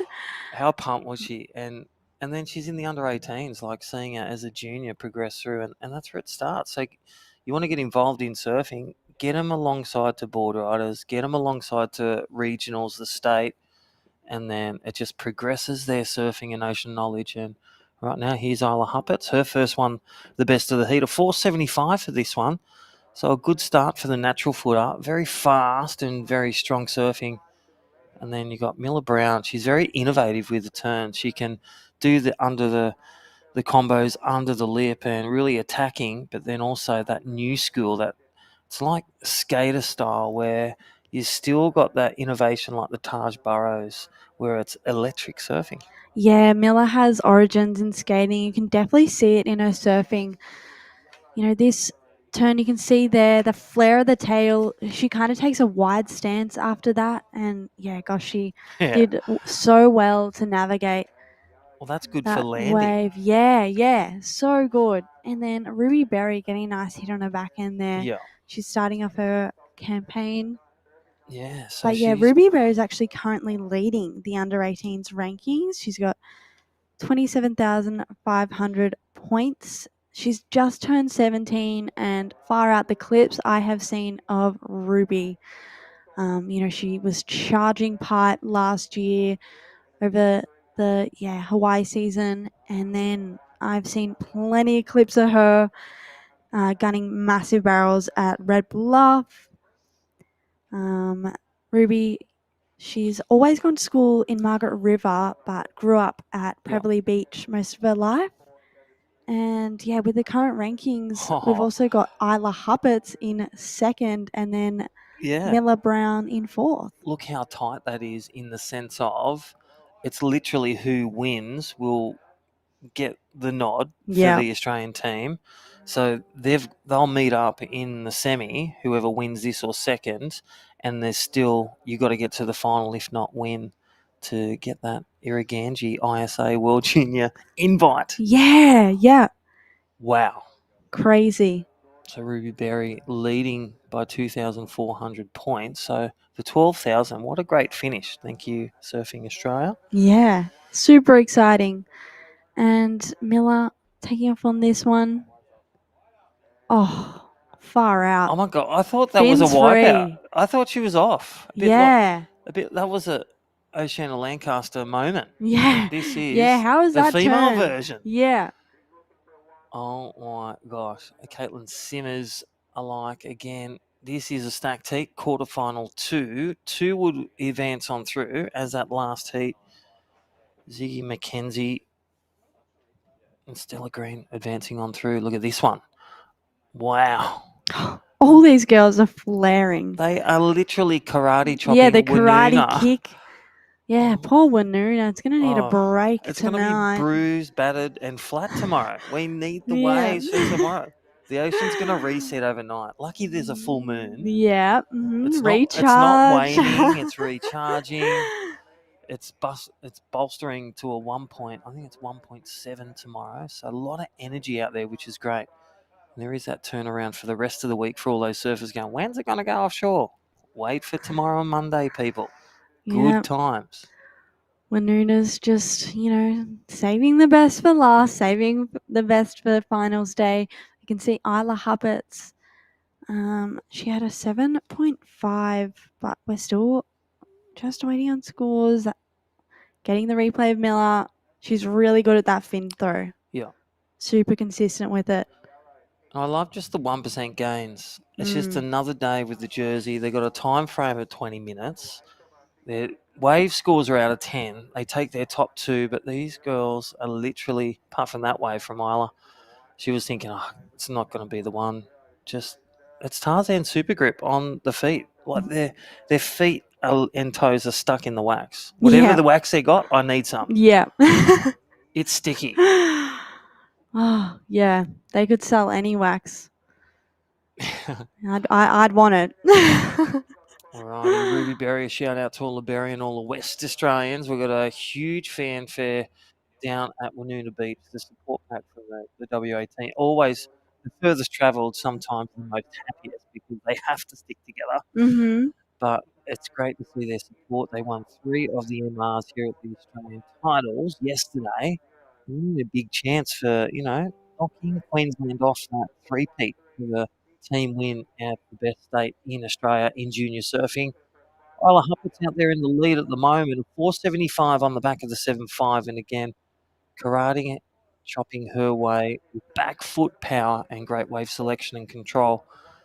Miller Brown, close second, a 6.38. So level pegged, I must say, Ruby Berry, she holds a 4.78.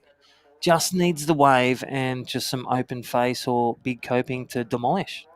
Yeah, definitely. It's not a massive requirement for her, and we've seen her surfing's well and truly capable of that. Isla, has got a pretty, solid lead at the moment. She's got a 7.5 for that. I believe it was just the one turn. Just like Burley's, where she got a 9.1. Hey, she won it for Burley, pretty much. She did, I know. They're going to be praising okay, her. focus on second. Yeah. Oh, yeah, your Levi was against them. But it was, again, go back to teams event or any contest like we talk about. You've been an athlete for so many, coming through the pathway to the QS and one day challenger. But wave selection, sticking your turns, and just your repertoire of manoeuvres, such a key for any surfer these days, above and below the lip. Yeah, and we just had that replay then. Again, for Isla. Yeah, she's super consistent. I remember at Burley, she was up against Torquay Board Riders Club. So Isla's originally from Torquay. Yeah. And she did surf for Torquay back in her day. And I'm sure TBC were a bit upset that they weren't, she wasn't surfing for them in that event. But yeah, gosh, the fin's so free and throws a lot of spray. She's super consistent with those turns. Kind of got them dialed. As well as Miller. And again, it's the time in the gym, strength and conditioning, the relationship with your board maker, the time in the water, relationship with your training, even nutrition. We haven't talked about it much, but even displaying, really good nutrition, talking to your nutritionist, and then the head doctor. We haven't even tipped about the Michelle Mitchells and the sports psychology, just, feeling bad but doing good. Yeah, Jason Patchell. Jason Patchell, you know the drill. Yeah, I know they offer such great training at the Surfing Australia HPC, but also the Surfing Australia High Performance Program for the nationally identified athletes. Yeah, just across the board, such great, they're just there to give you information. They do nutrition, psychology, and then all-round strength training and surf training. They're, ticking all the boxes. So Yeah. yeah, Surfing Australia is doing really well in, creating Space. the next It's best surfers and people. And next generation. And after this one, this is Miller Brown. Well, that was a throwaway. Won't change anything from second. But thinking about next career. So Isabella Nichols, she studies as with other athletes. She's an engineer studying. And what about yourself? As live action, Isla Huppert's heat leader. Nice carve. Nice finish. Can she come out of that? Yes, she can. You can see that Jade Wheatley on the beach. It is giving the her a big Queensland clap. coach. Yeah. That'll likely, I'm going to say that'll be better. Pair of sevens. Yeah, pair of sevens. Yeah, you're going to get the replay, bit of slow-mo action. Nice wave. Nice She car. works through the bubbles there. And yeah, the karate kick. I love that. I reckon it's so sick. Get me one of those boards and wax. Yeah. Get her wax sponsor. She'll sell you wax for sure.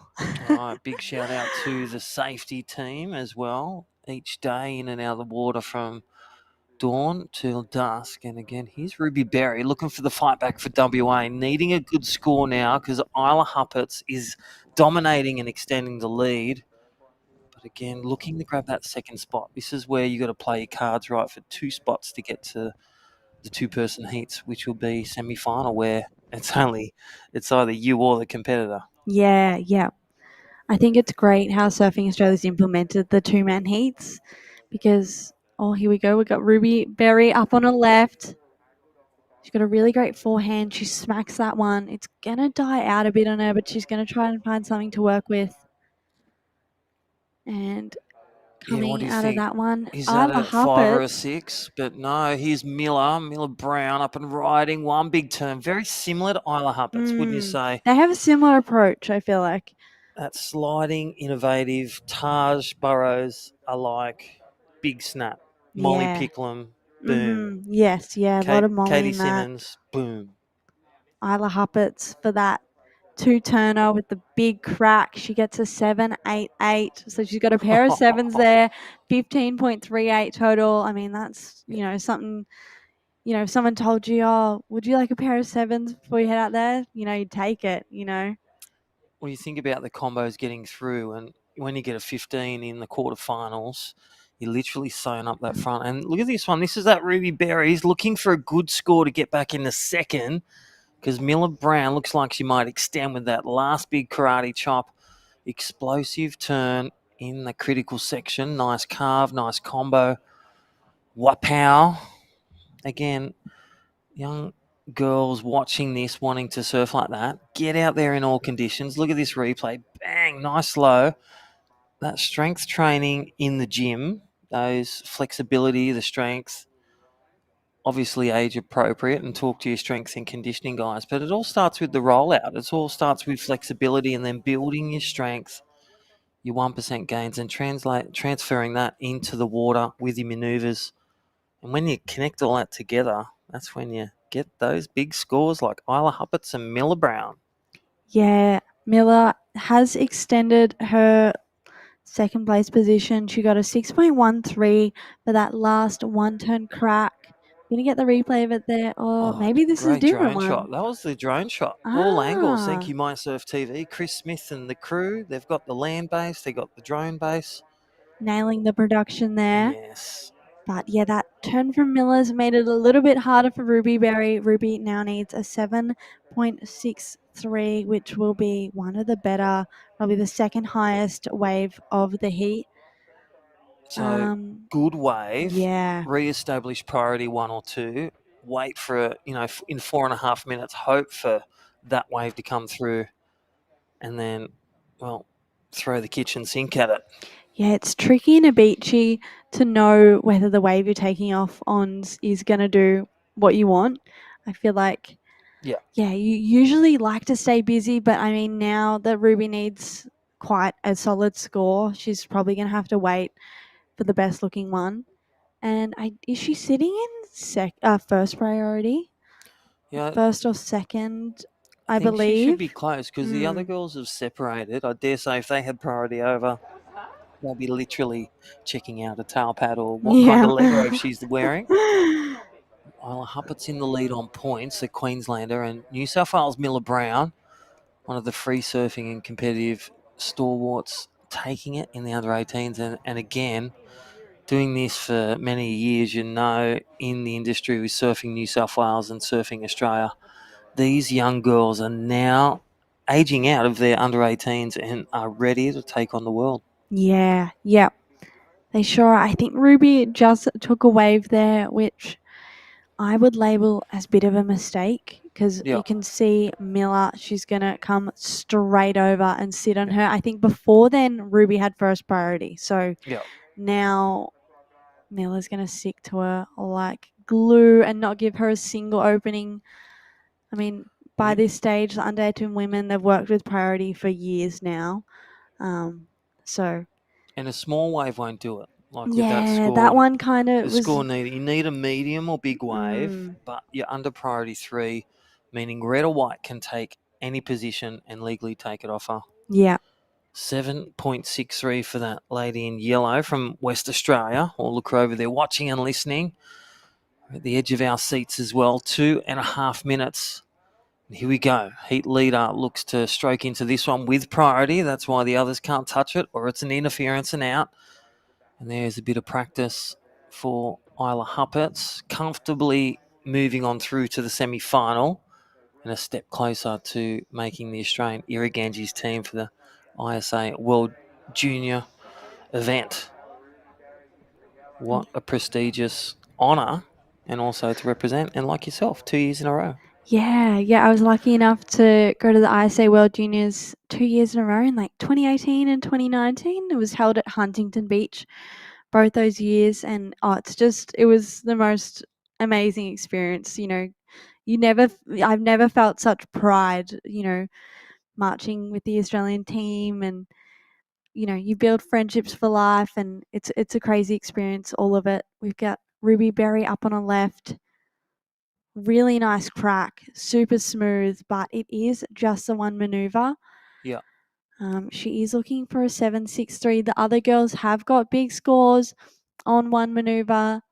Yeah, I feel that's the manoeuvre, but just needs one more on the same wave. A Yeah. wave to hold up 2 of those cracking manoeuvres. That is the score. Well, it just needed a little bit of flair potentially out on the tail. Yeah. Still super sick, super solid. Yeah.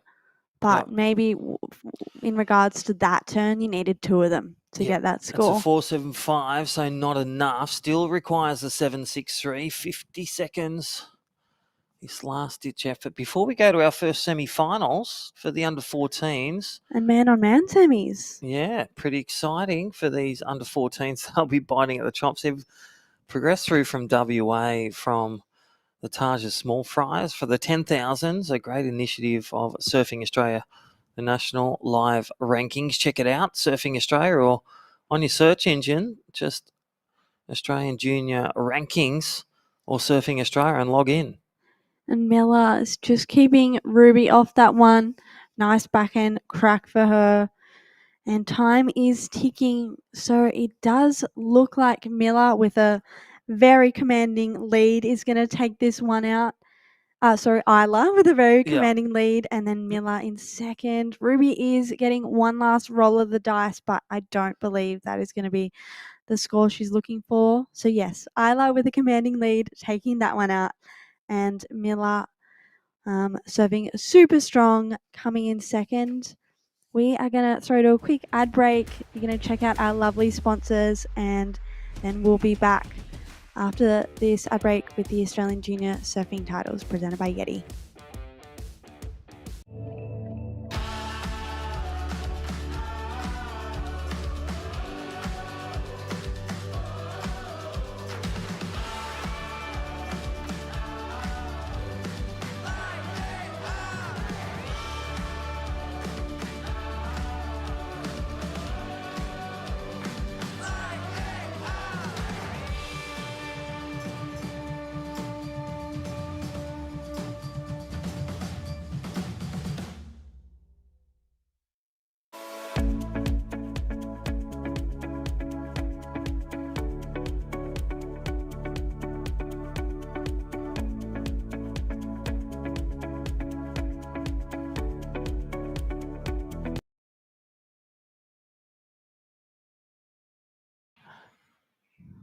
All right, welcome back. This is finals weekend, the Yeti 2024 Australian Junior Surfing Titles. We've just locked in our semi-finals for tomorrow, under 18s. My name's Crispy and welcome back. Jesse, semi-finals, under 14s. We're going to start with the boys. Mono and mono, two-person heats. Yeah, we have Zach Johnson taking on Cade Kelly. So Cade, the Novocastrian, up and riding. Ooh, just goes down. So that tide definitely getting a little bit lower. Those waves starting to bowl out a lot more. He did kick off his campaign, though, with a 4.88. I love this man-on-man semis format. I think it is awesome. I think it's great to see these guys getting the reps in on man so early on, because it is so much different to surf a man-on-man heat to a 3 or 4 man. I know, thinking 4 people, there's 50% progression. Let's talk about the differences. There's 2 surfers in the water, 20 minutes still on the timepiece. Scores are still out of 10 and still same criteria, big hits, big section. You get the big points, but what is different is every time someone gets a wave, the other one gets priority. But that first start, it's still that cat and mouse. Who's going to take off on that first wave for priority to begin? Cade Kelly gets a 5.93, a 4.88, his first wave. So 2 quick ones of white. So priority goes with the man in red, but the points go to the man in white. Yep, points go to that Novocastrian, the one we love so much, Cade Kelly. He is cheeky. He's a cheeky young surfer. He's always got a little Look, he's cheeky waving grin his on him. hands as well. He's saying, yeah, I am. But no, he's awesome. He's an absolute charger as well. Zach, he's got a really cool style. He had a really cool approach to his heat this morning. And yeah, these semi-finals, this is a big deal right now, Crispy. So at least a 3rd place coming away for either one of these guys. Zach, looking like he's changed boards from this morning, so maybe on something a little bit longer, because he had a bit more of a brighter board this morning. I'm pretty sure it might have even been yellow. Yeah, right. So looking like he's had a bit of a board change right now. Oh, the judges definitely can see clear as that fog has moved. It's gone down to Ulladulla, I believe. So yep, get out we're of all here. in the clear. Tomorrow looks good as well. Let's go to the live rankings. So punch it in, surfingaustralia.com. Under 14 males live right now. Lakana Cullen in the lead. Luca Martin second. Zach Johnson, this man in red, he is in 3rd. Cade Kelly 5th on 21,000 points. He wants to win in white, but with stomping, floating, projecting turns like that, Zach Johnson says no. Yeah, that was a huge turn there from Zach Johnson. So he is just kind of listening in. I feel like that first wave was a little bit, I don't know, a bit clunky almost, but that second wave, he really tidied it up, pulled it all together. It was one section, but he capitalized on it here. Big turn, air drops out of it. So 13 years old, surf spots like D-bar all the time, and I feel like he'd be really used to those big chunky sections like that. Those quick landings, and I'll tell you what, that sandbank at D-bar, you got to be quick and you got to project and you got to land like a cat, nice and compressed, or you are snapsies. Yeah, and you know, he's such a awesome guy to have out in the surf, because I feel like he's always wanting to learn. He's always watching everyone out at Diva and at Snapper. He's super eager to better his skills in any way he can. And I think to have that trait still as a 13-year-old, it's kind of scary to see like what kind of painting he's going to paint on this canvas that is going to be his career, because if he can keep this mindset, he's going to be a pretty well set 6 points though for that one big turn there, Crispy. Yeah, pretty impressive. And again, intentions from the judges ticking off going, that is the big reward. Big section, do a big hit, get that landing controlled, finish. Boom, there's the points. Boom. Zach, 6.0 on a 2.13. One step closer to the final. Zach Johnson in the lead, 14.5 minutes. But what that does mean, priority goes to White for the next serve back. Holds a 4.58. And basically needs a score in the 4 range to advance on through and get in the lead in, well, 14 minutes remaining, an entirety in a heat of man-on-man. Yep, 14 minutes to go. These guys have man-on-man and priority, which is absolutely absurd to think they had that in the under 14s. Even at the Oki Grom comp, they had it in the under 12s. It was man-on-man and priority out fun 2-3 foot snapper. I was like, what a life for an under 12. I know, surfing iconic, world championship tour on the spot next year. You got Rabs and all the crew talking about you, and you're getting waves and you're getting priority with another person. Yeah, it's pretty insane, but I love seeing this new pathway program for these guys. Surfing Oz, like we've touched on all day, Yep. has really great kind of initiatives, great programs coming out at the moment. And there's the Surf Strong program, which is pretty much to help athletes realize their potential. So they're going to offer leading training programs that focus on developing the fundamental needs of surfers to enhance potential, keep you injury free, and keep you in the water longer, which I think ticks every box anyone needs of a surfer. For a surfer, it's between strength and conditioning. There's a bit of Pilates, mobility, which is so important, and tramp work. So it's ticking every box. And anyone can benefit from it, which is so incredible. So if you want to know more about that Surf Strong program, just head on to Surfing Australia's website. If not, if you're around that North Coast, they've got barcodes everywhere that you can scan for more information. There is. And what about She's Electric? Not only that, but the podcast that hosts yourself, the world's greatest female surfers, aiming to inspire the next generation. What a great initiative. Thank you, Surfing Australia and She's Electric. Yeah, I know. It's such a cool program to be a part of. I've got to chat to so many incredible people. First episode we did was with Molly Picklum. Second episode we rolled through with Lane Beachley. We just did one with Laura Enever. Yes. And then, like I said earlier, I'm teasing this fourth episode, but it is with Lehani Zorek and Carissa Moore. So huge episode coming out soon. Kate Kelly just not pulling it off. I love the way he lifted it. It was like a little frontside ollie, just lifted it up like the old cheese whiz. You know what I find interesting about doing airs so early on in the heat? Something that a coach who I respect so much, Matty Cattle, I think he's one of the greatest coaches. Yeah.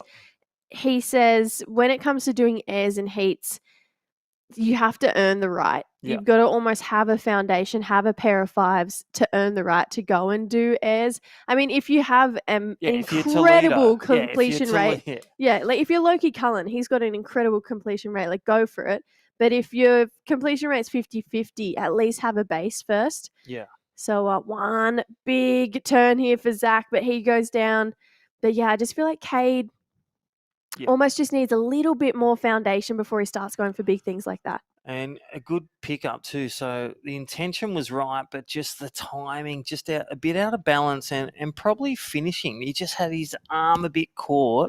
Go back to Ben Zanata. He did it too early. But you go back to that man in the under-16s and he built his house, got his scores, just freed back, and then bang, Ocean Lancaster gets the full rotation. Yeah, and also I feel like Cade right now, without sounding harsh, is surfing like he needs an 8.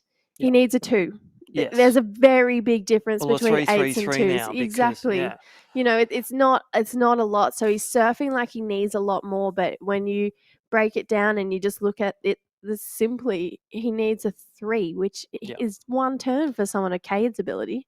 And, well, he's got 10 minutes to rewind. He can't hear us. He hasn't got waterproof Bluetooth speakers on the jet ski or in the ears. But I'll tell you what, whether his parents and coaches are waving their arms, the rest of this 10 minutes is up to him. So Cade Kelly, he currently needs a 3.33, which is really achievable. He was in the lead, has a good score of 4.88. But the New South Welshman will be looking to reset. And no, Jesse's not texting her sister saying, tell him to do this. I swear I'm not. This is all legit. We are locked into the webcast room here at Surfing Australia. So a big shout out to them. And again, thank you to all the partners that are supporting these young surfers become better humans and better surfers. Here we go. Cade Kelly up and riding, gets to this end section, goes for the third air, gets the completion. Maybe not. I just feel we know the judges and they want controlled, positive finishes. Let's look at it. So, Cade Kelly, the replay. Thank you, Yeti. Again, check out Yeti for Christmas present. Gets the launch, gets the rotation, just I that don't- ride out. yeah. It's the mark for 3 seconds. It's the catch. It's the Yeah. try. It's the stomp. It's not No. quite there, is it? Well, it's not because it's a 0.35. Yes. They've crucified him. Ooh, very much so. Yeah, Cade, he is, like I said, surfing out of his skin, which I love it. Yeah. But right now doesn't actually have to. And I feel like that's a mistake that a lot of people make at this age and at this point in their career, and it's a lesson that everyone learns. Like, no one who has ever become a competitive surfer has never not had to realize, oh, it is a lot more simple than what I think. You know, oh, I don't need an 8, I need a 3. I used to do it all the time when I was in the juniors. I used to be, oh, I need a 4. Okay, I've got to get a 6. And it was like, no, you got to get a 4. You know, and it simplifies you everything. It makes you calmer. It, you know, decreases that heart rate. So I feel like if he can just surf to the actual score that he needs right now. Yeah, and you can see He'll be the fine. stress in their paddling. He's trying to reestablish, sell some lemons. Even if he just separates to another bank. Yeah. We saw Isaac Valecki move on through the semis by getting really big scores under priority. And just like this, we saw Isaac Valecki and also Mitchie P come back and advance on through by under the score surfing. I was going to say, if he could get the finish on this, it could almost be there, but he's just not getting that finish. You can tell with this lower tide, that end section, you can't meet it with no speed or you're not going to get the completion. Well, let's look at this one. Nice little A-frame takeoff. And the grommet, the under-14s love these inside shories. Couple of carvy terms, but very lateral surfing and that finish. Yes, he got it, but we'll leave that one with the judges again. They'll deliberate. Is it a 3-3-3? I don't think it is, because Zach Johnson in the box seat to move on through to the final. If he drops his 2-2, he'll make things harder. And I'm not sure if he's seen white, but we may see a paddle battle right here as he whips back out after that one. Yeah, 2.95 for that last one at Cade Kelly, so wasn't the score he was looking for. Close, though. Here we go, Zach. There's just this one turn here. Feel like it might not replace that backup score. It was just kind of like a one down the line turn. I feel like if he can get that and then plus a pretty solid end section, he'll be looking good. But Kays looks like he's skipped out the back. He's going to establish first priority, which might just be what he needs at this point in the heat to be able to be like, okay, I've got first priority. I'm going to wait for a good one. Not wait, but I'm going to turn on the next best wave that's going to come through, and I'm just going to belt it. I'm just going to stick to my strength, do 2 big power carves or big Rios or a big finishing turn, because we know he's got the full bag of tricks, and just back himself instead of throwing himself at something that maybe he doesn't have a super high completion rate on. Well, there it is, and waving his hands, he'll be signifying to the beach commentator, give me my score, give me what I need. And whether he's got a watch on, once he sees that yellow flag in a minute, he'll know there's 5 minutes to go, because you can see next heat, Lakana Cullen from New South Wales in red, Luca Martin, the Queenslander, again, Queensland versus New South We've Wales. got 2 set of origin heats coming up. This is game on. And this is big points too. The bragging rights of the winning team. Queensland are looking for 3 wins in 3 years. This is important for New South Wales as well. This is very important, because I know that New South Wales would want to make sure that they don't get 3 wins in 3 years. Maddie Cattle and all the crew at Surfing New South Wales at Maroubra, the headquarters. Check it out, surfingnewsouthwales.com, and also their website. Plenty of programs, female programs, board riders, coaching, judging, and also surfer rescue courses as well. Yeah, and they've got some great initiatives, just like Surfing Oz coming through. Surfing Queensland as well. They're super supportive of this next generation. Believe they might have just got a new CEO as well. They did, Lucas, legend. I think it's Mark Flanagan. Oh, that's for Queensland, you say? Yeah, for Surfing I agree. Queensland. Rip Curl, another one that's moved from Victoria. Yeah. My gosh, there's, ever since they've built the block at Phillip Island, everyone's left. Big single turn there for Zach. Here goes Cade Kelly. Oh, he's going for the airs. He's trying to manufacture a small score, but he's going for high risk and getting low reward because of non-completion. So risky maneuvers, and just if you don't stick it, that's why they are rewarded so good when you stomp them, because they're so hard to do. Well, now I feel like he's going to be looking for more, because I do think that Zach is going to replace that 3-1-3 on that last wave. He's up and riding on a good-looking wave here. Bush. Big single turn, and then kind of just gets eaten by that wave. We also have a Oki Grom Comp final rematch coming up in this next semi-final with Luca Martin and Loki Cullen. That's going to be an insane heat. Because Luca won. Yeah, I Luca remember got Loki in the That final. was huge. And Loki wants a fight back. He wants it back. They remember. Oh, Everyone remembers. absolutely. You remember, and you want to take them down and take them hard where it hurts in the 12,000. Absolutely. You want some revenge. You want to be like, you know what? I'm going to get the revenge where it counts. 12,000 points. Thank you. Bye. I want them.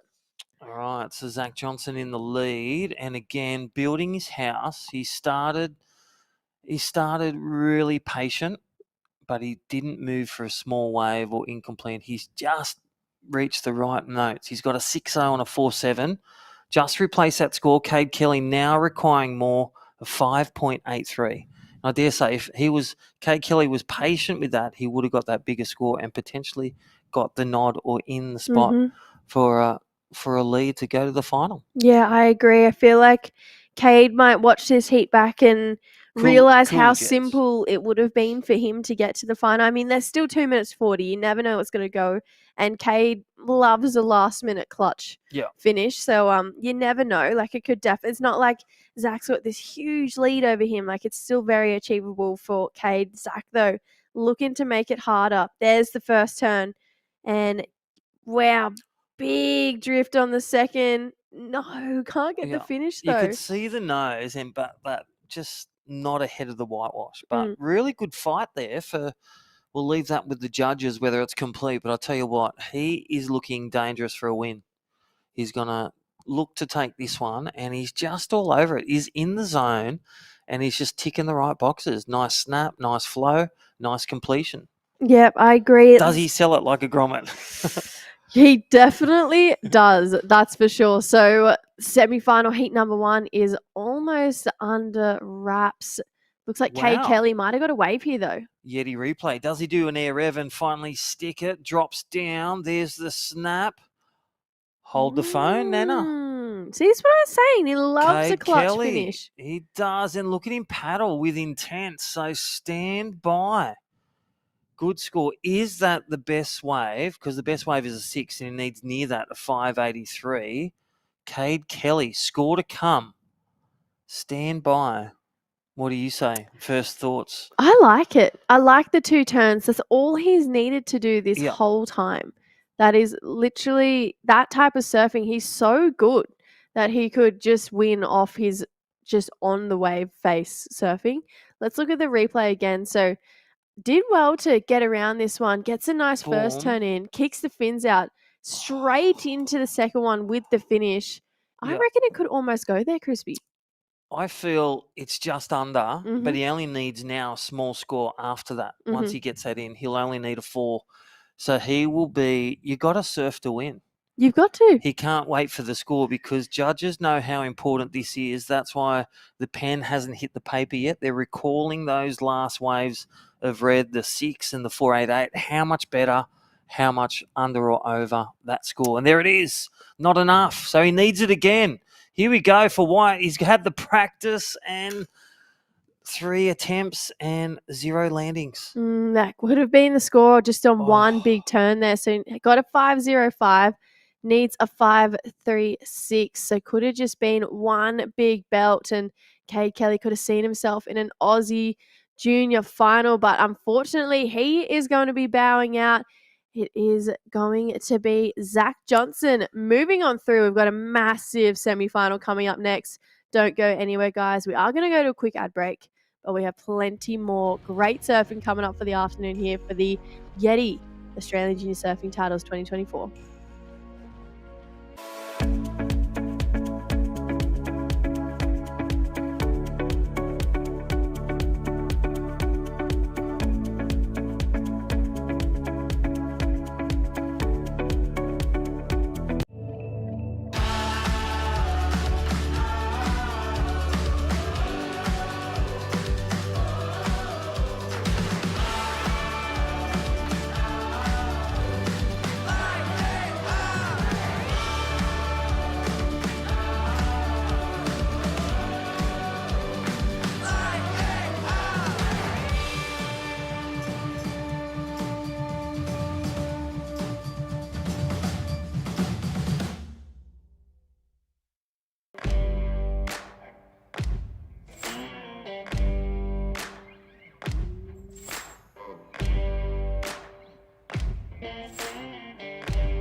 Welcome in, everyone. Beautiful drone angle shots of the 2024 Yeti Australian Junior Surfing Titles. We're down in the beautiful south coast of New South Wales. This is the under 14 boys semi-final heat number 2. Loki Cullen already locking in a 3-point ride. He's up and riding again. Weird looking section coming his way, so he's just going to go down. But we just had our first finalist move on through, Zach Johnson. Now we have another one, so we're going to see who is going to be the second finalist for the under 14 boys here, Sage. Yeah, Lockie Cullen, he's currently leading the under 14 boys rankings. So, yeah, he's looking really strong coming into this semi-final. And Luca Martin from Queensland, from what I'm looking at, he is in second. So, yeah, 1 and 2 in this, the top 2 boys. So this could have been the final, this one. Pretty stacked heat. Well, these guys actually had a final together at the Oki Grom Comp at Snapper Rocks there, and Loki has won everything this year but got pipped by Luca Martin in the Oki Grom Comp final. So I feel like he's probably looking for a little bit of redemption here. And Loki, his heat he surfed this morning was incredible. He was surfing so amazing. So I'm hoping he can bring that same sort of flair into this heat. And see if he can get another New South Welshman into the final to have kind of another state of origin thing, or we could potentially see an all Queenslander final, which Queensland would love, so that they could get a three-peat for the state challenge. So we will see with 17 minutes on the clock, and then we'll roll in to the under 14 girls semi-finals, which is going to be a pretty good one. Yeah, it's going to be super stacked. All the girls have been ripping. But yeah, right now, out in the water, Kana Cullen, he has just got 2 super minor scores.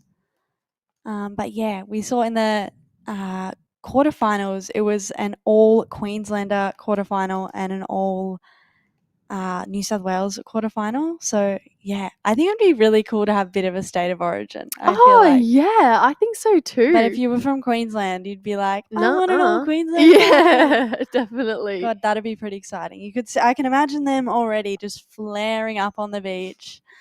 There'd be all their flags going, all the maroon colours flying, but yeah. Yeah, you can definitely see the Queenslanders coming. They come through in a storm of maroon. They are just always in this big posse. Here we go. Loki Cullen up and riding. There's the first turn. Looking for some steeper wall on the inside section here. Trying to gain some speed, but not much is happening there. So maybe just trying to stay busy here. The first 5 minutes is almost gone by in this heat. But yeah, I know that the Queensland team is run by Jade Wheatley and Oscar Berry, so both of them could pass on incredible knowledge to the team that we have here this year. And Oscar just coming off a Challenger Series year. So if he's got some credit and some insight into what that's like, I'm sure these guys are definitely feeding off it. Yeah, I think that's super exciting, having young talent coaching, like his sister True as well. That's Luca just throwing the board up there, but unfortunately coming unstuck. Yeah, I love that teams are doing that. So yeah, True Starling, she's coaching the Surfing New South Wales team, and then like you were saying, Jade and Oscar. Oscar's comes straight off a Challenger Series season. You know, gosh, he's got so much information to share, I'm sure. And Jade, she's doing some amazing coaching up there. Every time I surf D-Bar, she's got a bunch of groms. She's sitting there filming, and she's doing a really great job up there too. Mm-hmm. So yeah, everyone. And then I know Kale Bell Warren is coaching the Victorian team. Everyone's bringing their best to the Aussie Junior titles. Every single state wants to come away with the win. But yeah, it has been Queensland who have won the last 2 years in a row. And I know that some of the other states are hoping to take that away. They don't want Queensland to get another three-peat, but I'm sure they do. Queensland are like, no, watch us. So we'll see how it kind of pans out. I'm trying to think to like all the finals and think what state has the most of finalists and semi-finalists, but I feel like it is like quite diverse between New South Wales and Queensland. We have a couple Victorians left and a couple West Australians left, but we know we saw Ruby Berry bow out. We could be out of West Australians actually. That was a big loss for WA. Ruby Berry, she was leading the rankings as well, so she's probably feeling pretty gutted at this point, wants to hold on to that one. Here we go. Luca Martin getting his campaign started. So beautiful roundhouse carve, racing for this end section, tags it for a finish. Loki Cullen now out the back, bowly looking section, gets a bit of a layback, slashes it, works with this inside section, and now he gets to finish. Sure, he's going to try and get back out before Luca does. It's going to be a bit of a running race. Did you say Luca was running? Talk about no more paddle battle. No, we're having a running race here at the Aussies. But it sounds like we have, a pretty cool rivalry between these two guys. Like I said, they surfed a really cool final over at the Oki. And now they're trying to battle it out again. So Loki Cullen looking like he might get the priority here out of the two. So Luca, scores to lock in for both surfers. What are your thoughts on those waves, Sage? Yeah, both of them going wave for wave. Luca got a pretty nice one. I really like the last turn. I feel like, he got the carve to start off with, but then really set himself up for that final maneuver. It's going into low tide, I believe, so it's getting a bit bowlier. And Luca's taking off another one, staying busy. Finn's sliding free, but just coming unstuck there. You can see it's kind of getting a bit shallower. I know that this morning the surfers were kind of struggling to find bowly sections, but as we come into the lower tide, they'll be presenting themselves a lot more. Here he goes again. We get the replay, so it's kind of just a soft little carve to start off with, but that end section he threw everything into. And then we've got red out the back. Yeah, Finn's free, really flaring it, and then stomping the last turn. Look at him running out. I love that. I love the determination between these two. So Luca Martin's score coming in at a 5-point ride. Loki getting himself that 6.5. So is separating himself ever so slightly. Can't wait to see what he did on that last wave. But yeah, it's definitely running low. These waves are drowning out. So look at that. I was going to say, if he landed that would have been crazy. But that section there is just pinpointing how low tide it's getting. And I was saying to Crispy, the competitors, they really have to meet that final section with a lot of speed to make sure that they're going to get the finish. Yeah, definitely. They kind of want to, not get too caught up, almost beat the whitewash down. I was always told, beat the whitewash, so you're not getting bumbled off like Lockie did just there. But Luca is taking off on another one. And really nice, almost a little credit card air there. Finn's free at least. So that was a great wave. I like how we're doing two-man heats. The boys, it's definitely a different environment out there. You're just focusing on one other person, which is really cool, but it can also be really hard with priority because, the other person's only focusing on you, only sticking to you. But got that replay. Super nice stomp. Yeah, I like those two turns. I especially like that second one, like you said, Sage. Like almost got a little bit of extra pop through it that he kind of aired over it ever so slightly. So Luca, he is a really lively and poppy surfer, but you can see these guys, they are paddling so close to each other. I can feel the tension from the water here in the booth. 8 hours up the coast from where these guys are. So there's definitely a sick little rivalry brewing here, and something that like Lane says, Chelsea says, Carissa talks about is how important rivalries are for your career. And I feel like this is the start of a really cool one starting to bloom. Luca Martin up and riding, trying to get something going on this one. Has a nice end section here and tags it for a finish. So I like this wave for Luca. He just went to the lead. That last wave, a 5.38. So looking to better that was 5 with that last wave. Initial thoughts, Sage. Is he bettering that 5? I feel like he potentially could be. It'd be interesting to see kind of the front end angle. I feel like drone always changes it up, but he just went turn for turn. Super great flow through that. That was one of the first waves we saw him take on his backhand. Here we've got Loki, up on his forehand, but that one kind of dies out for him. It didn't present that big closeout section that we've seen most of the Wrights do. He's going to try and get first priority. Priority is so important in a two-man heat. And I think it's super cool that Surfing Australia is giving these Groms the opportunity to surf two-man heats. We're going to see this. Is this going to be a 5 or better than a 5? It's a smaller one, but, I mean, that second last turn there, super crisp. I love that second last turn. I thought it had a lot of grunt behind it, a lot of really nice pop and spice. It was definitely the best turn on that wave. I feel like the judges might edge it over that 5, but then again, I have been wrong so many times before when it does come to that. So yeah, I literally think it's going to be splitting hairs for this entire heat between these two. I reckon they're going to go back to back. This is the front on angle of Loki's. Just kind of gets 2 slashes in, but definitely didn't get what he wanted. He's finishing off a wave here. Oh, he looks like he liked it there, so kind of stood tall. So we'll see what that score comes in at for Loki. We'll see if we can get a replay from the start of this wave. Take me through it, Sage. Yeah, so up on his backhand, he gets a really crisp maneuver in there. Super bowly. I love the fins free. And yeah, really quick and clean transition between those last 2 maneuvers. He was looking for a 3.88. And yeah, I believe that'll be it, to be honest. Definitely. Looking like Luca Martin. Oh, bit of a weird start to this one, but regains gorgeous turn. These guys are just going back to back. I love this rivalry between the two.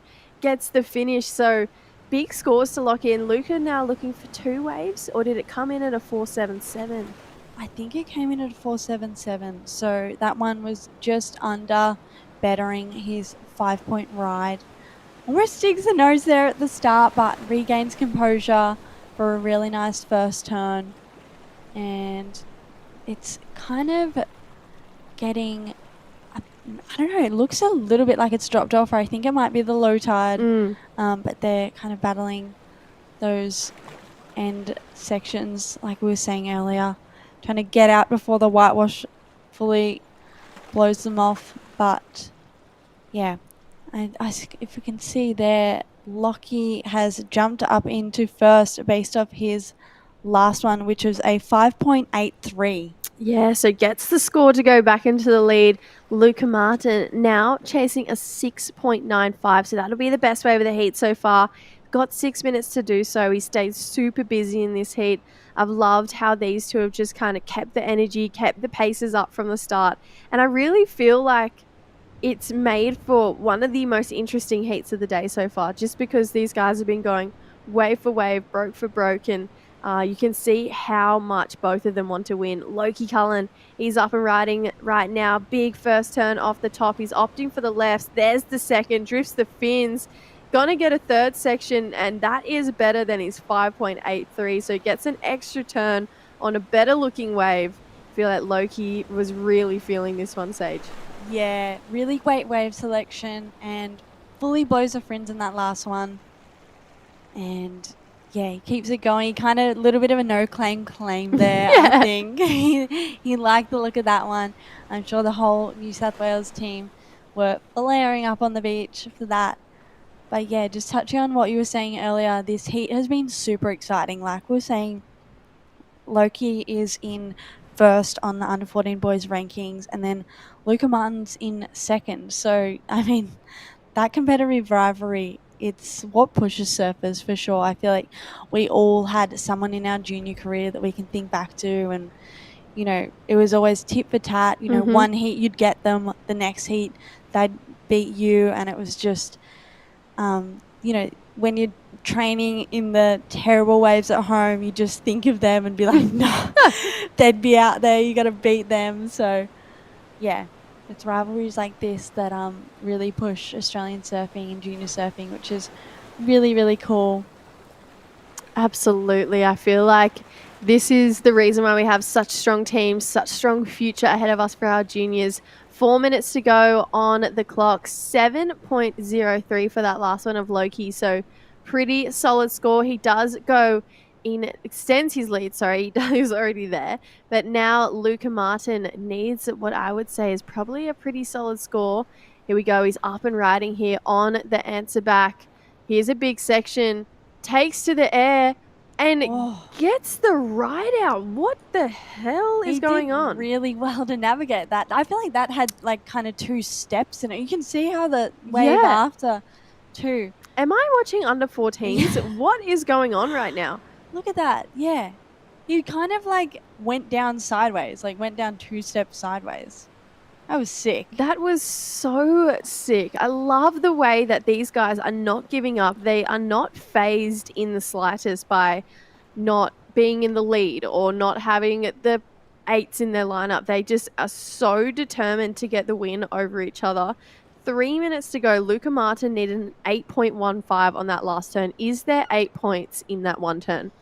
That one turn was pretty impressive, but I mean, an 8-point ride maybe requires 2 turns, in my opinion.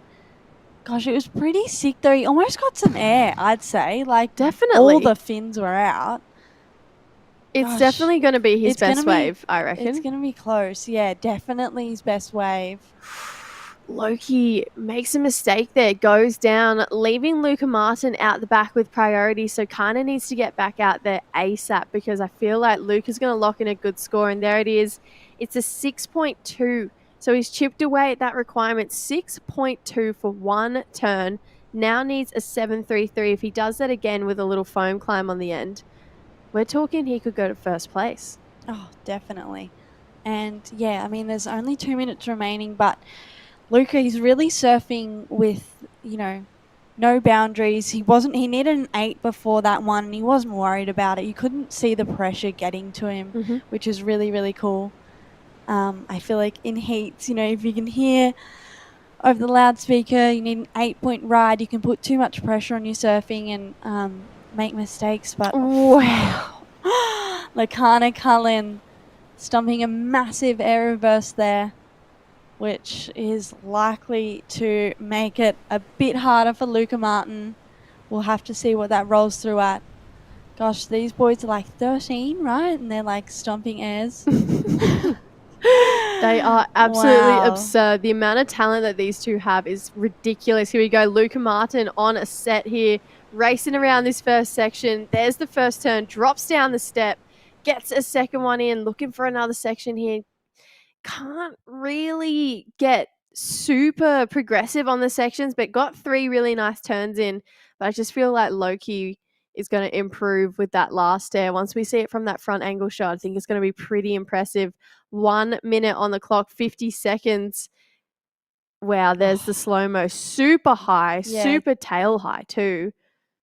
Yeah, the tail high just added a little bit of flair to it. I think the judges are going to love it. And I think that has just rolled through at a 7.03, or did he already have that? No, he already had the 7. Ah, yep. Okay. So he's looking for a little bit more. So another score to lock in for Loki. So I think Luke is going to need a pretty big score on the back of that last wave. But right now, Loki would be playing pretty much defense. He would have first priority with 15 seconds on the clock. So we'll see if Luca's last wave does go into that top 2 and improve. Loki's going to get a pretty good score. I'm going to say he's caught 10 waves in this heat with another score. So 11 waves in this heat. It's over a wave every 2 minutes. Yeah, that's nuts. Ridiculous. Here we go. Luca having one last roll of the dice here, but looks like this heat might be pretty much over. This was such a great heat to watch, this battle between these two. Loved commentating this heat with you, Sage. White's wave was after the buzzer, so it's not going to go in. So it's going to be Loki Cullen going to have the State of Origin final for the under 14 boys. Coming back with the under 14 girls, semi-final heat number 1 right after this short break.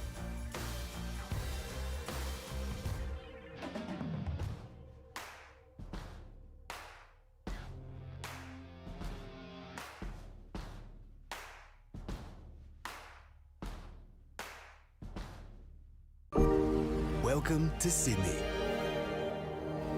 Upbeat. Downbeat. Feel its heartbeat.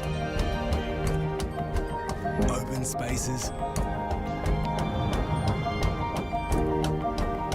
Open arms. A place to feel alive. feel free. Come feel it all and feel new. Burleigh is the best place for surfing events. It really is. It's a natural amphitheatre. Competing for a national title, you don't get bigger than that. It brings a football crowd atmosphere to the entire thing. He's going to blow a hammy. What a scene up here. Can you believe it? So good. What a contest. This is one of the only events in the world where a 2-point ride can be as exciting as a 10-point ride. Russ is cramping. Russ is cramping. The old bones, mate. It's the best comp in the world and probably the sickest weekend of the year. It's the best thing for your surfing and for your life. Just the highlight of my life being down here. It's been amazing. So with the community, it's amazing. 37 seconds. It really is a great spectacle for surfing. Mate, I thought I was coming in a surf comp. This is not a surf contest. And there it is, the battle continues, Season 12, Australian Board Riders Battle. But welcome back right now to the battle at Woonona. And 2024, the Yeti Australian Junior titles. We have the finals weekend, 6 crown Australian champions, junior champions. We will crown tomorrow. But right now, we have the semi-finals for the under-14s. But right now, the under-14 girls, Rose Holland in red, Victoria. Illy Fraser, WA. My name's Crispy. Welcome back, Sage Goldsbury. I'm so stoked to be back. I love commentating the Aussie Junior titles. It was my favourite event as a junior. You can see the Queensland State team getting around their surfers. And Rose Holland, she's starting out her campaign on a left, just coming unstuck here. Rose, she is from the Mornington Peninsula in Victoria. I've seen her serving from a really young age. She's a super good goofy. Got a very fiery backhand. And then Illy Fraser. She's from WA. She's actually only 11 years old, which is crazy. She has 2 more years in the under-14s, which is... Even seeing that turn, it's like she deserves to be here. She sure does. May the ocean decide the winner, the one that connects. And right now, the final is set for tomorrow. Zach Johnson, Queensland, you saw that. Yeah. They're cheering him on. And LaCarla Cullen, New South Wales, taking that heat over that young man who'll take an equal third for Luca Martin. So LaCarla gets him back. Yes, yep. And then the rivalry continues. Yes, the rivalry between Queensland and New South Wales goes on. Rose up on her backhand. Who were some of your rivals? I know Nixie Ryan. Yeah, Nixie, definitely. So Maniwa. So Maniwa, Coral Durant. Yeah. Cedarly Jones. Yes, Northern Beaches. She was, tenacious and such a fighter in the water as well. Yeah, and who else? Competed against Molly a bit too. And a bit of Macy with some of the 12 seasons are up to with the Surfing Australia's Board Riders Battle. Don't forget that's March 8th and 9th as we saw in that clip. And again, New South Wales Government, these great images brought to you by MySurf TV, Surfing Australia and all the broadcast crew on the beach at Woonona. Dawn to dusk, Chris Smith and all the crew at MySurf doing a great job. And thank you, Surfing Australia. Yeah, and thank you to Wollongong for having us. Yeah. Yeti, me and Crispy. Oh, we're done on the Yetis. Yeah, there's our bottles. Stay hydrated, people. You're made up of 80% of water anyway. I know. Keep it full. Keep drinking. Keep the throat clear for talking on the mic. Yeah. How is the transition? Like, again, we talk jobs, so you're studying now, but are you enjoying commentary? Yeah, I've been loving it. Yeah, I'm obviously did a lot of competitive surfing as a junior. Not as much anymore. Still do a bit of it. But I'm also, studying Bachelor Communications and doing a bit of marketing stuff. Awesome. And you're doing an internship? Yeah, doing an internship at Surfing Oz and taking commentary jobs when I can. Yes. So welcome. Yep, yeah. Since 95. Tessa McKenna's since 83. Tessa McKenna. And Terry Tapatese trying to get on his level. He's 76. Pretty good with the transitions.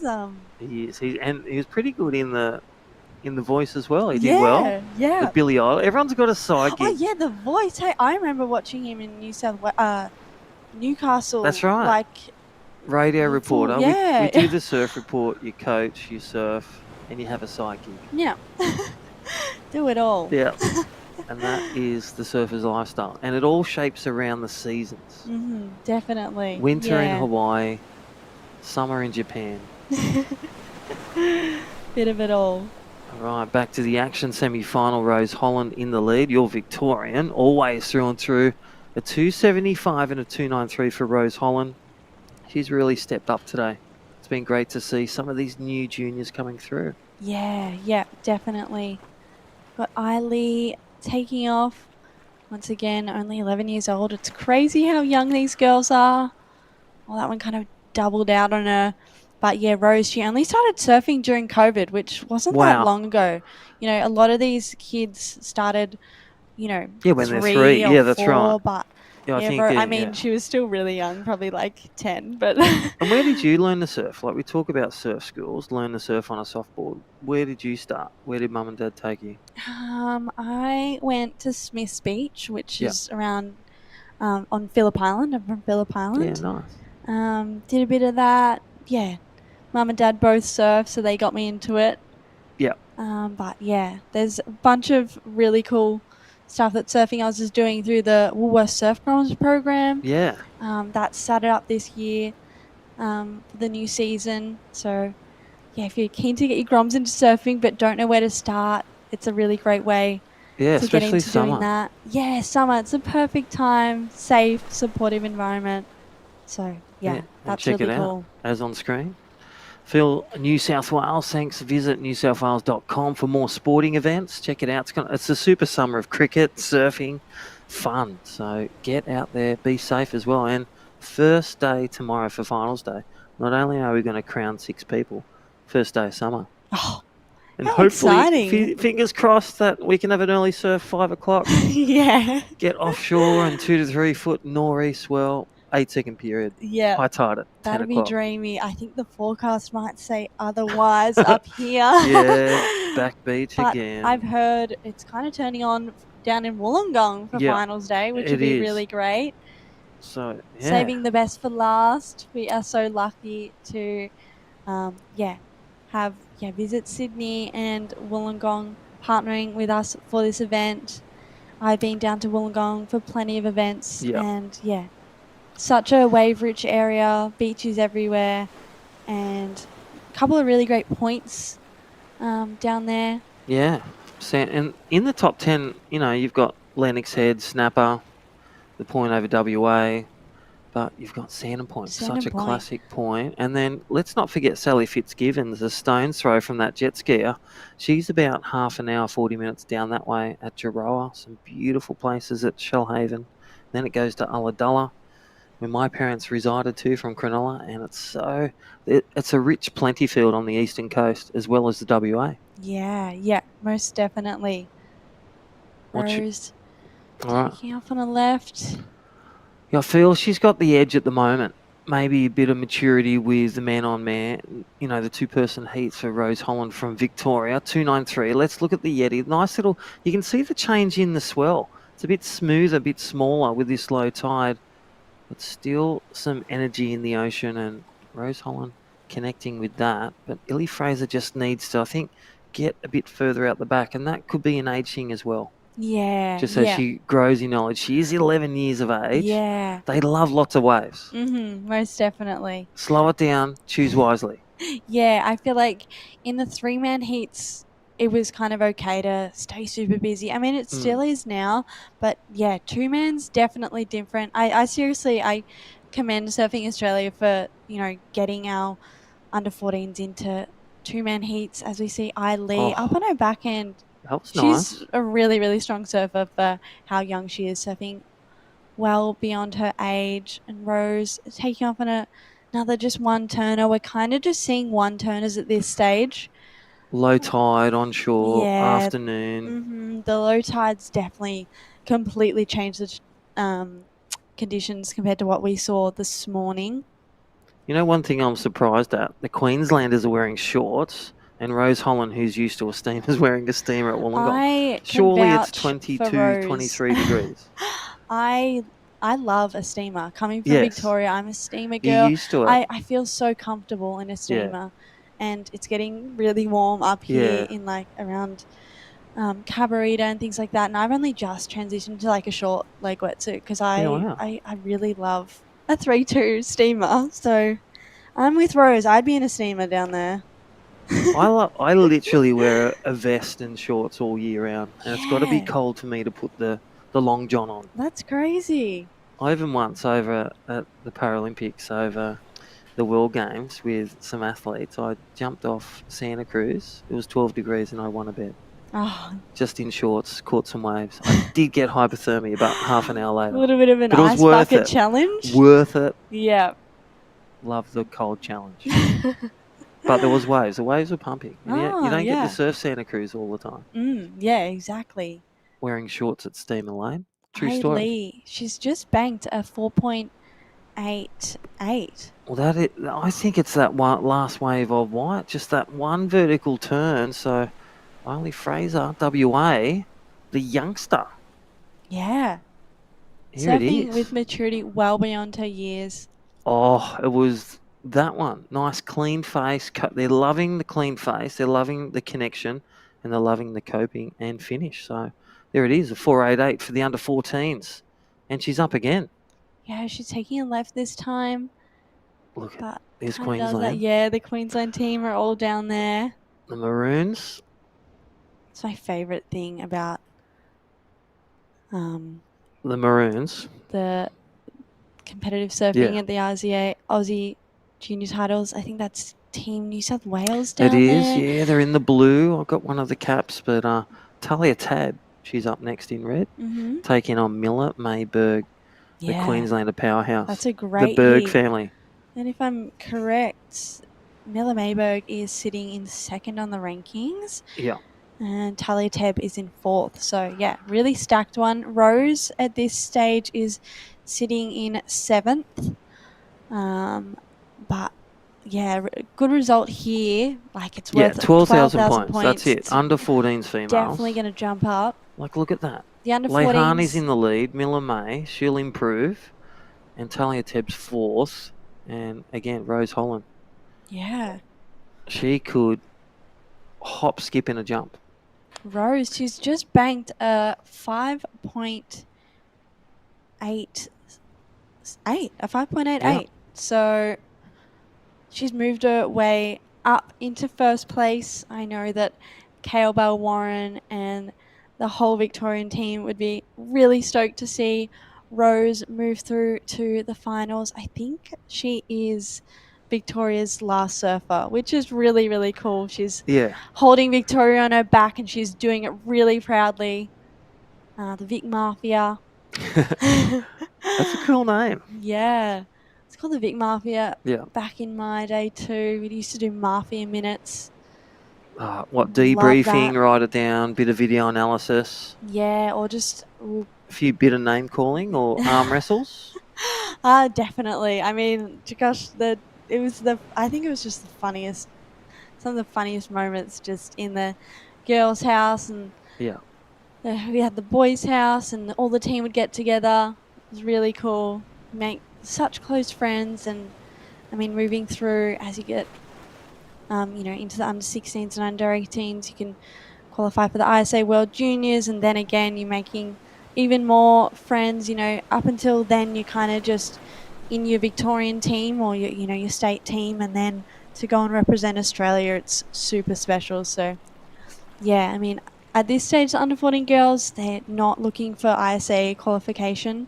Yeah. But, hey, to make the final or finish up first in the rankings, it's a pretty good confidence in moving into the under 16s. Only Fraser looking for... She's only close behind, but looking to duplicate that first wave, that big offing back turn, and does it again. So stand by for that score. Only 0.40. Yeah. So it gets literally a 4.11 and can take the lead. I was going to say, with that new announcement from the government this week, they're also, not only can they not go overseas, but they're going to have to give their Instagram account back too. With social media.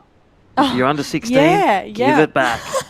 Right, right. I So they're did losing see a few that. things, but you know, get in the water, get in the gym, go do something fun, get off the iPhones Yeah. or your tablets. I know a lot of the juniors have Instagram, kind of, you know, Yeah. promoting themselves on there, which is good and you know, it's good in a Yeah. way. Getting ahead, networking from a young age, which is really cool. It's really different seeing, you know, I remember just social media in general. Yeah, definitely. Yeah, are they some of the changes that you've seen? Yeah, yeah. Big changes So from junior career. I guess, yeah, you kind of, I guess you used to just base your surfing off what you would see in your local area or just your state. But on Instagram, everyone's posting clips and edits, and Yeah. you can see, you know, what everyone's doing all around Australia, and you push yourself based off Yeah. what's going on And where there. they are. And you're seeing it. You're seeing the results with Sierra Kerr. Mhm. And as we talked about in wave pools from Leilani Zoric to Erin Brooks. Yeah, You know, yeah. doing the first female flip and landing it. I mean, yeah, I saw Leilani's clip yesterday that she dropped, and I was like, Yeah. gosh, I got to start pushing myself. Exactly. Well, here we go. The new heat leader, Eiley Fraser from WA. Last score of 4.5. We talked about it. She needs a 4.11, and she edged closer. And that's not even including that one. So Rose Holland, your Victorian, is on the rope. She now needs a 3.5 with another score to come. But Rose holds a 5.88. So only needing a small score on the scale of 10. Yeah, she needs a 3.5, and she's sitting out the back with Yeah. priority. Look at the time, but Yeah, time the enemy. tense times. Yellow flag. Terry McKenna screaming at you, not singing, but Yeah. screaming the time, what you need. And that is our beach comms with all the crew and all the states down there at Woonona. Yeah, I know. It'd be tense times in the Victorian tent at the moment. Yeah, it's always nice to have the backing from your state Yeah. team, but then having everyone watching also builds pressure. So it's, you know, bit of a pro, bit of a con. But yeah, Rose just sitting out there with first priority. Eiley Fraser, she's probably gonna sit pretty close to her, just build the pressure, even though she can't do anything at the moment with Yeah. priority. And that's mature in itself. We Yeah, said she's 11 years really old and she knows how to do that. Crazy. So she's literally, you know, Mike Tyson taking on the man. Yeah, yeah. Jean Paul again. Here we go. Rose Up and might riding. be her last opportunity. She's going to wrap it back, and she's going to need another section here, but she's not going to get it. Oh, She only needs a small score, Yeah, so she we'll get needs a that replay, a 3.5. 3.5. So whips back out there a minute, 90 seconds, minute and a half. This is to make the final for the under 14 girls. Rose Holland was in the lead most of the way, has the highest score. Is this enough? There's the first turn. Look at that rebound because it's low tide. Needed to really wrap that because needed the speed to get out of that second turn. yeah, yeah. Just under, I think. Thank you, Yeti, for that And replay. she's going to get another opportunity. Ooh. Wrapping it back. She kind of That kicks was the tail better. there. A bit more flair on that one. And coming unstuck. I wonder if that'll be it, but she probably needed that second little hit. Well, she's an under 14s. I reckon she's got Yeah, two it's more under waves. She's 14s. got two Yeah, more yeah, waves yeah. left in her. And look at Illy Fraser just waiting out there, bobbing up Yeah, yeah. like a buoy. And Rose Eiley Holland. might move over to Yeah. her. I feel like that would be the smart decision. Obviously, these girls are so young. And I reckon the team are just going, guiding her over, Yeah. bringing in the plane, saying, head over, 20 seconds. Tense times. This is the cooking pot. This is where it can boil over or deliver the gold. Yeah, so Rose's last two haven't factored in. Yeah, 2.8 and a 2.55, not enough. Look at this. Eileen's going to leave the door open and she's going to let Rose have What? this one. Oh, No, it plays. wow. Well, that was it. Rose Holland getting 3 waves in 2 minutes. Yeah, yeah. But just coming unstuck on the second turn. That is how close it is to make the final for a share and a win of an Australian title. So that is the unofficial second is Rose Holland from Victoria in red, and Eiley Fraser from WA. The wow factor. Yeah, yeah. The 11-year-old is through to the final we are going to hear from our great partners and come back with heat number 2, the under-14s, to decide the second place for the final. Under-14 girls here at the Yeti Australian Junior Titles. See you soon.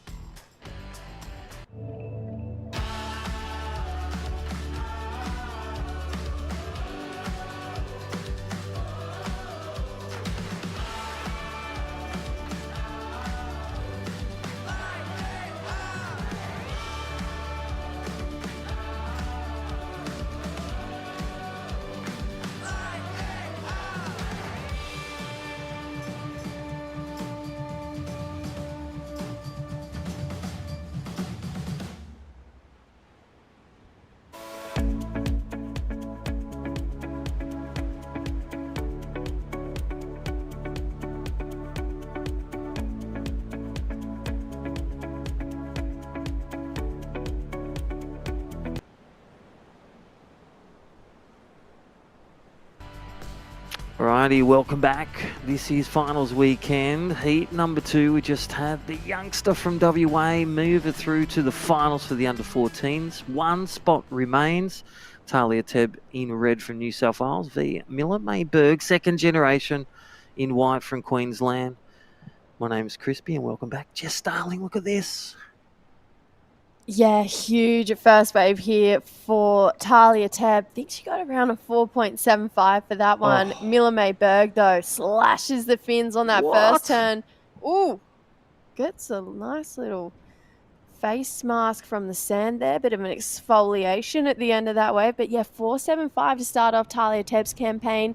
Miller Mayberg, she's got a score to lock in now too. This is going to be a great heat, Crispy. Yeah, that last one, they went down the beach. They kept moving, and you had the 11-year-old get the nod for the final tomorrow. And Rose Holland from Victoria, great fight. She got 3 waves in 2 minutes in true under-14 styles, just filling the board, and the judges having to purchase more pens and really a new finger to punch out those scores. So who got through that first semi-final? Yeah, Illy, the young 11-year-old. So upsetting. And the WA 11-year-old getting through, congratulations. And Talia Tebb out there, a 4.75 and a backup to come. 2.5 minutes gone, 2 waves apiece. How is that? And stand by for Miller Mayberg's first wave from Queensland in white. Thank you, Yeti, for the replay. And as we said, Illy Fraser from WA. This is the second wave. Talia Tebb, take it away, Jess. Yeah, this was a pretty nice wave. Got a nice down carve to start this one off. Below sea level on that turn. Puts it up there, gets the finish. And she's going to get herself, I feel like, another around the same mark kind of score. Maybe a 5 or around that 4.75 mark. But she's doing well to project out of her turns to get over those kind of really steep, tricky sections to make. And what happened to unpack that last 2 minutes? You just had a bit of pressure, Rose Holland. She just didn't finish a turn like we just saw Talia Tebb. Just wrap it right around, complete that turn, stay present, which injects you with speed in that pocket to finish that last turn for rhythm. So mature surfing from Talia Tebb, 4.75 first wave, score to come. But Miller Mayberg also a 4-point ride. Nice little slash and a kick. And here we go, third wave of the heat. You can see her intentions, 4 minutes gone. And Talia Tebb is just turning and scoring some good shots already. Yeah, that last wave, 6 points for Talia Tebb. So the judges loving that end section, her being able to project out, because it is so hard to make that end section, especially on this low tide. She's just got another wave, so she's looking to better that 4.75 now and really start to creep that pressure up and up on Miller Mayberg. Let's look at the Yeti replay, and I'll tell you what this is like. That nice little snap and then that finish. That's, I think, the last wave or the first wave. Yeah, that's the 6-point ride. So then we have another wave of Talia Tebb's to come through from that. She is going berserk in these first 4.5 minutes. She's caught so many waves so far. I was going to say, wrap it back to under 10 years ago. You got Sally Fitzgibbons and Tyler Wright doing this in the juniors. So this is your future star. And some nice sharp turning, wave selection, and just their adaptation to what turn to do in the right pocket. Yeah, Talia, she's very well versed in a lot of different conditions. I spoke to her after one of her heats earlier today, and I said, You get a lot of different conditions there on the Central Coast. Do you feel like you're kind of ready to surf these beach break, ever-changing kind of banks where it's left on a high tide, right on a low tide, but then shifty in the middle? She's like, yeah, I feel really good out here. I'm having a lot of fun, and it's paying off because that last wave, 5.33, extends her lead again. Wow, look at that. 3 waves and locked in a 6 in a 5.33, 11.33 combo, and 5 minutes in. Ridiculous. That's where you have those drills with your coach. Yes. 5-minute heats. What can you do? It looks like maybe Miller Mayberg up and riding on a left-hander here. Good-looking section, and tags it for one big turn there. So Miller getting her campaign underway again. So she got a 4-point ride for that first wave, just that one big slash. And we know she is also second generation. I'm going to say Mum and Dad. ocean M&D. woman. Ocean woman. And ocean men. She comes from an ocean family. A lineage of champions in the water, in triathlons, in business, and in just human kindness and niceness. Wes and Mrs. Berg, and there we go. There is your junior star. She's leading the rankings, by the way. She's got just a pocket full of 10,000 wins this year in the under-14s. Yeah, she has been coming up against Lehani Zorik as well, who's been absolutely charging the rankings this year. Decided not to compete in the Aussies, though. So Miller Mayberg with... Yeah, the win at Parco, second in WA at the kickoff. Second at the Oki. Like, look at the podium finishes and finds herself in the Aussies, of course, and looking one step to get to the final. Otherwise, take an equal third of 12,000 points. It'll probably be around 9,000 points. Yeah, Must something Must like that, yeah. 8 or 9. 8.5. But they're looking for 12. You're looking for 12. If you ain't first, you're last. Crispy's coaching. No, you can also get your PB. There's always something to learn. Always. It's never about the loss, it's about the learn. But we have 13 minutes for Miller Mayberg. She only knows one way, and that's vertical. Right now, currently has a 4.0, looking around 7.52. Yeah, she's so talented, and I especially love watching her when it gets a little bit bigger because although she's tall, she's quite small in stature. She's tall but small. I get stressed out when it gets a bit bigger for her, but she just handles the ocean so beautifully. Wow. Oh. 2 big turns here for Miller May, and Team Queensland is loving it right now.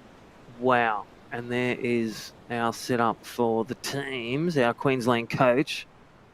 And Miller Mayberg, how was that first turn? She picked the wave, picked the right turn, nice and steep, as we said. And then that second one, she just projected out and held it. That is the way to hold your turns. This is under 14s, Jess. Are you kidding? No, I'm not. 11-year-old just got through the final. Let's check it out, Yeti. Look at the size of the wave. There's your first turn. Swoops down the bottom. And everything's in unison. Everything's got timing. Everything's got speed, power, flow. Boom. Miller Mayberg. Best wave of the heat for her. Yeah, I think that could even go close to being the best wave of the heat. I feel like there was a lot more time on that wave compared to the rights we've been seeing Talia get, where she was able to push a bit harder. Talia's been really strong, short and sharp, but Miller Mays were just that little bit more drawn out, that little bit more, like I said, time on that face so that she could really pinpoint exactly where she was going to push and pull on her surfboard, and executed that wave beautifully. Well, it all starts with a big turn at the top. It starts with that really weighted and also depth of bottom turn. So get a big bottom turn, you'll do a big top turn. There it is, 7.0. You're right on the money. Jess, you got it. Thank you. No, I just thought that wave had those turns that looked like, like I said, she just had that half beat extra on that wave where she was able to just rip through these turns here. There's that first turn, but I think all the points were off the back of that second one. That definitely, because she held on, and nice spray displacement, and that is power. Back foot power, 7.0. That was white. Miller Mayberg still in second, now needs a 4.33. Don't forget her 4 was one turn on the right that she kicked off with. But Talia Tebb, the best 2 waves, a 6 and a 5.33, just ahead with her best wave, the 6. Here we go. She's up and riding. There's the first turn. Oh, she's getting hung up. That's a mistake because The back end of that wave looked quite good. Yeah. So Talia, she's got to reset. She can't let this 7-point ride throw her off guard because she's still in the lead. There's a priority error. So priority error from red and then white just over Frost. I wonder if she'll get Talia gets. She was deemed to be out there to re-establish priority. So Talia Teb with priority over white. White paddled for a wave, didn't get it. Loss of priority. So 2 priority errors. Red in the lead, white second. White needs under priority 2 or 4.33. Yeah, she is definitely capable of that. We know that with that 7-point ride she's got in her lineup right now. But yeah, I just feel like Talia needs to keep her cool. She can't let that 7 throw her off guard right now. I love the way too. Not only is the New South Wales Queensland, it's a bit like Loki before, and you had with Luca Martin, where they're on each other. They're on the same bank. They haven't separated banks like we had Fred Carmody and Mitchie P at the Skull Candy. They're taking the battle with each other. Yep, and I love it until you say it, and Miller May paddles down. Someone's listening to us and telling them, "Watch separate." this, Crispy. All right, under 14 girls, semi-final action, heat 2. Hope you're enjoying at home. Don't forget, we've got a full day of action, crowning 6 Australian junior champions tomorrow. Thank you, Yeti. Thank you, Surfing Australia, and all the crew that have made it happen with our partners.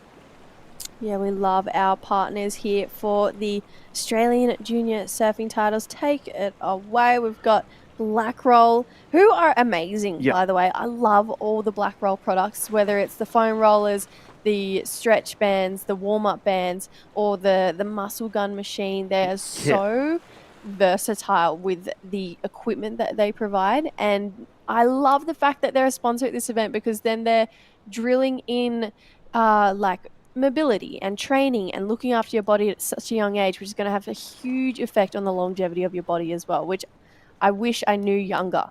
So thank you, Black Roll. Yeah, big shout out to Wollongong Surf Leisure Resort again. Wollongong Surf Leisure, self-contained family accommodation for holidays, or if you're at the beach or an event, direct beach access. Inquire today, wslr.com.au. Thank you, our great leisure resort there at Wollongong Surf. Yeah, and we can't mention Wollongong if we don't mention Destination New South Wales, because we love New South Wales. So does this lady representing her state. Big tail drift there for Talia Teb. I liked it. Whooshka. Right when we're giving the plugs to our partners, Talia Teb goes, hey, I'm going to go live and I'm going to go rattle the cage. So here we go, the fight back. Miller May Berg will be pushed to second and we'll need another score. Or really, she's looking for priority. That deems better, but scores to come for red. I dare say this is going to be potentially the biggest score of the heat, if not take a bit higher away from Miller Mayberg in white. Yeah, it definitely had that. It was better than Miller May's end turn on her 7. Yep. I think the only thing is Miller May got a turn in before Talia did on that end turn, but I would say that that's probably the best turn of the heat that we've seen so far. Let's look at this replay, Crispy. Big wave.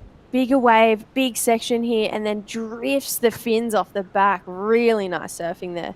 I feel it could go the mid-6s. It'll either go over or under, but it's going to extend the lead. And then Miller May Berg, she got a wave, did a nice turn, but that second turn, it's like she was thinking about priority instead of staying present and finishing that turn. But it's her choice. 6 minutes to rewrite that one. Stand by for last of Talia Teb. That will roll out, and I'll tell you what, it's going to be big.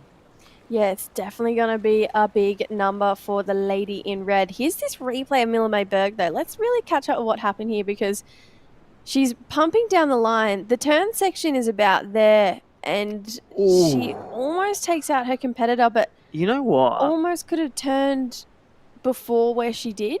You know what I'm saying? And I dare say I'm going to leave it with the judges, because she's got right away. She's trying to finish a turn and she's not completed that turn. And there could have been a collision there. So she's just finished a pretty great wave there. So Talia Teb looks like she gets a 6.6. Oh, 6-point ride, sorry. So she is going to No, 6.6. Yeah, 6.6. You're right. That was the old one. Yes. It was the swipe of the cracked screen. This is the replay. So Mila May Berg got a great wave Wow. here. It looks like she got 4 turns all the way through. She's identifying really beautiful waves down here at the Aussie Juniors. Are you kidding? Yeah, that's danger That just zone. happened. New South Wales and Queensland. It's not over. It's like the state of origin. No, and this is the Aussie Junior title. Thank you, Yeti. 5 minutes remaining. Yellow flag is up. Talia Teb's in the lead on a 12-6. But Yeti replay. Look at this one. The judges go cross-eyed. They both look and they have to compare. They look at the replay. There's the carve. There's the snap, but it's incomplete. So throw away that wave. It doesn't go to a top 2. But the wave of white, she needs a 5.6. I dare say she's got it. Yeah, it's pretty good. It's wow. 5 turns on that wave. You think she's going to go there. So I'm going to say Mila Mayberg goes to the lead. Talia Teb's going to need a wave to answer back. And sometimes her downfall is being under pressure. Sometimes that is the area she has to learn the most in. So I'm hoping she's put some work in and can really answer back in this last 4 minutes. Yeah, so Mila Mayberg, the Queenslander, as the Maroons may erupt when this score comes, and not enough. So again, nice little layback. She needs another score. That was a nice layback. So judges still rewarding the wave in the turns, but saying it's a bit smaller wave, a lot of turns, but rewarding the criteria. Critical sections. My sister was just on screen in that bright pink jumper. I know that jumper oh You should have taken a picture and send it. Take that picture. But this is Mila Mayberg looking to slot into the final, that second turn, and just getting rock and rolled off that one. So last wave, she put it up there, 5:05 to the Ocean Gods, and Talia Teb is still in the lead. This is a nail biter, 12.6 versus the 12:05. It started neck and neck, and these ladies are arm wrestling for that fight in the final, and that's what two-person heats do. I know. I love two-person heats, and I love that these guys are getting it so young. It is neck and neck. There is nothing between these two surfers right now. If I was Talia, I would get another wave as soon as possible. The next best wave that rolls through, I need to be on it because, yes, I have to play defense, but I still have to play offense to make Mila Mayberg's life that little bit harder. So, and you can see her creeping over. She's got the hand signals from the New South Wales coach in the pink. In the pink. And then Mila Mayberg, the Queenslander, looking, this is what happened last week. They moved down, but what happens here at Woonona, the best banks are in the first or second section of the beach where all the sand is. They've almost paddled off the bank just in hopes of defense. Talia, bit of a mistake here, I'm going to say, but yeah, that was never going to be the wave, unfortunately. So 2 minutes to go, Talia. Priority change. Yeah, she's probably going to be kicking herself right now. So White has priority. She'll paddle back up the beach. Everyone will move up. The cameraman will pan as well. 2 minutes remaining. Still a glimmer of hope and remaining second generation. It's not over till you cross the line. It is not over till the fat lady Run, sings, swim, is fight. what my dad used to say, referencing the opera. Yeah. It's not over till the fat lady sings. And my dad used to say it's harder to pick than a broken nose. This one. This is close. Under 2 minutes, under 14 girls, semi-final action. Talia Teb in the lead. That's her in the red. Mila Mayberg has priority, but time the enemy with 90 seconds requires that score of 5.6. Her best one she's got is a 7, and that was the 2-turner. Needs a set. Honestly chew my nails off right now. This is what I would like to call a nail biter. These two ladies have just been going broke for broke in this heat. You can see Talia's left a little bit of distance right now between those two. I would not be doing that because what if Miller paddles for a wave and misses it? Yeah, you want to be pressured. You want to be on the heels, but let them fight. Talia Teb in the lead. Mila Mayberg needing to respond and needing not to set a foot wrong. Yeah. Every turn must be complete and it must be sharp and it must be projected and landed. Needs a 5.6, so has to be more than just a couple turns. It needs to be at least one turn of consequence. It can't just be a couple turns strung together. There has to be something with real risk versus reward. If we look at, what the judges are looking for, they're looking for critical turns in critical part of the waves. commitment and degree of difficulty, innovative and progressive maneuvers. All these things will come into this last 20 seconds and that 5.6 that Mille Berg is looking for. But see if the ocean provides, because this is the beauty of our sport. Sometimes it's not up to you. Sometimes it's up to the ocean. That's right. And, well, looks like we're going to run out of time. Not enough, as there's a bit of a bump in the ocean, but she's run out of time because your hands have got to leave the rail once that hooter goes. This is Mille Berg in the white. She will get an equal third, and that is a great feat in a 12,000 Australian junior titles under 14. And it looks like she's done it. Talia Tebb from New South Wales.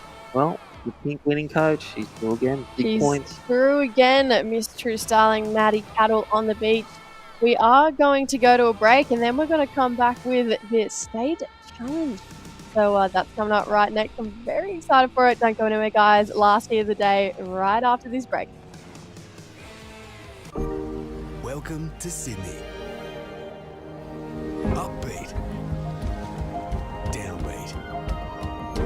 Feel its heartbeat. Open spaces. Open arms. A place to feel alive. To feel free. Come feel it all and feel new. Burleigh is the best place for surfing events. It really is. It's a natural amphitheatre. Competing for a national title, you don't get bigger than that. It brings a football crowd atmosphere to the entire thing. He's going to blow a hammy. What a scene up here. Can you believe it? So good. What a contest. This is one of the only events in the world where a 2-point ride can be as exciting as a 10-point ride. Russ is cramping. Russ is cramping. The old bones, mate. It's the best comp in the world and probably the sickest weekend of the year. It's the best thing for your surfing and for your life. Just the highlight of my life being down here. It's been amazing. So with the community, it's amazing. 37 seconds. It really is a great spectacle for surfing. Man, I thought I was coming in a surf comp. This is not a surf contest.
Alrighty, welcome back. Our last heat of the day. We've left a fun one, but this is a tight one. This is state versus state, the best in Australia, the state tag team.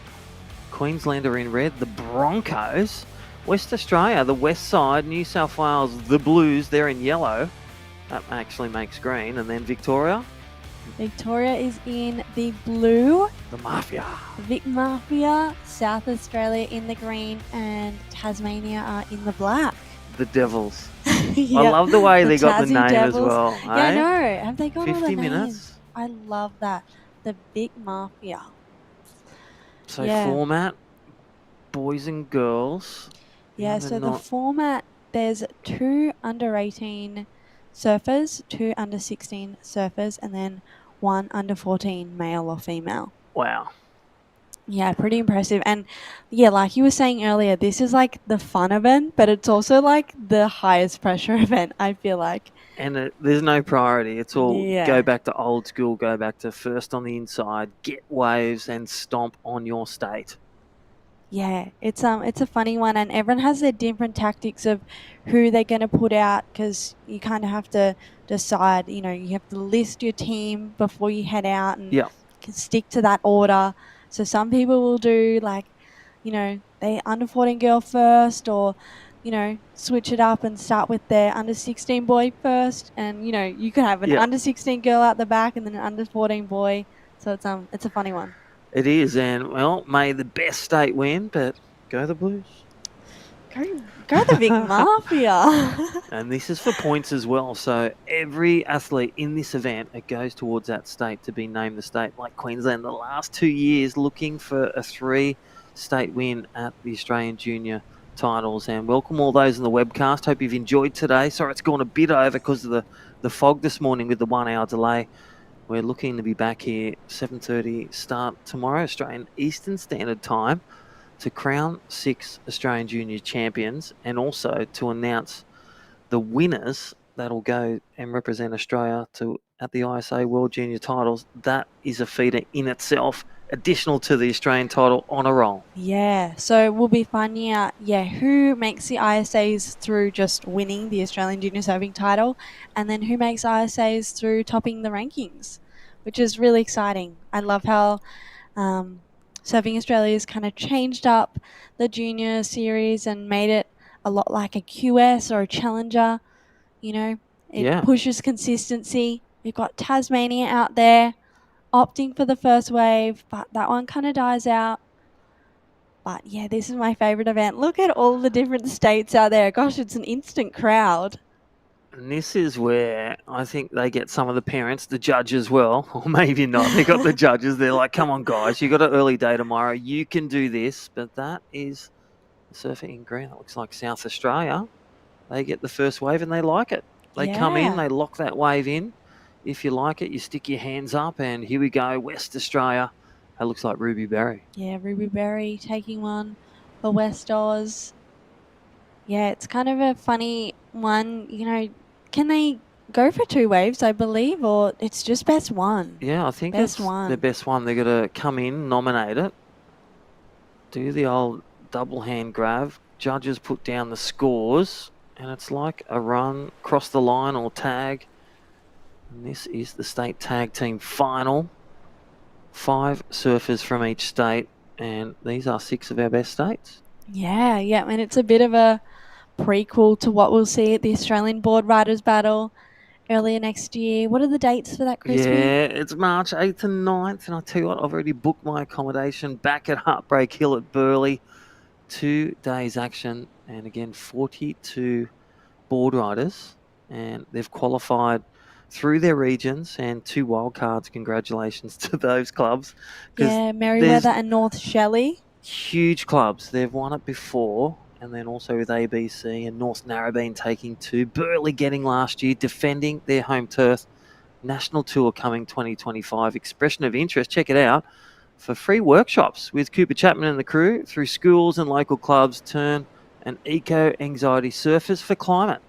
Yeah. So get on board, be good humans, and have good chats as well. I love what Cooper Chapman's doing for, mental health and surfing.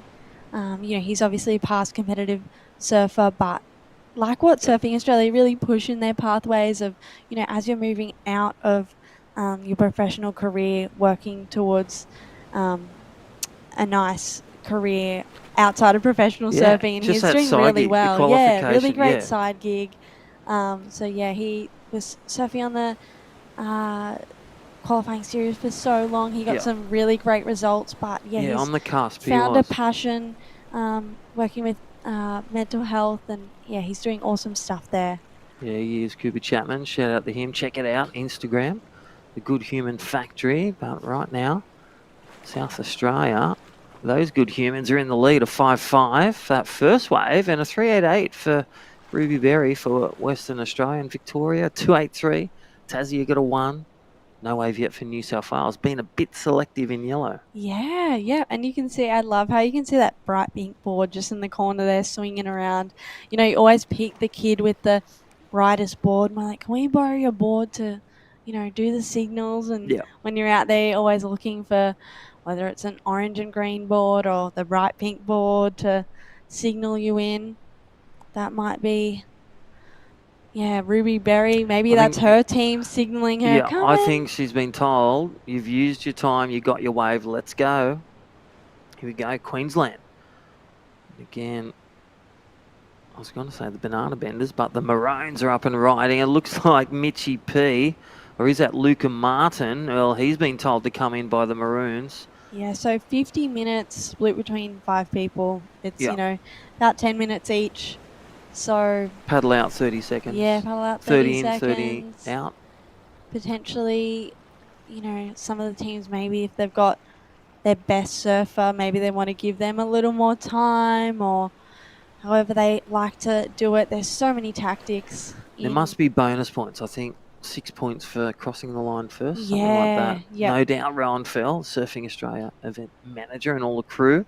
Great to see Bartlett from the local Scarborough Board Riders and all the crew, the contest director down at Woonona Board Riders, and all the crew down there, Scarborough Board Riders, getting through to the ABB and Sandon Point. Yeah, congratulations. yeah. That'd be ABB, stoked. see you in March. May the best team win. Yeah, the city of Wollongong breeding some pretty strong talent, some pretty strong board riders clubs. New South Wales taking up on their first wave. Well, that looks like Semi-Low, just getting a bit of a warm-up for his semi-final tomorrow. Well, the kid from Wingdang, and, well, travelling all over the world, just getting congratulations to him making through to semi-final. He'll take on They're Isaac gonna send Valecki. him out. And that's what I was going to say. Some of the highlights today. You know, Sam Lowe a step closer to his dream and his goals, winning an Australian title, just like his dad in '94. And again, Isaac Valecki, one of the dark horses that chipped through the state titles by literally a wave in the last couple of minutes, and now sees himself, he potentially could represent Australia. Yeah, he was definitely a dark horse in that heat, but he came out really strong. I love to see kind of the underdog, you know, coming out and, you know, knocking some highly ranked surfers out of the draw.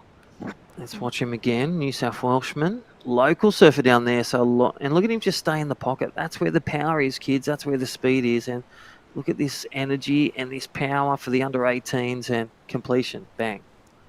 Yeah, New South Wales, though, they're sending him back out. They want more. They want a 9. And they want more. They know that South Australia, their first surfer has dropped a 5.50, so they want to better that. Well, there it is. It's a 4-3. I feel bring him in. Yeah, I'd say bring him in. But yeah, I'm not going to get true on the blower. We'll just leave them to make that decision. But right now, my name's Crispy and Sage Goldsbury. We'll finish with Jess and Sage, the back end of this one. But this is the last heat of Super Saturday. And again, thank you to all our partners. Thank you, Yeti, bringing across the Australian junior titles to a close. One more day to go. We're going to crown 6 Australian junior champions tomorrow. A big shout out to the New South Wales government, the city of Wollongong, Blackroll, KJ Scaffolding, and the Surf Leisure Resort, and Wollongong Surfers for Client. Yeah. We've got... Yeah, there he is, Semi-Low up again. Frothing again. Look at this. He's going to the air, or he's going for the fin flare. I'd be bringing him in. Looks like Mitchie P. Yeah, Mitchie P. That Mick Fanning-esque style. Oh, silhouette, finesse, and simultaneously ticking the boxes, dotting the I's, crossing the T's. Bang, come in. Yeah, really nice one for Queensland. That'll definitely better. Yeah, I think he had 293. the 293, but he's pretty much done it right in time. Oh, how's those little potholes? Yeah, you got to be careful there. There's there's always someone that trips over their leggy, but we'll see the transition. Who have they got running out from them there? Is that just trying to have a look at names. Hey, tell me about some of your highlights today. I loved the Lakana and Luca battle that you commentated. What are some of the female divisions? The 11-year-old? Yeah. Eiley? Yeah, she was ripping. And just surfing really well beyond her years. And Rose surfing really strong too. I think she was the last remaining Victorian. So I'm kind of hoping Oh, yeah. Victoria do well in this one. But yeah, we watched Miller Brown and Isla Hupperts. They both served a really strong heat against Stella Green. Stella Green unfortunately bowing out in that one, but all those girls, I just think that is like the future of Australian women's surfing. They all have a bit of an air game and barrel game, big wave surfing. I think this is Stella now. Wow. I think that was my favourite heat so far. It definitely has been a lot of heats today. Yeah. But I'll tell you what, a lot of winners and a lot of learns too. So win, lose or draw, we've got some great ratings. Check it out, live heats, and also follow the Surfing Australia, the junior rankings. They are live, and the winners take home 12,000 points, and also the 16s and 18s are extra, the spot to go and represent Australia at the IRUKANJIS, Team IRUKANJIS at the ISA World Junior Games 2025. Yeah. And what an honour it is to represent Australia at the ISA World Juniors. So well, you've done it the last here, 2 years, and one of the it's like you said, it's representing your country, the team camaraderie. It's in the journey. It's not just the destination. Yeah, definitely. I mean, that's what I loved about just the Aussie Juniors. The team environment is so special, and yeah, even more so the ISAs. Everyone sticks together. It's really, really cool. So yeah, bunch of these juniors looking to do that. But New South Wales, who have we got up there? That's Wooshka. That is Sammy Lowe, and well, they've sent him out to get a bigger score, and I think he's just done that on that wave, a bigger wave, and he just blew the back out of it. He turned a 3-foot wave into a 1.5 foot at the end of it. He did really well there. He's taken a little bit more time than his 10 minutes, but I think it might be worth it there. Queensland, they've got the 7.5. So yeah, it's you kind of a battle between, do you want to use your time well, or you want the points? It's a funny one. That was a nice turn there by Blue. Got a bit hung up on that second one, but managed to bring it back. And there we go. He will definitely come in on that one. So Surfer in the blue for Victoria. The Mafia, they are coming in. Stand by for last one of yellow, but 7-5 for Mitchie P representing Queensland. He sends out the second surfer. And South Australia, they've got a 5-6-8 combo. They are in second. I dare say that one of yellow will take them to the top or close second. Yeah, definitely. And red, this is Queensland's second surfer. Wrapping it back. Oh, here it is again. And boom. Yeah, so strong. I reckon, potentially could top Queensland's first one. Yeah.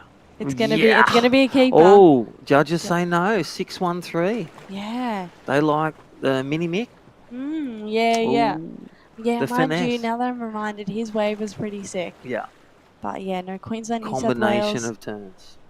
both sitting. Oh no, South Australia's moved up, but yeah, just because of their second surfers already out there. Oh, that looks like Benzonata Cray could be paddling out in yellow, or is that Isaac Valecki? We'll let you know. So 2 under 19s, 2 under 16s, and 1 either male or female in the under 14s. Whoever's got the energy left. Yeah. After getting 20 waves in their heat. Yeah, the under 14s, they always, so many waves, literally over 10 waves. And if you figure it out in a 20-minute heat, that's like a wave every 2 minutes. It's crazy. Well, 15 minutes gone. 35 remain. There is WA, and they're always put the fight down. There it is, West Australia. They eclipse and jump in the second because second surfer's got his score in a 3.9. That looks like one of the juniors in white for WA. Yeah, and Queensland just not able to finish that last one. Yeah, you'll kind of see like some of the teams will move up, temporarily just because their second surfer has already surfed before, say a team below him has gotten the chance to. But yeah, it kind of all pans out in the end. You're able to get a more accurate, look at results once all the surfers have the same amount of waves caught. All right, here we go. Scratch into this one. Looks like Ben Zanata's going to be too deep. Driving left, it's the Victorian Mafia. Yeah, that is Ava Holland. She's got a super strong forehand rail carve. She's got great movement through her hips. And Wow. yeah, gosh, that'll be a keeper for them. And I think the Vic Mafia are going to bring her in. Yeah. And I dare say the judges will judge the girls to the 16s and 19 girls on their level, and the 14s, boys and girls, wrapped together. Yeah. But this is a good pickup for drone replay. Yeah. Oh, beautiful images. Thank you, MySurf TV. Yeah, Ava really wrapping it back. I watch her surf at the wave pool a lot. We do training together sometimes with Kale Warren. And yeah, she's got a great forehand rail carve. She's going to come in and tag the next surfer for the Vic Mafia. That's going to boost them up. So Ben Zanata for New South Wales needs to move because Vic Mafia are climbing the rung. South Australia in third, WA in second, but on the back of Mitchie P, a 7-5 has kick-started Queensland for the three-peat. They're doing the Panthers thing. Yeah. Going for 4 trophies. They my gosh. That's 7.5 to start off with. And they're doing well for time. Like, they're looking dangerous so far. They're looking really dangerous. And the next surfer, I think we've got Lillian. No, not Lillian Bassett. We've got Eva Bassett heading out there. Well, there it is. Look at that. Blue goes to the lead. Situation change. And who's in the lead? Tell us. Victoria. Yes, we've got a 7.5 for them. Sorry, I sound extremely biased. Well, need to straighten myself out.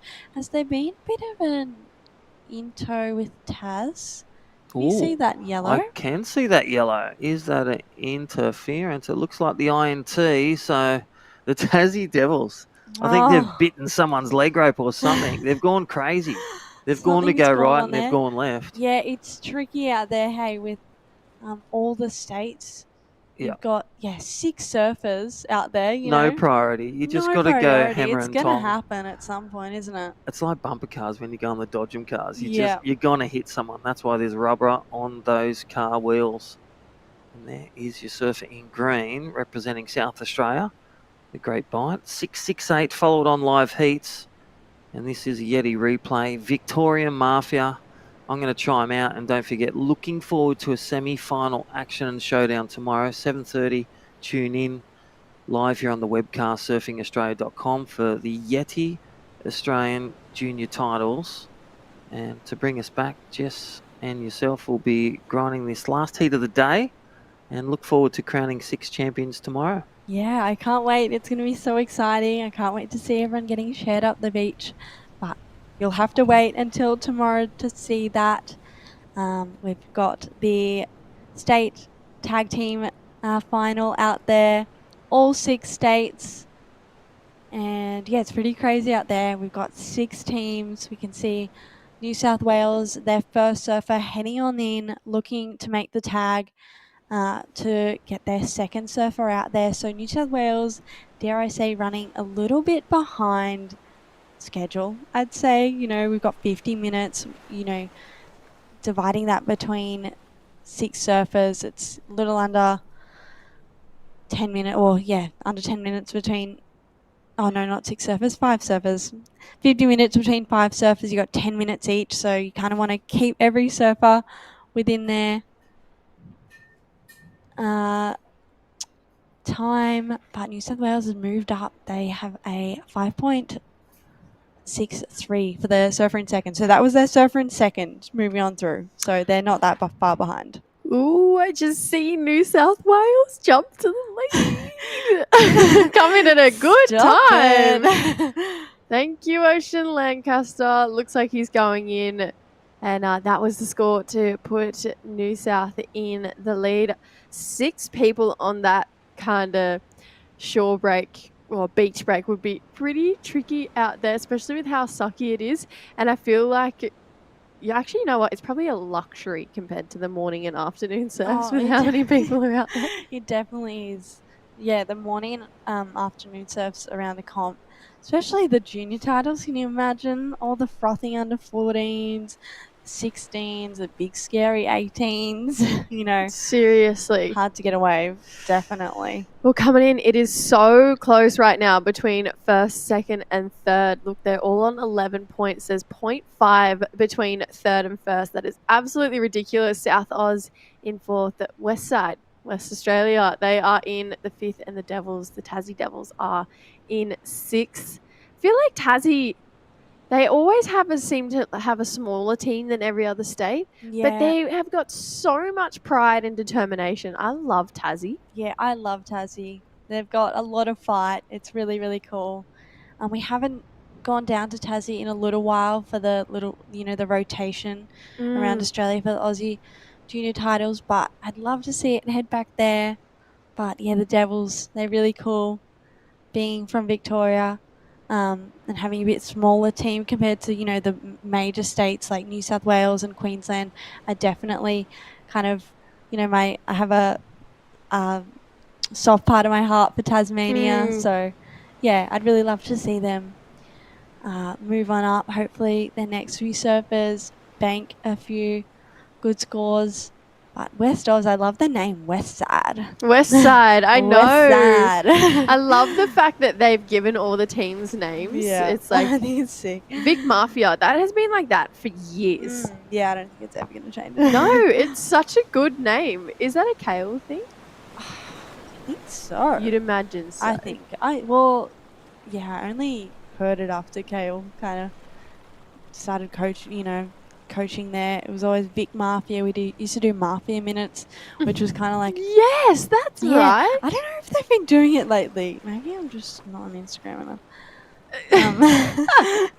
But yeah, Mafia minutes, they're really cool. It's kind of just like a little vlog of what the team have been getting up to and all the fun stuff that happens at Aussie Junior Titles. And I guess for every team, there's always that, all the fun moments in between the actual competing. But it's really what makes this event, I feel like.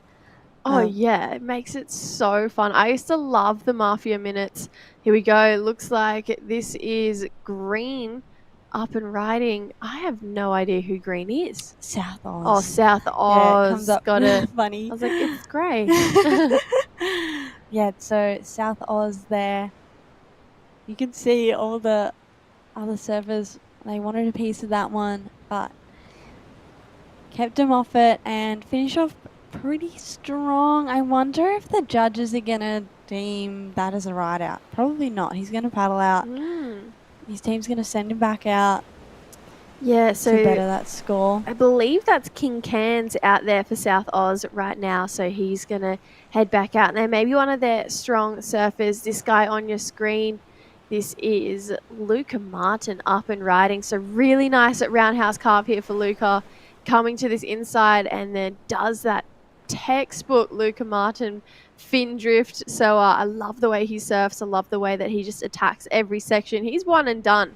One wave and come in. He'll be tagging Isla Huppets, who'll be heading out next.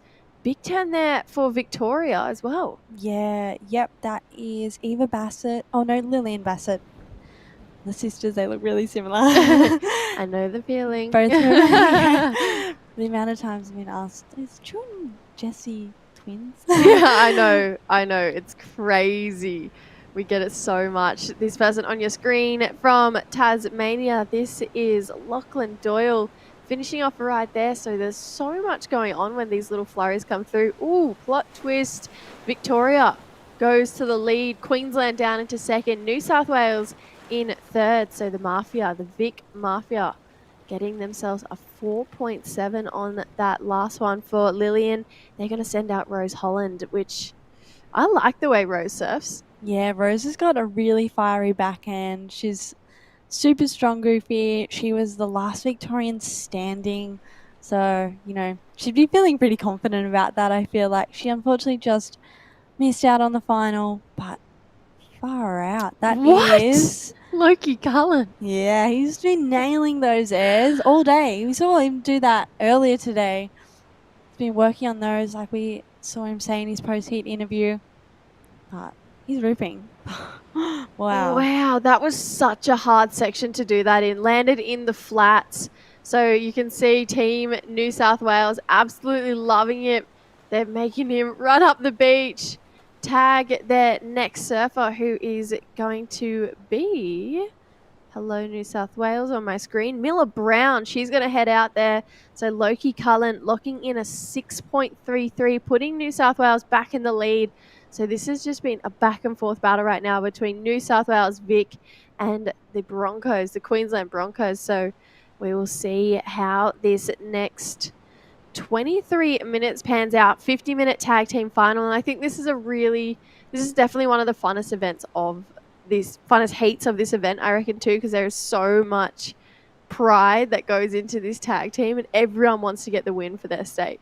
Yeah, you can't hear it, on the broadcast, but gosh, that beach would be loud. Like every single state, under their tents is screaming. There's so much pressure. They'd be whistling, arms waving around. You've got the brightest board. Whoever has the brightest board, it's their responsibility to be waving it around. Everyone has like a different tactic. Like maybe the nose straight to the air is like stay out, or the nose sideways is like come in. Everyone does it differently. It's really cool. We've got Victoria out there. That is Rose, just having a little look, opting not to go. But yeah, we just saw West Australia's third surfer, Olive Hardy, drop 4.45 for them, moving them up into fourth. Olive's been surfing really, really well this event too. She has. She's been looking really sharp, and she is on to finals day for the under 16 girls. And I've been really enjoying the way she's just been attacking waves and staying super confident in herself. But right now you can see these guys are kind of just holding hands out there. Everyone is sitting right next to each other. Bet you no one is saying a word, but it looks like Tassie is almost going to sit on Miller Brown right now. Yeah. Interesting tactic considering there's no priority, but everyone has their own. I think it's so funny how in a tag team you'll have like an under 14 girl out there, and then you'll have an under 18 boy like I know. paddle battling for like a wave. I just think it's the funniest system. And I would love how I love it. under 18s would probably think the under 14 girls are probably going to back down, and they're just giving it to them. South Australia up and riding here. This is the send back out from the wave before. Goes for the Larry. Oh, just can't pull it off. So potentially might be the time to make your way in. We'll see how South Oz pans this one out. I feel like every time you get sent back out, it's kind of like a punch to the stomach. You're like, oh, is that still not enough? Wasn't good enough. Yeah. Yeah. You kind of gave the water a bit of a splash there. Ideally you're kind of heading straight out, you nail it, and then you're coming in, you're leaving room for your team, or there's no power surfer in this, is there? No. So you're leaving up room for the rest of your team, because there's nothing worse if you come in after the siren goes, you lose points, or you It's don't the get worst. Yeah, you lose points. Lose points. So that's really, we see it all through, the ABB, the Australian Board Riders qualifiers, and then the Australian Board Riders,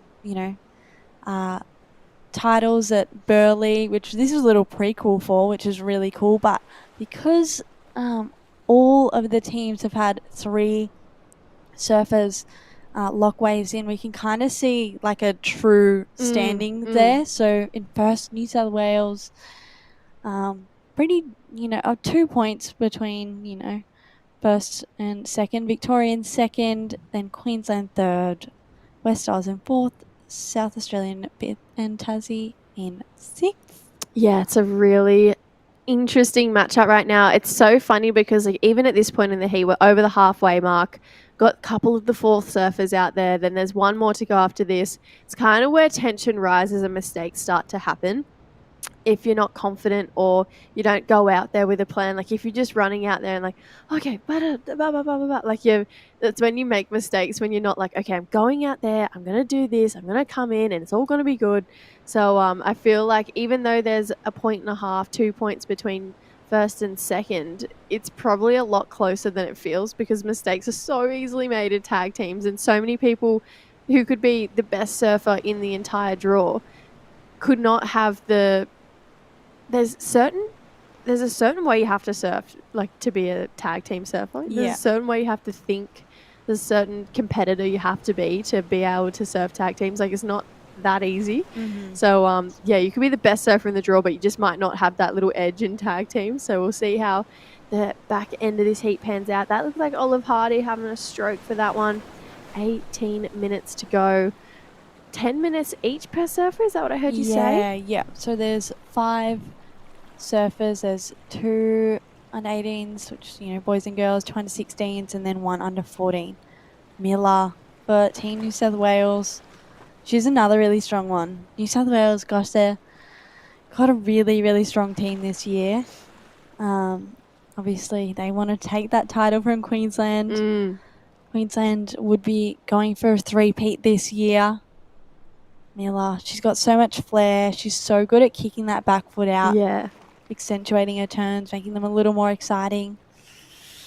Bit of frustration here from South Oz. At what point do you think, all right, let's come in. Let's turn it around. Looks like Olive Hardy's made her way in. That's her board on the beach there. So she looks like she's gone for a jog up the beach to send out their next competitor.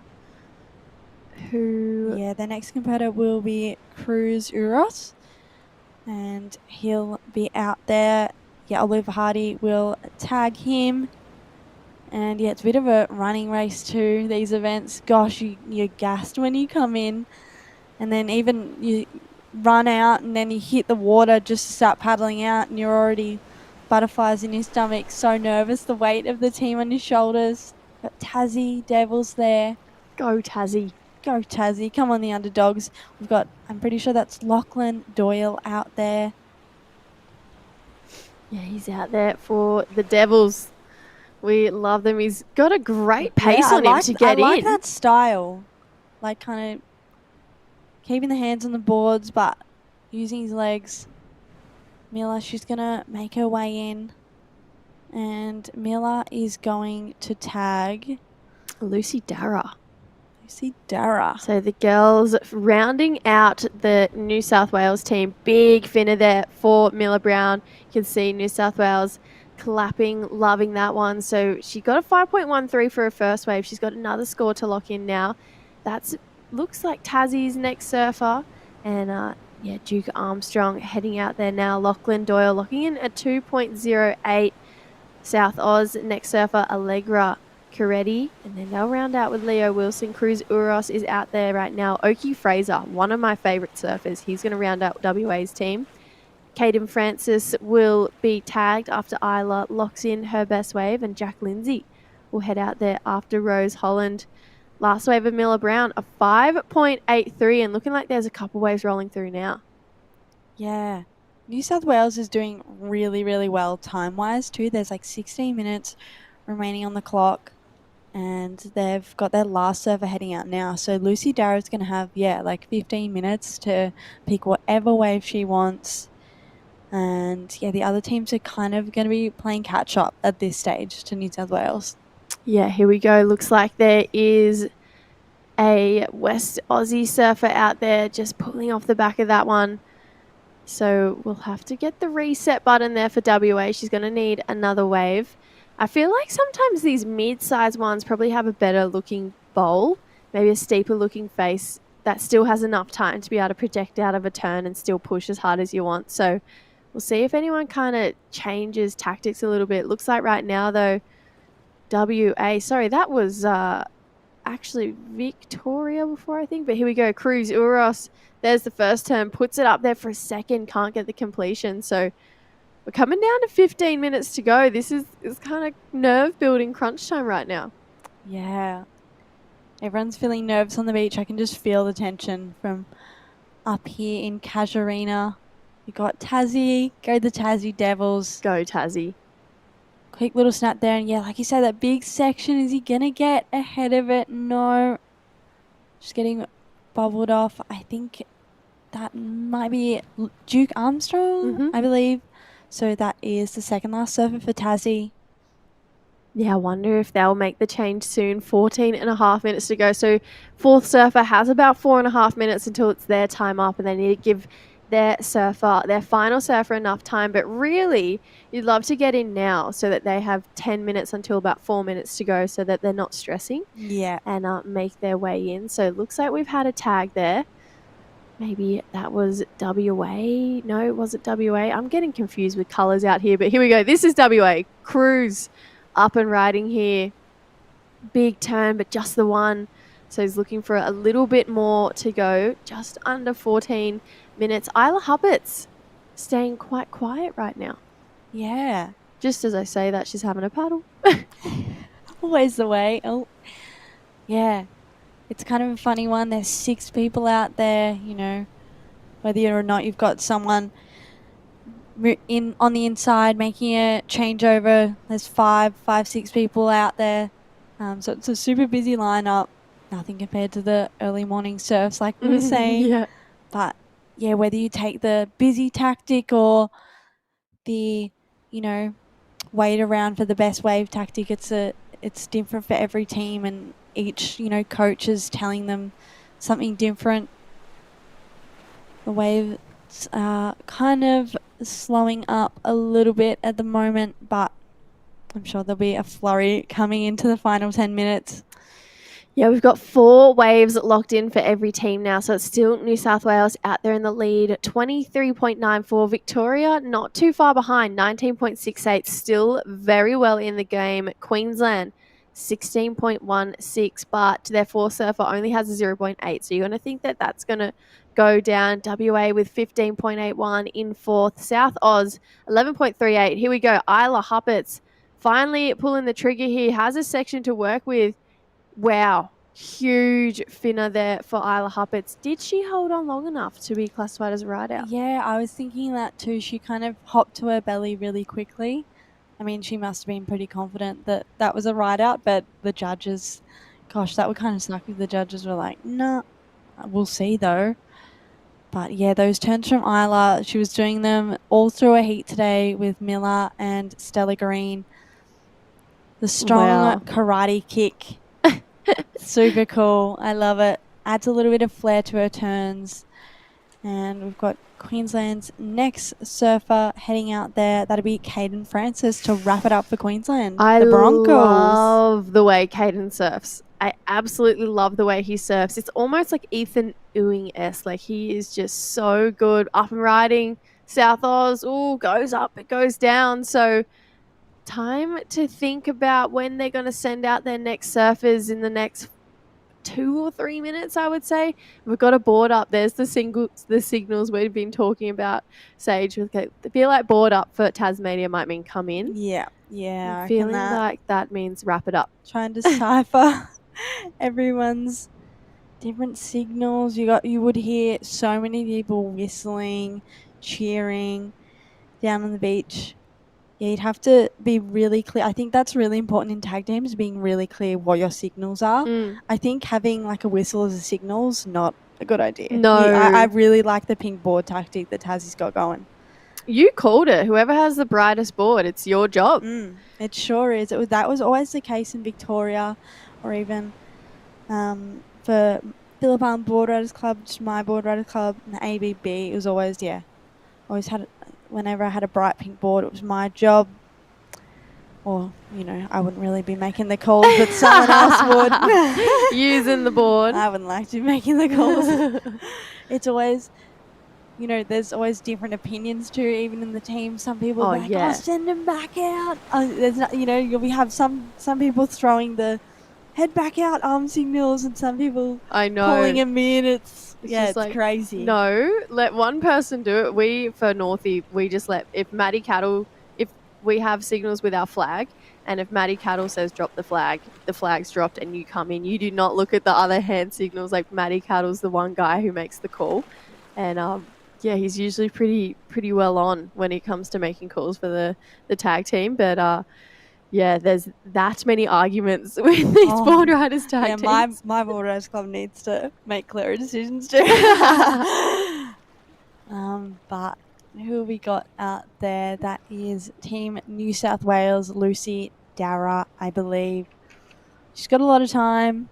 Well, she's had a lot of time. There's like 9 and a half minutes remaining. The Blues from New South Wales. Queensland Broncos have jumped Victoria with their last score of a 6.75. Yeah, it's pretty close right now between Queensland and New South Wales. Queensland don't need much. They need around 5 to jump New South Wales. That is absolutely nothing. And yeah, like we've said for all day, Queensland are looking for a three-peat. New South Wales, Victoria, West Oz, South Oz and Tassie would love to have something to do about that and make sure that they don't. But you know what? If they earn it and if they're the best state, they deserve it. And a three-peat would be really cool for them to see. But they still need about a 5-point ride. But if the guy to do the job is Caden Francis, they're pretty much well set. Here we go. He's up and riding here. Goes for a big finner, but can't pull it off. Kind of dodges some people through it. Lucy Darrow out the back. Yeah, so she's the last surfer for Queensland too. So she's definitely trying to finish off strong. I like that. Yeah, Lucy, really strong backhand. And are they going to call her in? Maybe they will. She's trying to get a signal. I think it's if you were team, well, yes, you are team New South Wales. What call are you making? Because there's 8 minutes remaining, essentially just under 8 minutes. Are you getting Lucy to come in, or are you going to be? Oh, she got a 6. Okay, she's got a 6.05. Yeah, come in. Yeah, let's just be safe. Yeah, I would definitely say come in because you could send her back out. She could get hassled and not get a wave. So and yeah, Queensland now will need a 7.88.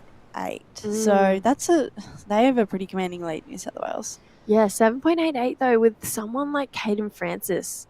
So achievable because he is so good. Here goes Tassie having a stroke in to this one. There's that pink board carving back there, but not getting much off the end. WA looking for something down the line here. That's Oki Fraser. So they've made the change. Gets a finish there. So we do have fifth surfer out there for West Oz. Queensland, Victoria, have they made the change? I think they have. It was from Rose Holland to Jack Lindsay. I think they did. I think I saw Jack running out just before. So yeah, he hasn't caught a wave yet. They unfortunately are looking at this stage for a 10.32, so they can't do it in one wave. So that'll be, they're just trying to jump Queensland. I think, well, that's pretty much every team. It's a race to beat Queensland. Definitely. And Caden, if he's got anything to do about it to get Queensland out in the lead, he will do it. So he doesn't have long. He's got 6 minutes to try and get them in the lead right now. But yeah, Caden has such a big bag of tricks. I love watching him surf. Here he is here on this one. This looked like a good wave at the start. Got a really nice carve back in. Kind of was weird cup out there. Didn't really bowl out the way I think he was hoping it would. He's going to get a nice score. I just don't know if it's going to be that 7 that he needs. Yeah, he looked kind of in two minds between what he would do in that end section there. Kind of went to carve it and then was like, no, quickly, I'm going to slam it. He did ride out, but yeah, it was a bit of a bubbly and wobbly wave. So yeah, he's still got a bit of time, 5.5 minutes remaining. But yeah, it's the tension on the beach would be crazy right now. West Oz has just jumped to third over Victoria. They've got a 4.5. Yeah, Oki Fraser locking in a 4.5 for that WA team. So Victoria now needing more for their power surfer. So Victoria, or not power surfer, but final surfer, Jack Lindsay being the final surfer for Team Vic.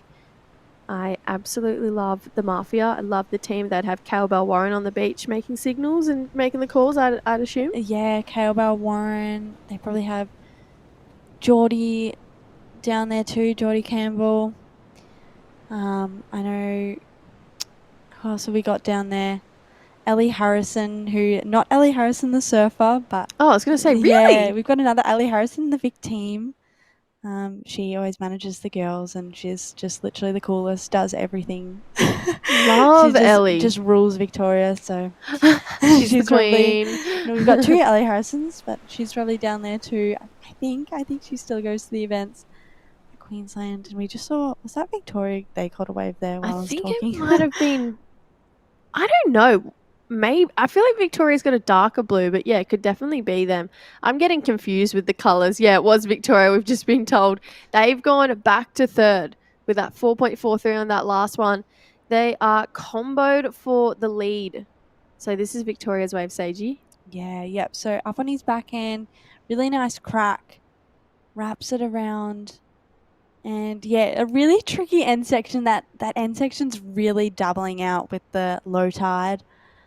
But yeah, that was Jack Lindsay. He got a 4.43, moving us up into third. But yeah, they're going to send him out again, even though there's 3 minutes 30 remaining. It's getting tight because New South Wales has wrapped it up. Yeah. South Australia, but South Australia, I'm getting nervous. They haven't got their 5th surfer a wave yet. Kind of all comes down to New South Wales and Queensland. So Queensland need a 7.88. Every other team is comboed for the lead. Caden is having a paddle here for this one.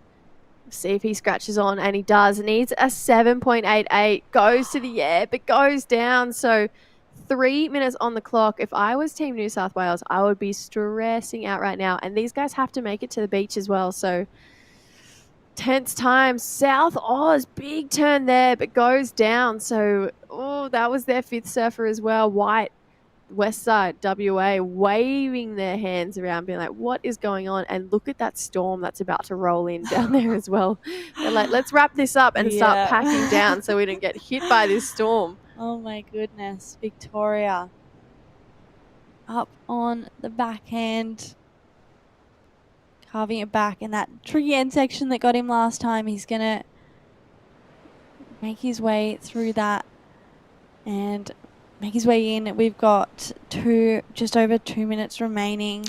If you're Queensland, it's kind of a tricky situation because that's the only team that's in contention for first. So they're looking for a 7.88, right? It would be one of the highest, waves to drop in this final.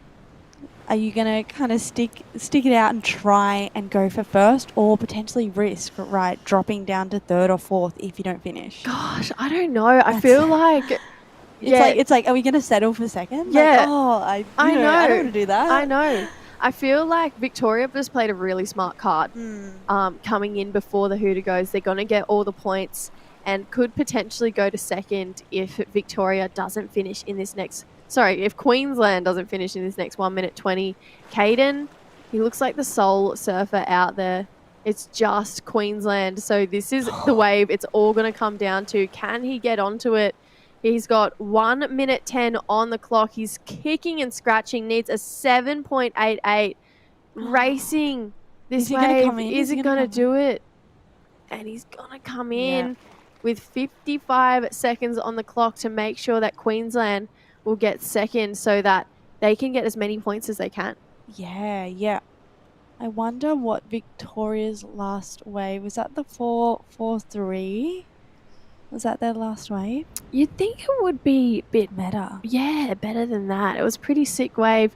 Caden legging it up the beach right now. Oh, he's gone the wrong direction. He's got to run the other way. There is 30 seconds on the clock. We've got all teams in. The tag team is officially over, and it is going to be New South Wales taking it out, Queensland in 2nd, Victoria the Mafia in 3rd, Westside WA in 4th, South Oz the Great in 5th, and Tassie Devils coming in 6th. What an incredible day of action we've had.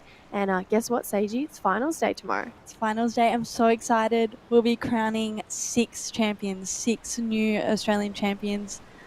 So that'll be really great. And then we'll find out who's on the top of the rankings. We'll find out who's making ISA World Juniors. It's going to be a massive, exciting day. Yeah, it's going to be good. I'm really looking forward to seeing who our 2024 Australian Junior Championships are. Like you said, who's going to be in the IRUKANJIS and who's going to be representing our country, and looking forward to how the rankings end up. All right, guys, we are going to say goodbye for the day, but we'll see you tomorrow for finals day of the 2024 Yeti Australian Junior Surfing titles.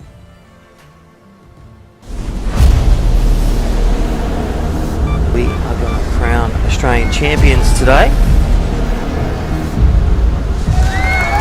Oh my gosh. Wow.